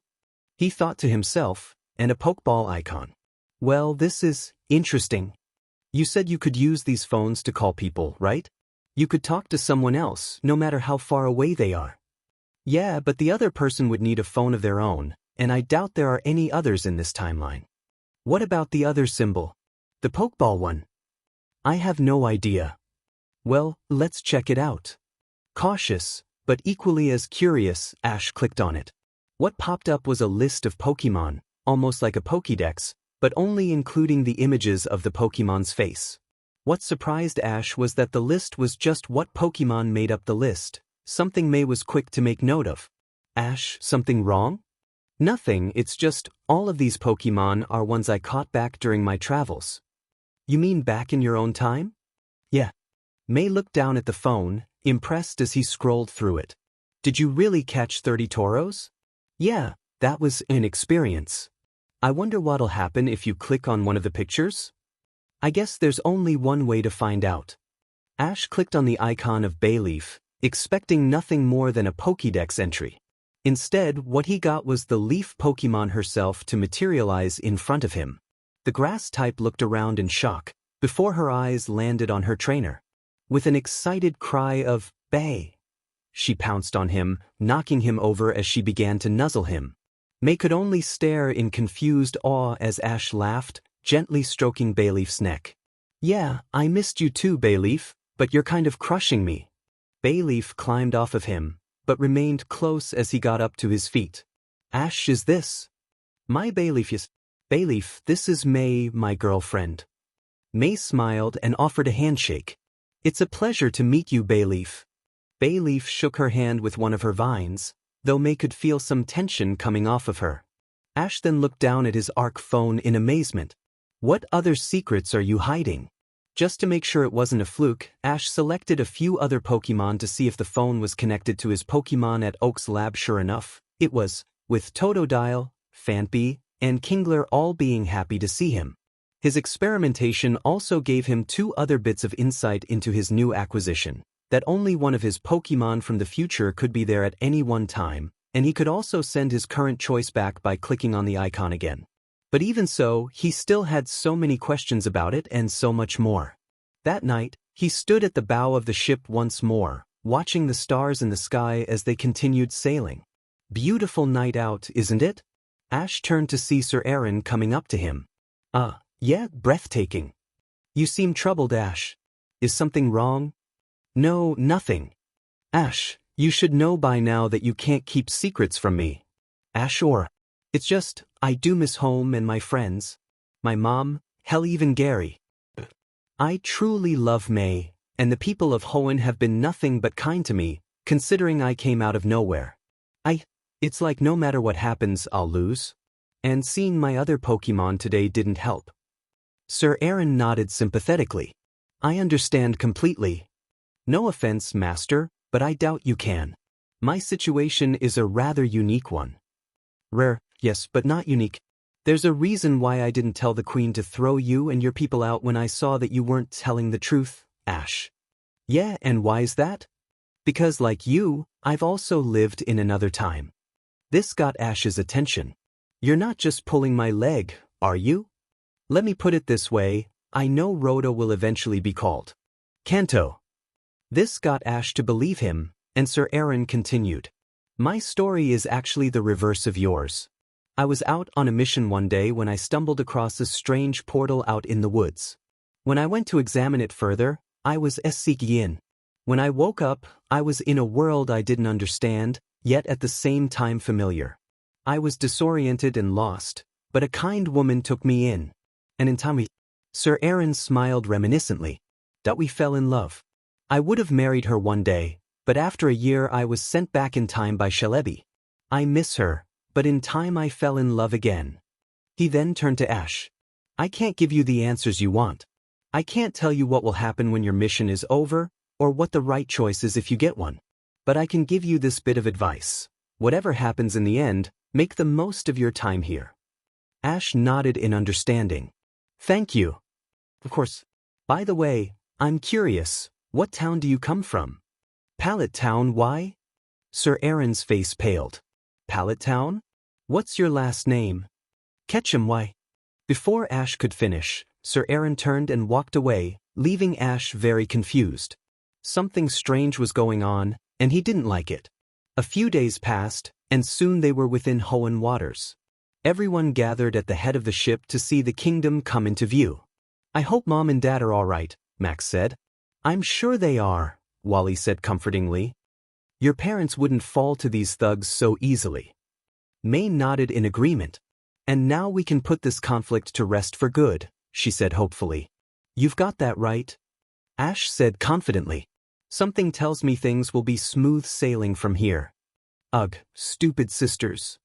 Misty sighed in frustration as she finished cleaning the pool. Ever since her sisters had left for their vacation, she'd been left to take care of the gym all by herself.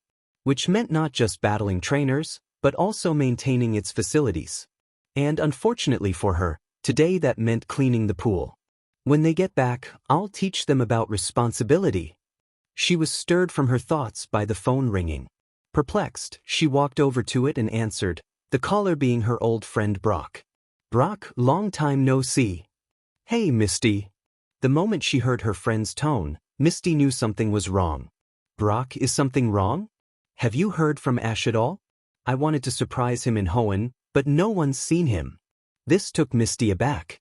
Ash wasn't the kind of person to drop off the grid like that. Surely someone would have seen him. Are you sure? I've asked around for a week and I haven't seen him. I'm worried. All right, let's calm down. Take a deep breath and start from the beginning. Why are you in Hoenn anyway? I thought you had to take care of the gym. I got it settled and I wanted to surprise Ash, but I never saw him. Misty could tell Brock was really worried, and she was starting to be as well. As much as she argued with Ash, he was still her friend, and she hoped nothing had happened to him. You don't think Team Rocket has anything to do with it, do you? Brock shook his head. I doubt it. Jesse and James would have just taken Pikachu. Then what? I don't know. Misty was silent, trying to take it all in. Does Delilah know? I haven't called yet. I thought it might be best if we both tell her together. Misty nodded in understanding. How soon can? I've already got a flight booked for tomorrow. Do you think you can meet me in Vermilion City? Misty nodded. I'll see you then. With that, Brock hung up the phone, leaving Misty alone once more. Ash, what have you gotten yourself into? The very next day, Misty met Brock in Vermilion City. After a quick hug, they got right to business. All right, are you ready? No, but she deserves to know. Misty nodded in understanding. Just then, a beautiful girl walked past them. Misty expected Brock to jump at her and exclaim his dying love, but the older boy remained silent. Brock, a pretty girl just walked past you, and you didn't even flinch. Yeah. Misty just sighed. This was worse on him than she thought. He'll be okay. As long as he has Pikachu, he'll be all right, I promise. I hope so. He's like a brother to me, Misty. I know, Brock. He means a lot to me as well. Brock nodded, and the two headed for Pallet Town. When they got there, they made a beeline for the Ketchum household. There they found Mimey sweeping the steps. When he saw them approaching, he waved them over. My Mime. Hi, Mimey. Is Miss Ketchum home? Mimey nodded, before going inside. A minute later, Delilah came out onto the porch, smiling. Misty, Brock, what a surprise. Hi, Miss Ketchum. What brings you two here? Brock breathed a heavy sigh. He didn't want to ask, but he knew that he must. Miss Ketchum, have you heard from Ash lately? Delilah sighed. I knew you'd be here any day to ask that. Knew. Please come in. I think it's best if I tell you over some tea.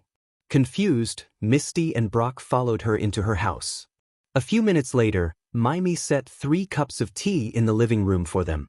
Once they all had some, Delilah began her story, pulling out a mysterious object from her pocket. A few days ago, I had just woken up when I found this mysterious object on my bedside. It looks like a phone, Misty mused. Not like any phone I've ever seen, Delilah continued, but it's the closest comparison I could make. When I turned it on, there was notification from, believe it or not, Arceus. He told me that he needed Ash for a special assignment in the past, and not to worry. But if I needed, I could contact him with this. That's it? Brock asked. Not quite. Yesterday, I was helping Professor Oak in the lab when some of Ash's Pokémon began to disappear.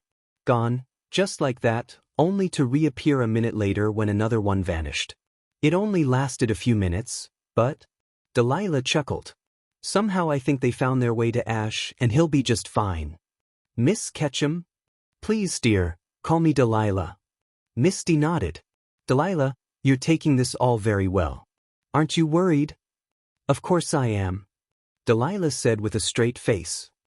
Ash is all I have left, and I wish I could keep him from harm's way. But do you remember the Greenfield incident? Misty and Brock shuddered.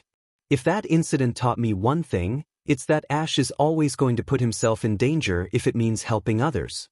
It's just who he is. But as long as he has Pikachu, he'll be all right. And I'm proud of him. Delilah sighed.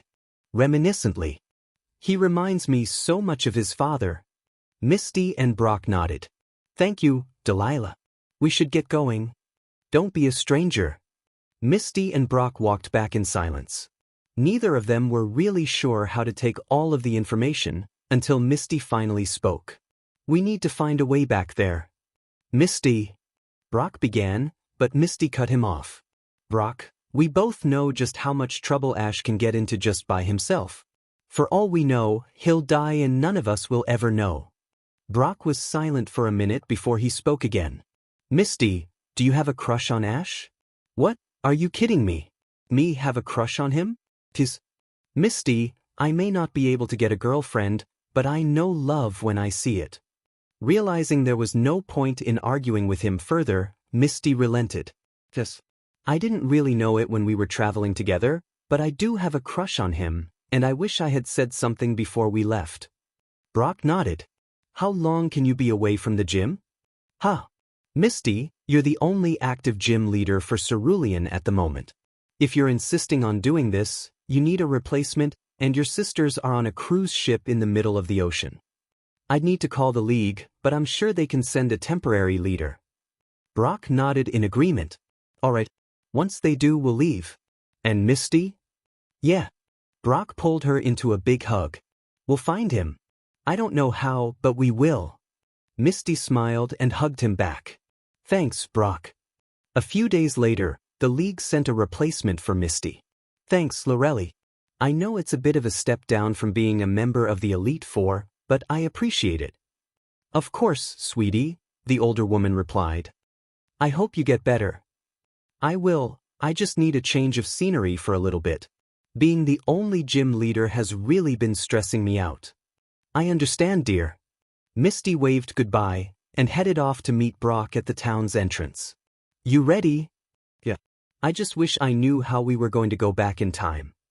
I don't think either of us know Arceus. I'd been thinking about that. Do you remember Celebi? Yeah. But do you think they'll help us? I'd say he owes us, so I hope so. But how are we supposed to find him? If he was that easy to find, the timeline would be utterly F-ed. I've looked into it, and I read about a shrine in the Ilex forest. Supposedly, that's where Celebi are known to gather. I figure it'd be a good place to start. Misty nodded, and the two set off for Johto.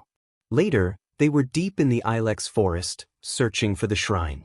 Misty shivered, something Brock was quick to notice. You okay? Yeah, I'm just not over my fear of bugs. Don't worry, Brock said. The shrine should be just up ahead. It was, and just as Brock had thought, there was Celebi floating above the shrine. I can't believe it, he's really here. Do you think he's the same Celebi as before? The minute Celebi spotted them, his face grew into a big smile as he flew towards them, crashing into Misty as he hugged her. Is that enough of an answer? Brock chuckled, petting Celebi on the head as he floated over to hug him as well. Good to see you, Celebi. Bye.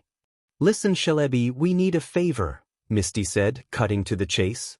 You remember Ash, right? Apparently, he got sent back in time before he went to Hoenn, and Brock and I are worried about him. Do you think you could take us to Hoenn and where he is? Celebi frowned. He knew all about Ash's mission, but he wasn't sure if bringing Brock and Misty back as well would be a good idea. After all, if Arceus wanted them to go with Ash, wouldn't they have sent them back with him? Celebi, please, Misty pleaded. Ash is our friend, we'd feel terrible if anything happened to him because we couldn't help him. Celebi felt Misty's determination, and with a sigh opened a portal. Misty smiled and kissed his forehead. Thank you, we promise we won't do anything too drastic. Are you ready, Brock? Yeah. Thanks, Celebi. Celebi watched as they stepped through the portal. He could only hope he was doing the right thing. Within the Hall of Origin, Arceus watched the present events take place with a frown. They mean well, but this could cause trouble, they thought to themselves. Be very careful, you two. After what felt like an eternity to May and Max, the fleet docked in the port, where they were greeted by Sir Stephen and a few of the royal guards. Your Highnesses, he said with a bow. Thank goodness you're all right. My parents, May said bluntly. Are they all right? Sir Stephen nodded. Magma and Aqua are persistent, but we've kept them at bay. They haven't reached the capital yet. May and Max breathed a sigh of relief. And with our support, they never will, Queen Rin put in, surprising the head knight. Queen Rin? We're honored, but shouldn't you be overseeing Rhoda? My cousin Aline is more than capable of serving as a temporary leader, she said. Prince Ash and Princess May helped my kingdom in our time of need. I'd be remiss to not do the same for you. Stephen nodded and bowed. We are honored by your presence. Sir Stephen, if you don't mind, I'd like to see my parents now, May cut in. We need to inform them of Rhoda's support, and I'm sure our visitors would like to rest. Certainly, Princess. If everyone would follow me. With that, the cavalcade began the long trek back to Petalburg Castle. Sir Aaron brought up the rear, his gaze fixed on Ash as he moved forward. Sir Aaron jumped, but relaxed when he realized it was just his Lucario. How many times have I told you not to call me that? We've been together our entire lives, you can just call me Aaron. My apologies. What is it, Lucario? That boy. I know you can sense it as well. I do. You need to tell him. No. Myron. It's not my place, nor is it the time. When will it be time? Whose place is it? He deserves to know. That doesn't mean it has to come from me. You're lucky he hasn't noticed it already. No, I'm smart. I haven't taught him that far, and if I'm lucky I'll never have to. You and I both know you're just delaying the inevitable. He's dealing with enough as is, he doesn't need that added on top of it all. And if he finds out some other way? He'll hate me whether I tell him or not. Or maybe he won't if you're honest. Don't you think it'd sting less if it comes from you? Enough. I'm not saying anything and that's final. And you're not to say anything to anyone else, is that understood? Lucario glared at him momentarily, but nodded. Well, good, now come on. We don't want to fall too far behind. As Misty and Brock stepped through the portal, they found that their new surroundings were not at all different from the area they had just left. Tall trees loomed over them as they took stock of their surroundings. Well, this is it, I guess. I thought Shalebi would take us directly to Ash, but this looks just like the forest we were just in. How are we supposed to find him? Help! Misty and Brock jumped into action, putting their thoughts of Ash aside for the time being and running towards the cry for help. They found a little girl, no older than 8, being harassed by a group of thugs in red tunics, clutching her Mariel for dear life. Please, just let me go. Not until you hand over your brat.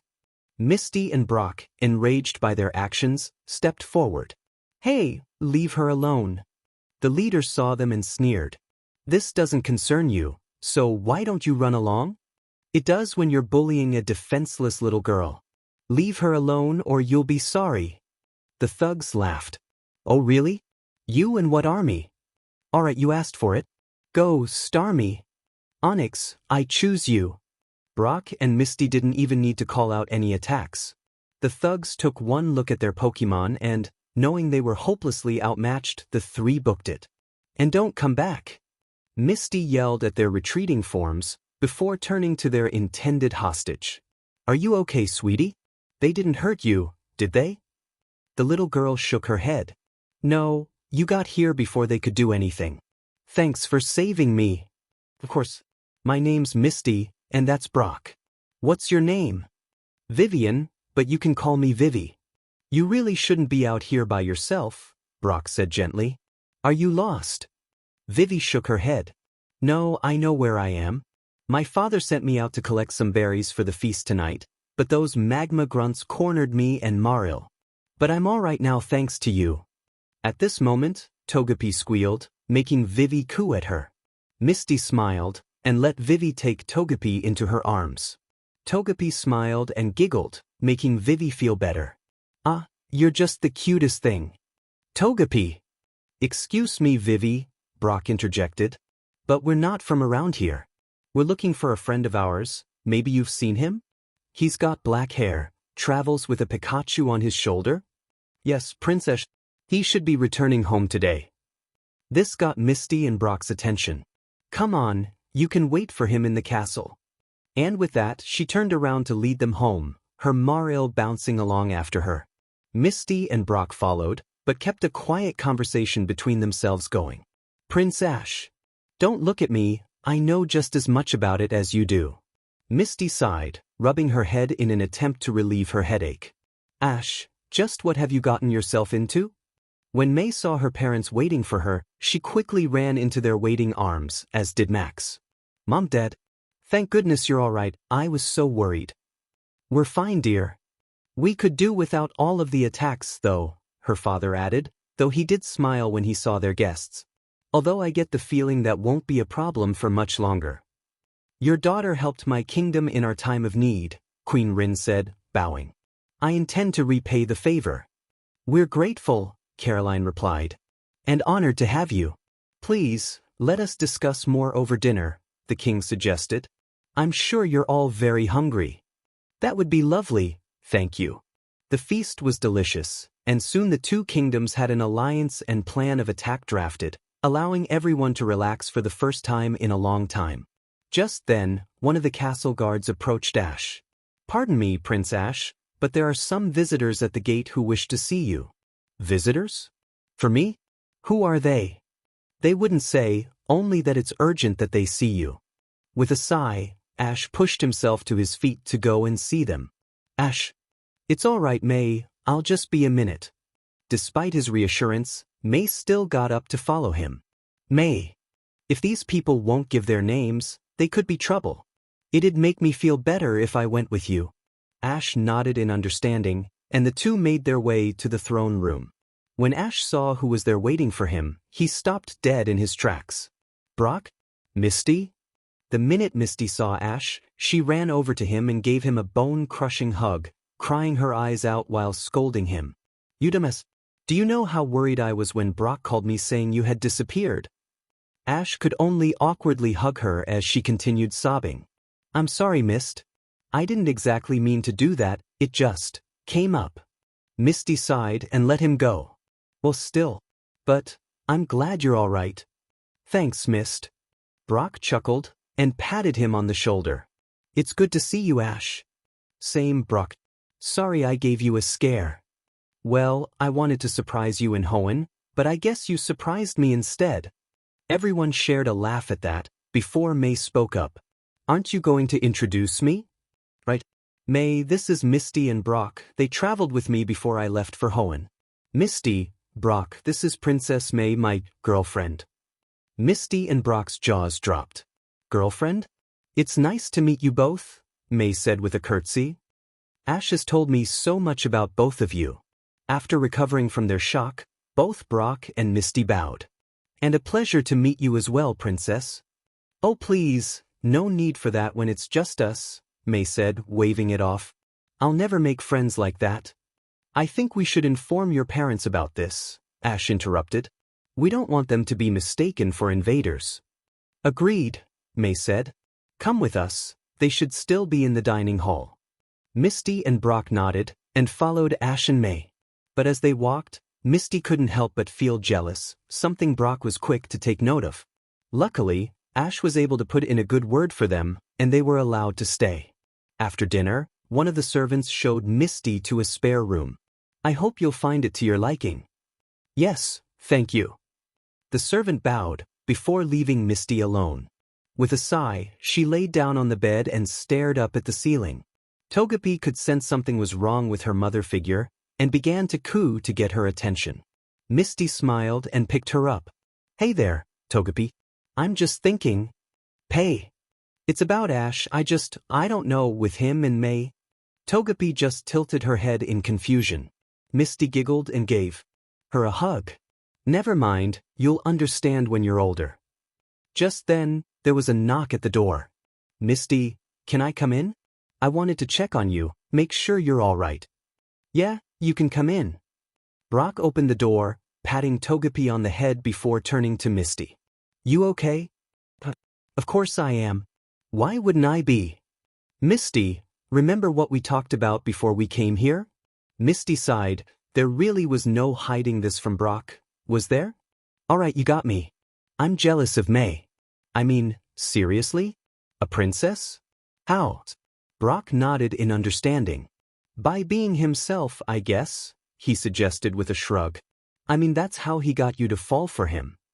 Misty sighed, knowing he had a point. "But he knows this isn't permanent, right? He knows he'll have to go back to our time eventually, right?" Brock sighed. "Yes, but I don't want to be the one to tell him that. He truly seems to love May, and I don't want to be the one to break it to him. Assuming he doesn't already know, that is." Misty nodded. "Well, I'm not going to tell him either. I just hope he keeps that in mind." "Thanks, Brock." Brock nodded, before giving her a comforting hug. "Of course, Misty. And if you ever need someone to talk to, feel free. If anyone's an expert on having their heart broken, it's me." Misty laughed. "I'll keep that in mind." "But Brock."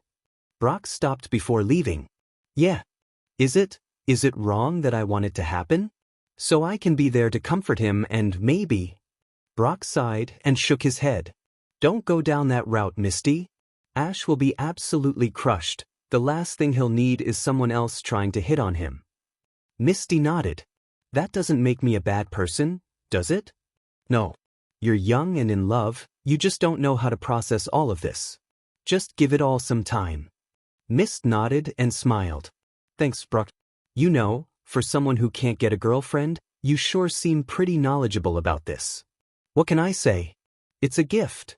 The next morning, they met Ash and May after breakfast, with Misty trying to keep her jealousy hidden. At the moment, they were relaxing in the garden, watching Manafi and Togepi chase each other around. Thanks for letting Manafi play with Togepi, Misty. Hey guys, I have to ask, Ash spoke up. How'd you even know where I was? It's not like I left a note or anything. We went to ask your mom if she'd heard anything and she told us how she was given some kind of ARC phone, I think she called it. Basically, it was telling her you got sent back in time.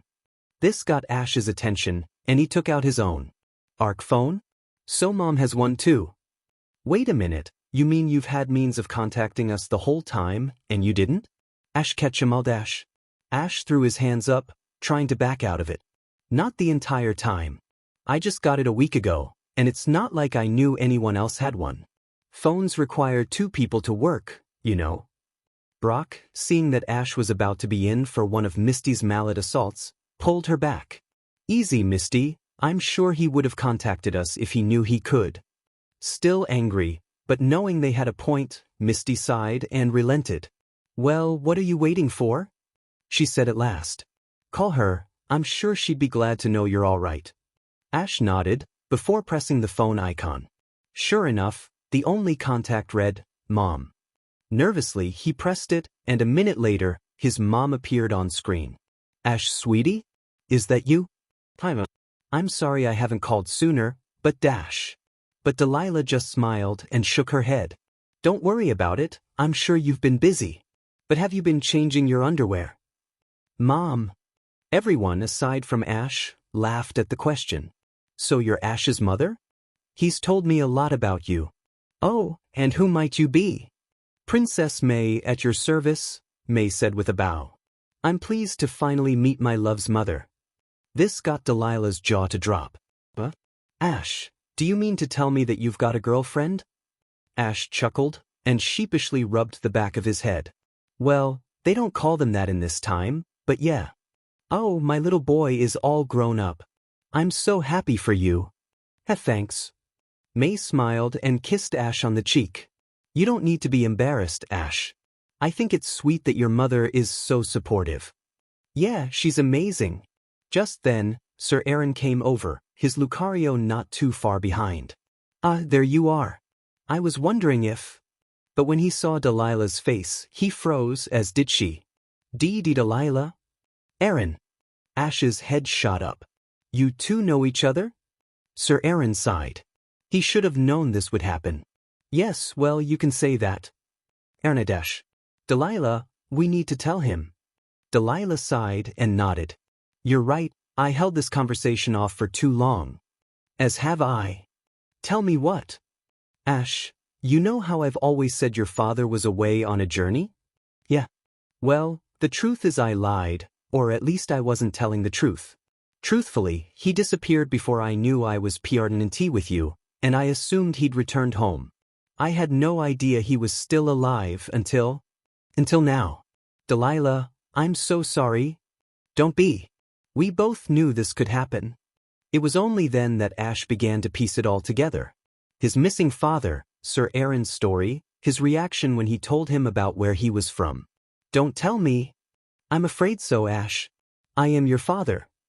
Ash reeled in shock, not even sure how to absorb this information.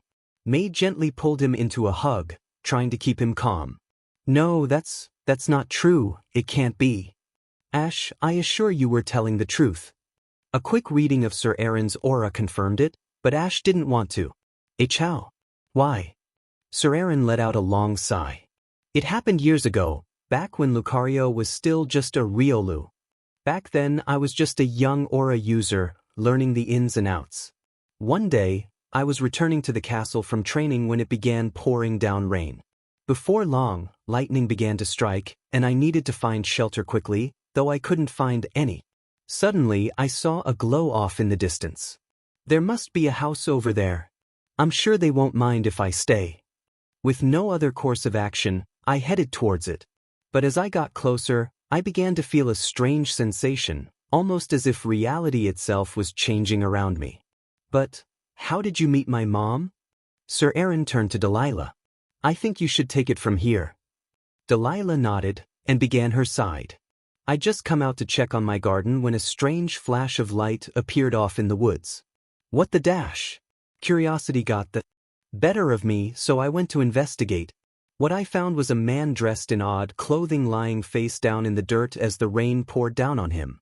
Oh my, you poor thing. Let's get you inside. At this point, Sir Aaron took over again. When I woke up, I was laying in bed with a massive headache. I didn't know where I was, but knew that I had to get back to the castle. But when I tried to move, I found that I was too weak to get up. Where am I? Oh good, you're awake. Suddenly, the most beautiful woman I'd ever seen came in with some food. Where am I? You're in my house in Pallet Town. I found you in the woods. You had a fever, but it looks like it's going down. Pallet Town? You're not from around here, are you? This got my attention. How could she know? Everyone knows what Pallet Town is. It's where Professor Oak studies Pokemon. And given the clothing I found you in, it's clear you're not from Kanto. Kanto? She sighed. Why don't you start from the beginning? So I told her everything, about how I was from Rhoda, my aura abilities, and the last thing I remembered. I see. Well, I'm sorry to tell you this, but Rhoda's nothing more than a small city in the mountains near Pewter City. The rest of the area it occupied is called Kanto now. Overwhelmed by it all, I fell backwards. So I've traveled through time into the future? I'm afraid so. Listen, Mr. Aaron. My name is Aaron. And you can call me Delilah. Listen, Aaron, I know you're going through a lot right now, but just know that you're welcome to stay here as long as you need. Thank you, Delilah. And as time went on, the two of us grew closer and we grew well. We fell in love, Delilah finished. Ash nodded, but he still had one burning question in his mind. What happened? Why'd you leave us? Sir Aaron sighed. He'd been dreading this part of the conversation. I wish I hadn't, Ash, believe me. But some things are beyond our control. I spent many faithful years in Pallet Town until that day. It was another stormy day, and I was helping Professor Oak round up the Pokemon and get them to shelter. We'd gotten all of the ones closer to the house, and I was walking through the forest to make sure no one had gotten out and gone too far. Suddenly, just up ahead of me, I saw a flash of light. Someone may need help. I'm coming. As I ran through the forest, I felt a familiar sensation go through my body, and before I knew it, Sir Aaron, are you all right? To my surprise, my fellow Aura Guardians were in front of me once more. Looking back, I could see no sign of Pallet Town or the ranch. It was as if I'd never left. When you didn't return, the Queen sent a patrol out looking for you. How long have I been missing? Only a day. Come on, I'm sure she'll be happy to know you're well. And before I could ask any more questions, I was being ushered away, but I could never forget about the woman who cared for me. Delilah, I'm so sorry. Sir Aaron fell silent, his story taking a toll on him. Delilah took over from there. When Samuel called me to say Aaron had disappeared, I'd already known what had happened. He called me over, and that's when I told him, I'm sorry, Delilah, I should have gone with him. Maybe if I had. Please, don't blame yourself for this. Both him and I knew this could happen. I'm just glad I got to know him. But this does make things more difficult for me, considering... Are you? I nodded. I took a PRDNCY test after he left this morning. I wanted to surprise him, but... Samuel got up and gave me a hug. Delilah, I know he would have loved to be a father, and I'm so sorry that this happened. But you won't be in this alone, I promise. Aaron was a close student and friend. The least I can do is look after you and your child. It'd be what he wanted. Thank you, Samuel. And 9 months later, I gave birth to you, Ash. Delilah. Sir Aaron finally spoke up. I should have been there for you. I would have married you, provided for you. And please, Delilah cut him off. I know you would have, but we can't change the past. I don't blame you for what happened. Sir Aaron nodded, but Ash was still quiet. I need some time to process this. Ash, wait. But Brock held May back, allowing Ash to leave with Pikachu not too far behind. Let him go. The best thing we can do for him right now is to give him some space. May wanted to protest, but knew Brock was right. Sir Aaron spotted Lucario leaning against a pillar, watching him. Alright, go ahead and say it. I know you want to. I do, but I won't, Lucario said through their bond. You've been through enough torment today. Sir Aaron nodded. Ash, I'm so sorry. Ash kept walking until he was far away from the castle. He was so confused he couldn't even look Sir Aaron in the eyes. I don't believe it, buddy. Sir Aaron, someone I just met a week ago in another time PRD, is my father? Someone I'd never have met if it wasn't for this mission from Arceus? Pikachu said, patting his shoulder comfortingly. Ash appreciated the gesture, but it did little good. And Misty and Brock show up too? This isn't making things any easier for me, considering... He was so upset that he couldn't finish the sentence. He just sat down on a log and tried to gather his thoughts. Pie, Pikachu said, nuzzling him. Despite his inner turmoil, Ash couldn't help but smile and return the affection. Thanks, buddy. At least I know I can count on you. Pie. Whoa. Look what we have here. A little prince who strayed too far from his castle. Suddenly, he was surrounded on all sides by Aqua Kingdom grunts. What do you want? Whatever it is, I'm not in the mood. Well, too bad. You're coming with us, whether you like it or not. Ash was about to send out his Pokémon to fight, but they were soon surrounded on all sides by the grunts' Pokémon. Alright, I guess there's only one thing to do. Pika? Run away. Ash and Pikachu took off running, firing an Aura Sphere and a Thunderbolt respectively to cover their tracks. That boy's an Aura user. Get him. Ash and Pikachu ran as far as they could, but the grunts kept coming. Even using some of his other Pokémon couldn't keep them off their trail for long. Eventually, they got to a point where a small army of Pokémon was on top of them. Ash sighed, knowing what he had to do. Pikachu, go on without me. Pika? I'll hold them back as long as I can, just go get help. Pikachu whimpered. He didn't want Ash to do it, but Ash refused to move. Go. Please. Knowing Ash was serious, Pikachu gave Ash a tight hug before taking off. Ash watched him disappear into the distance, before turning back to their pursuers. Alright, you scum. If you want to go any further, then you'll have to go through me. Pikachu darted through the forest, the distant sound of Aura Spheres being fired off the only indication that his best friend was alive. With tears running down his face, he kept sprinting, hoping to Arceus that Ash would be alright. Back at the castle, everyone was waiting anxiously for Ash to return. This is all my fault, Sir Aaron said. I should have told him when we were in Rota. He just needs time to process all of this, May assured him. As long as he has his Pokémon, he'll be safe. Pikachu. Just then, Pikachu came bursting into the room, running straight into May's arms with tears streaming down his face, much to her shock. Pikachu, what's wrong? Where's Ash? Pikachu was so frantic that even if they could understand him, they wouldn't have been able to make anything out. At last, Sir Aaron stepped up.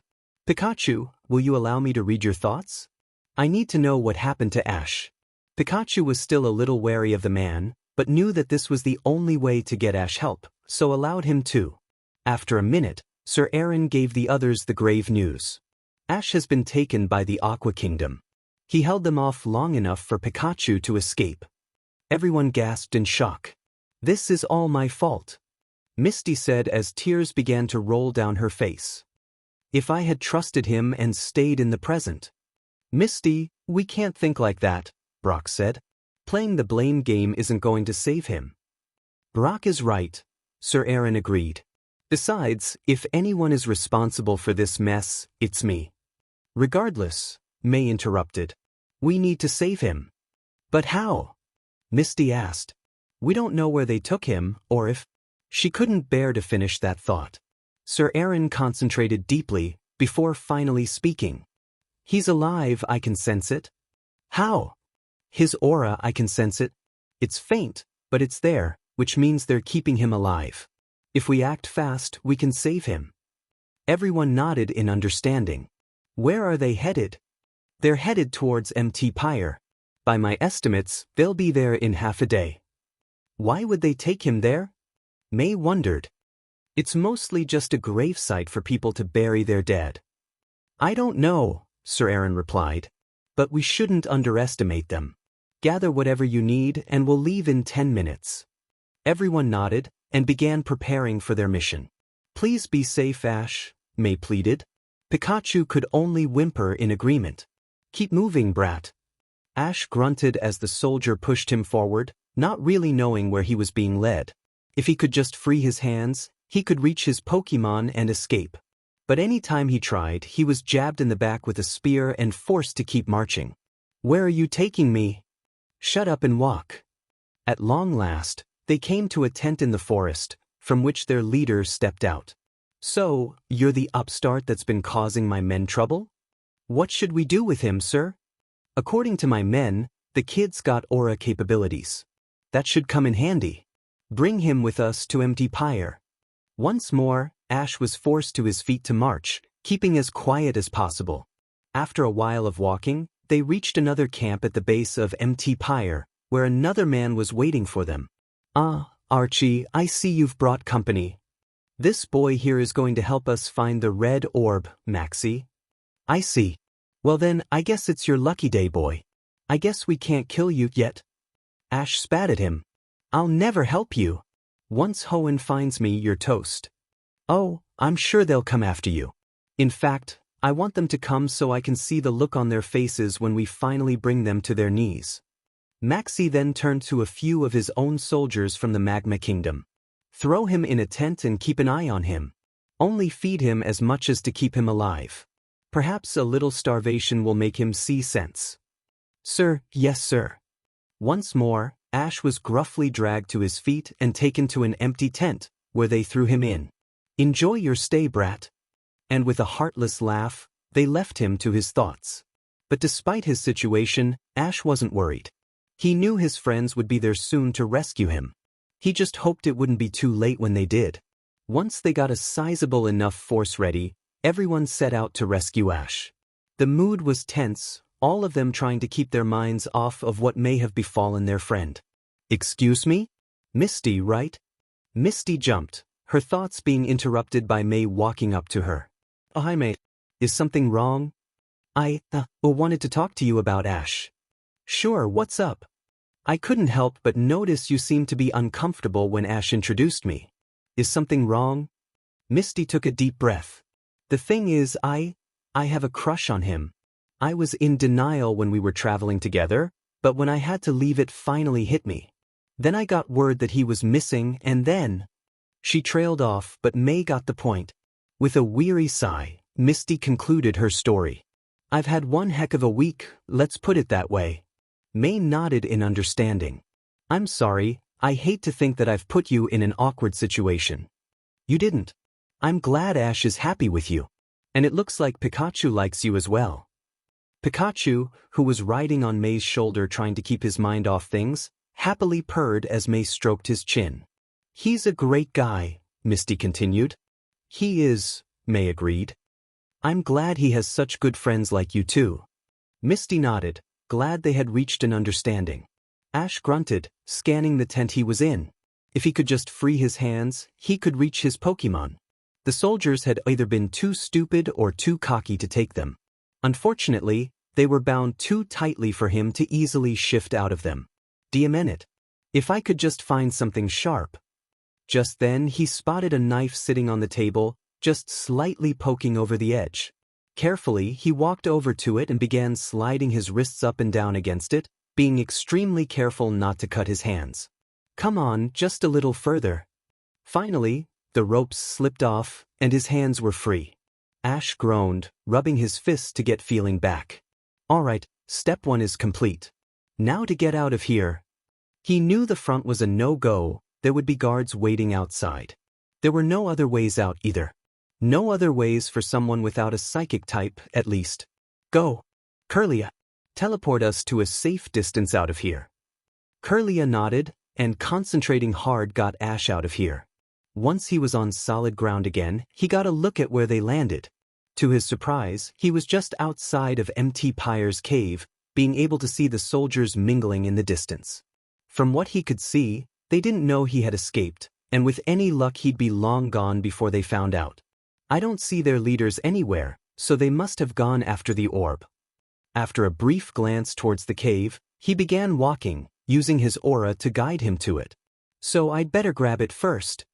It wasn't long before they reached the base of MT Pyre, but stopped when they saw the assembled army. Ash is inside the mountain now, Sir Aaron stated. I can sense it. If we can just get past them. You won't, Brendan said matter-of-factly. We've got the numbers. We'll hold them off while you run in and grab Ash. Be careful, Brendan, May begged, giving her childhood friend a hug. You too, May. With that, Brendan led the soldiers into a charge on the camp, distracting them long enough for May, Misty, Brock, and Sir Aaron to run past them. Hold on, we're coming. As the sounds of battle faded into the distance, the quartet moved through the caverns, Sir Aaron's aura sense guiding them. Suddenly he stopped, nearly making everyone fall over to catch themselves. What is it? Ash is right up ahead, but he's alone. Guys, is that you? Sure enough, Ash appeared from around the corner, May giving him a big hug, followed by Pikachu. Pika-Pie. Ash, you're all right. They didn't hurt you, did they? Ash shook his head. No, I broke free and teleported out. They're looking for the red orb, and if it's in here I want to get it first. You mean they weren't with you? Ash shook his head. I haven't seen the leaders since they threw me in a tent. This is bad, May thought aloud. The Aqua and Magma Kingdoms hate each other as much as they hate us. If they're working together, this will be trouble. We need to grab it and fast. Everyone nodded and started walking, but Sir Aaron held Ash back. Ash, I know nothing I can say will ever make things okay, but... Sir Aaron was surprised by Ash's bluntness, but nodded. Okay. I'm not mad at you, I just don't know what's going on with my life anymore. Sir Aaron could only nod in understanding. Deeper and deeper into the mountain they went, Ash and Sir Aaron leading the way. At long last, they reached the heart of the mountain, where they found the treasure they sought. There, standing on a pedestal behind a narrow walkway, was the red orb, which seemed to be pulsing with energy. Well, that was easy. Well, I guess the only thing left to do is grab it. I knew you fools would lead us right to it. Just then, Maxie and Archie appeared behind them, forcing everyone on edge. All right, we're going to make this real simple for you brats. Step aside, and nobody gets hurt. No way. We're not letting you get anywhere near it. Oh really? Archie sneers. Not even for the life of your precious Togepi. Misty gasped when the man moved her baby up in his arm. Togepi! We found her trying to sneak in after you. Figured she must be important, and it looks like I was right. Let her go. Stand down or the egg gets it. Misty could only watch in horror as Togepi cried. At last, she stood aside. Please, please don't hurt her. Archie sneered and moved Togepi to the ground, Misty diving to catch her. Togepi, are you all right? Togepi nodded, allowing Misty to breathe a sigh of relief. Misty, Ash said softly. I'm sorry, the moment I saw he had her, I froze and I... It's okay, May said kindly. We'll fix it. Archie and Maxie pushed their way past the others, practically running across the pathway and scooping it into their arms. At long last, it's mine. Archie cackled. Yours? I think you mean ours. Archie scoffed and dragged it closer to his chest. Oh please, I did all the work. I think not. Our heroes just watched in bewilderment as the two squabble like children. These are supposed to be the leaders, right? Honestly, if I wasn't scared of what either of them will do with it, I'd be tempted to just let this play out. Unfortunately, things were about to get worse. As Archie pulled the orb closer to him, it began to glow brightly, before being absorbed into his skin. Suddenly, his eyes began to glow red, and strange markings began to appear all over his body, freaking out even Archie. On second thought, you can have it? Maxie chuckled, quietly at first, but it soon devolved into a mad cackling, before he forced Archie off the cliff to his doom. With that done, he exited the cave, the 5 heroes only able to watch in horror. What just happened? I don't know, but I don't like it. Suddenly, they heard a loud explosion in the distance. Running outside, they saw a gigantic red Pokemon emerge from a volcano. May's blood ran cold when she saw it. Groudon! What's a Groudon? It's a legendary Pokemon that can control the earth. The red orb must have awakened it. Groudon! Maxie shouted. The time has come to destroy Hoenn. Groudon roared and began his march, with Maxie following behind. Quickly, May ran to the soldiers who had come with her. Brendan was still alive, but the others were either dead or heavily injured. Brendan! Princess Ash, thank goodness you're all right. We won, but... May nodded solemnly. We'll bury them when we have time.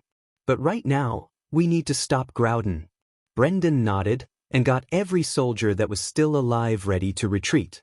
But as the chaos unfolded all around her, Misty could only think one thing. This is all my fault. The walk back to the castle was quiet, yet tense. Misty could only stare at the ground in front of her, muttering to herself. It's all my fault, all my fault. Misty, stop, Ash said firmly but kindly. It's not your fault. But if I hadn't let them take it? Misty, May interrupted. They had Togepi, who you clearly value like a child. You had to make a decision on the spot. If it was Manaphy instead, I can't say that I wouldn't have done the same thing. Don't be so hard on yourself, no one is blaming you. Misty nodded, though she was still shaken up. I'm just worried that it might have cost you your home. Don't think about it, May said. Like I said, we'll think of something. Misty nodded, though she still couldn't help but be worried. After what felt like an eternity, they reached Petalburg Castle, where Norman, Caroline, and Queen Rin were waiting for them. May ran straight into her parents' arms, while Sir Aaron kissed Rin. Mom, Dad, thank goodness you're okay. Sweetheart, is everything okay? We heard an explosion. What happened? May explained all about Groudon and the red orb. The king and queen listened carefully, before sighing. That explains what's been going on with the blue orb. The blue orb? Come inside, it's best that we show you. As everyone filed into the castle, Norman nodded at Ash. I'm glad you're all right, Ash. Thanks. Meanwhile, Sir Aaron and Queen Rin were having their own discussion. So, did you guys talk? No. We decided that it's best for us to deal with this first, and we can talk after that. The Queen nodded in understanding. You're taking all of this well. Trust me, I'm a nervous wreck. I've just mastered being able to hide it. Aaron. This doesn't change anything with us, does it? I know I told you about Delilah, but knowing we had a child together? Rin shook her head. I've told you before, you can't blame yourself for what happened, and that hasn't changed. A freak accident brought you and her together, and a freak accident separated you. There's nothing you or anyone could have done differently. I understand that, she understands that, and in time Ash will understand too. Sir Aaron nodded. It's just, with everything that happened, will he be ready to say goodbye? He loves May, that's clear to me, but we'll help him through that when the time comes. Sir Aaron took a deep breath and kissed her. I love you. I love you too, now come on. If we're to have any hope of stopping Groudon, I think the blue orb is the place to start. Right. The group walked into the treasure room, where the blue orb was resting. To their surprise, it was pulsating, just like the red orb had when they found it. It started acting like that an hour ago. That's when Groudon appeared, Ash whispered.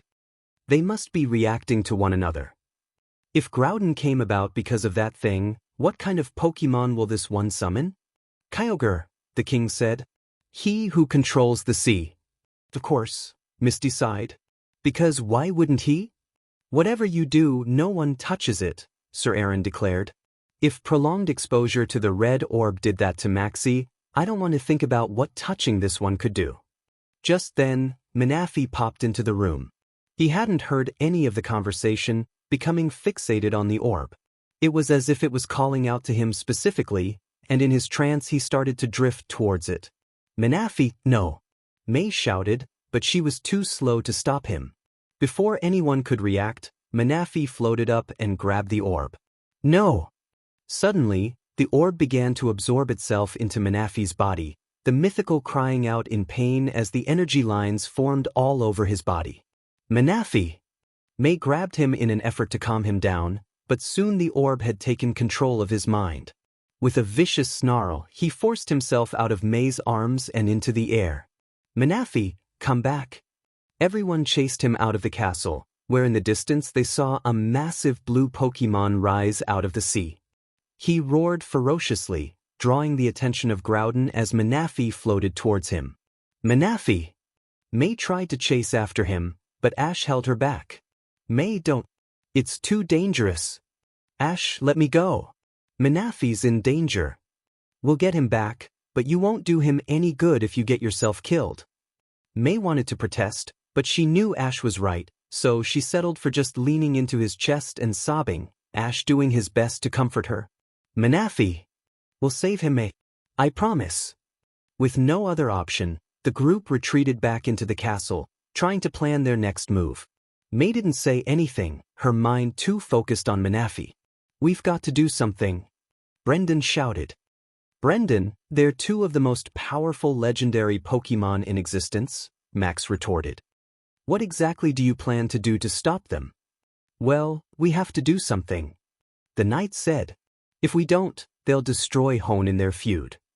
Maybe we don't need to do anything, Norman said thoughtfully, retrieving a book off a shelf. Flipping through the pages, he landed on a drawing of a large, serpentine Pokémon. Legends tell of a Pokémon who lives in the highest altitudes of our atmosphere, who protects Earth from threats from outer space. Rayquaza, Lord of the Sky, and the only one who can quell the two titans of the land and sea. So our only hope of saving our home is a fairy tale? Brendan asked. Unless you have a better idea, then yes. Brendan sighed, knowing this was their best option. All right, so any idea where to start? The old sky pillar, May thought aloud. I've heard rumors that the Draconid people in the far north would visit there to honor their god. Considering the descriptions match this Rayquaza, I would bet they're one in the same. Be careful, all of you, Caroline advised. If Rayquaza is real, it won't be easy to convince. Maybe so, said Ash. But if it means saving Hoenn, then it's what we must do. Pie, Pikachu pie pie. Pikachu cried from his shoulder. I won't let my people suffer, May said firmly. I'll go as well. Where Ash goes, we go. Misty said confidently, with Brock backing her up. Anything to return the hospitality we've been shown, he added. Then it's settled, Ash said. We'll set out as soon as possible. Right. A little while later, Sir Aaron was preparing his soldiers for the worst. Although they had faith in Ash and his friend's mission, they wanted to be ready to defend the castle if it came to it. Just then Ash walked up. We're about to head out. Sir Aaron nodded. Good luck. But, if we don't see each other, I need to know something. Go ahead. I owe you all the answers I could give. If you could have stayed not knowing Mom was P.R.G.N.T., would you? Yes, Sir Aaron replied, not even having to think about it. Ash remained silent, trying to determine if he was honest, before nodding. And if you could return, would you? This time, Sir Aaron hesitated before answering. No. I love Delilah, but, in time, I have come to love Rin as well. Not for her status, but for who she is as a person. If I had to choose. Ash nodded. Thank you, that's all I wanted to know. I forgive you. And before he left, he gave his father a big hug. Please be safe. I should be telling you that, Sir Aaron chuckled, making Ash laugh. That's the first time I heard you tell a joke, you realize. I guess you're rubbing off on me. With one last